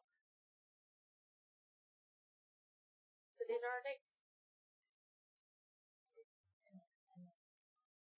There is no additions from last year. No changes. No, ma'am. Just the dates are what has changed. We have not added any additional holidays.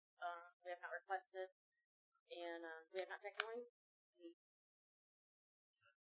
Okay. Simple. Please keep rolls. Isn't Juneteenth a federal holiday? It is a federal holiday. So I was just wondering why we haven't considered it. We have talked about it. I believe that in the current state of where we are talking about with our budget, it is probably not a good idea you would have to add that into one of these or take one of these away. So with some discussion that we've had. I feel like it is, the best option with our discussions in the feel of how the council wants to look at our budget, that we're going to have to increase our budget for another holiday. So do we want to do that? I mean, is that something that you want to see? Why are we increasing our budget for another holiday? Tell me, Because you'll have to pay- about how our You would budget run. Because you would have to run with, if you had any law enforcement officers who were on duty, so that's time and a half that you would have to pay them. That's an increase to your budget. Plus you're paying everybody else in the city their normal rate of pay for 8 hours. So you're giving everybody an additional day. But we would also be calling people in to work the Holiday itself. of the celebration itself. So that is the additional cost. And if it's something that y'all want to consider, well, I'll be more than happy to have Stephen put something together. But you got to understand it does come at an additional cost. With the biggest burden, not to throw the chief under the bus, but would be for him. And He'll have, But then you'll have from 12 to 6. You'll have 6 4 to people 6, that we 6 pay. to 12. And then you have So- utilities at any point that Juneteenth falls that we would have to supply the resources And it's for any of the dispatchers. celebrations, opening up any of that too. So, I mean, there is a financial burden if we do add that one, but if that is numbers that you would like to see, we can bring those back. That's not And I would just comment, there are other federal holidays that Yes. aren't up there. Yes, It's not ma'am. the only one that's not These there. are just the precedents Right. in which the council has. I mean, there's used probably prior. another 5 or 6 that aren't there. So, Do what? Can we bring those numbers back to you? Want About what? Oh, you want all those, do you? So, and that's the only reason that it is not on here. I mean, we have had the discussion. We city manager and myself, Ms. LaTrisha, we have sat down and had that discussion, and I really believe that it was just more of a financial burden currently with the decisions that you're having to make for our budget. And it's not the first time we've actually No, had this we've discussion. talked about it the previous budget year. Yeah. Thank you. That the staff had all come together and we talked about it last budget year. And And then we if I, just if I recall, it was brought to the council it was before it was turned down. I personally would love to have those numbers so that I know what I'm basing my decision on. Yes, ma'am. I want to say it's like $20,000 or something like that. 18 to 20,000. It's quite a bit. I mean, It's yeah, not and any. that's It's not And that's because insignificant. you're having staff come in for events and stuff. Is well, that what it it's is? the staff who would be working those holidays. So that would be at least Police, 4 fire. police officers, 2 dispatchers who would be paid at time and a half at their rate to be on that day, and then any other utilities if the event falls on a day that firefighters are on it. I'm just looking because we have the day before Christmas and the day after Thanksgiving. Do you want to remove another one and add it? No. Well, I'm I just mean- saying where I work, we don't get the day after Oh, I Thanksgiving, understand. and we don't get the day before Christmas. And we So ended I up- mean, and Ms. that's Patricia, you that's correct me why if we I'm have wrong. all I don't these other remember what. holidays. So No, I'm just saying that's why we have. And I will say different holidays, sometimes 'cause it's we the don't day- have the days after and days before. that Sometimes it's really- the day before and sometimes it's the day after. It depends on what day of the week it falls on. Like it's like only one more day until the week is over. So they'll change from the day before or the day after. If you looked up see, it's a Wednesday. But if it's in the middle of the week, then you're looking at Tuesday and Wednesday. You still have to come back to work. Oh, yeah, to work, that- and then you come off 2/8, and then you come back to work. That's like July 3rd was So, I for us, mean, or July 4th was for us is it this year really? too. Right. But I mean, do you remember what year it was when we had a city personal day? We had our personal holiday, I remember and that. we switched it to MLK Day, I believe it To was. MLK. They used So to either in get a personal birthday or a Ma'am? personal holiday. Oh, your birthday. No, it's Oh. just a personal day that you could take. It was kind of a that floating day. that the city decided that it was going to take away that personal day to Make it utilize in Memorial's MLK Day. So I mean it. So It's yes, just a question. I know you are. I got it. It's fine. I love it. So At 12 is in the budget. So we there you go. can take. Okay. It was just a question. I mean, it wasn't. I wasn't saying let's do it. I was just asking a question. But I will ask this question: the police department doesn't get overtime until 84 hours. So how would that affect? It's a holiday, It's a so holiday, you doesn't get matter. holiday. So pay. it still won't matter. Okay. Yeah, everybody's That going to day will get be it, paid even at the ones time. that aren't working. All right. I think Okay. That's think the even thing. your people off. get Even if something. they're not Yeah. working. I think your people Yeah. off. also get Even the more ones than that your are people off that still aren't. get it. That's Okay. right. I would hate. The I would hate to pull it out. The biggest drain would be the police department. Yeah. Yeah.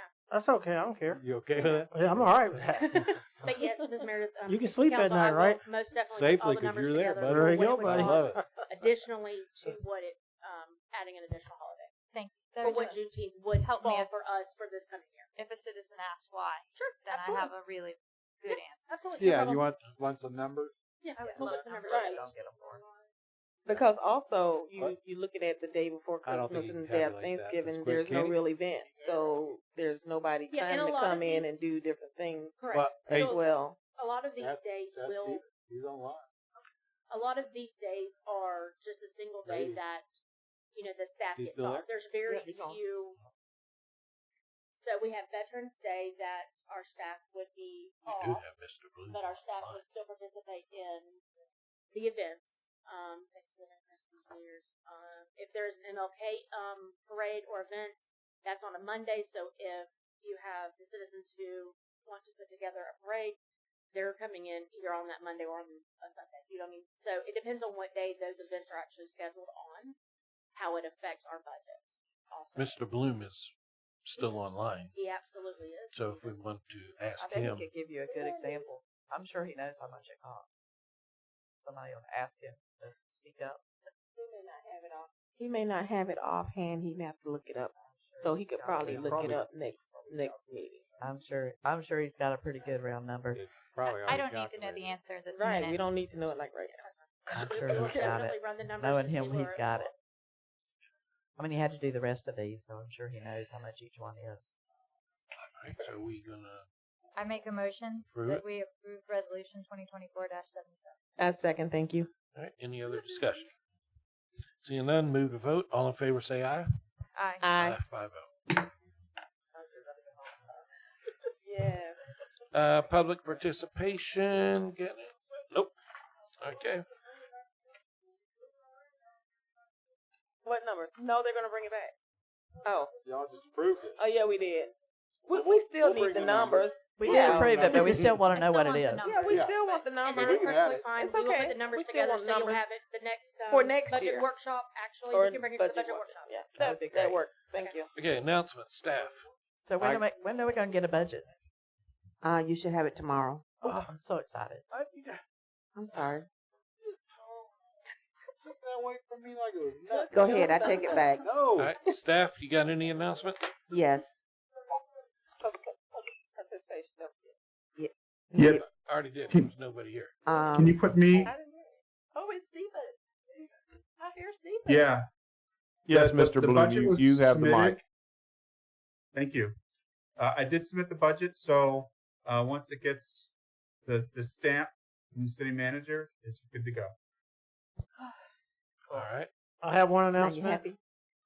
I have an announcement as well. But go ahead. I have one announcement. We talked in the budget about things we could do to offset some costs for the law enforcement side. And I'm glad to report that Arizona will be going to a grant writing school this month to learn how to identify grants to see if there's anything out there that can help us offset some of our costs. Ms. Hines. I thought you were going to say you were Thank having you, a police sir. ball. Appreciate it. Policeman ball. Oh, what now? To raise Policeman money. ball to We raise still want money. you to have a police ball so we can raise the money. Y'all just want to have a party. Yeah, we do. All right, Ms. He Ray. raises money. Hey. Two things. Friday, August the 16th, we have music in the park again, starting at 7. This is our last one for the summer. And President Cox, you have something as well. Yes, I have a proposal. Okay, so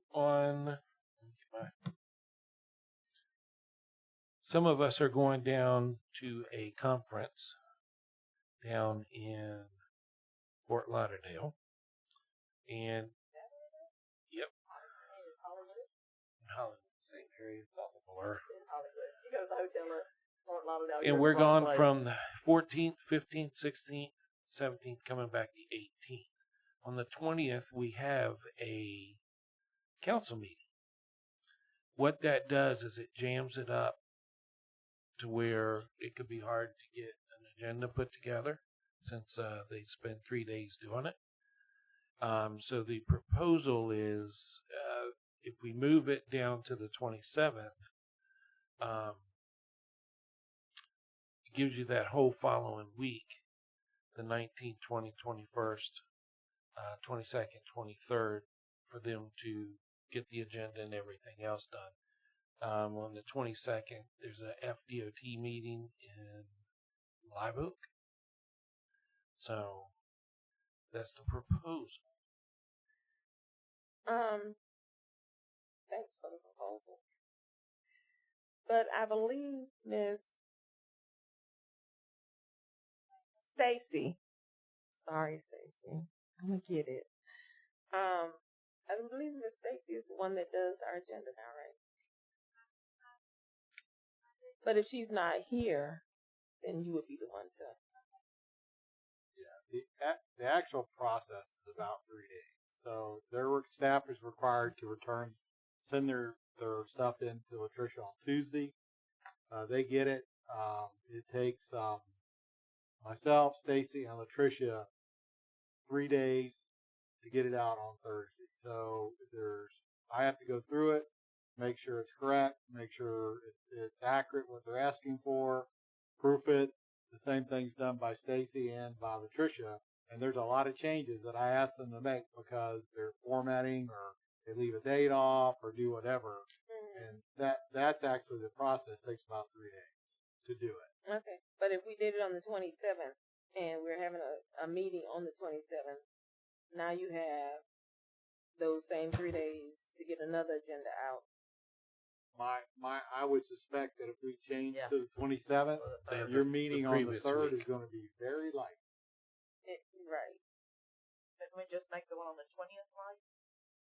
Right. I don't know. Because back-to-back meetings, I mean, we're already. I mean, they either have it Donald has a lot. on Monday or Friday. They have it to you by Friday. Are you guys talking about August? See, but then Terry has to Because I have print planning it and out zoning and on review August 27th.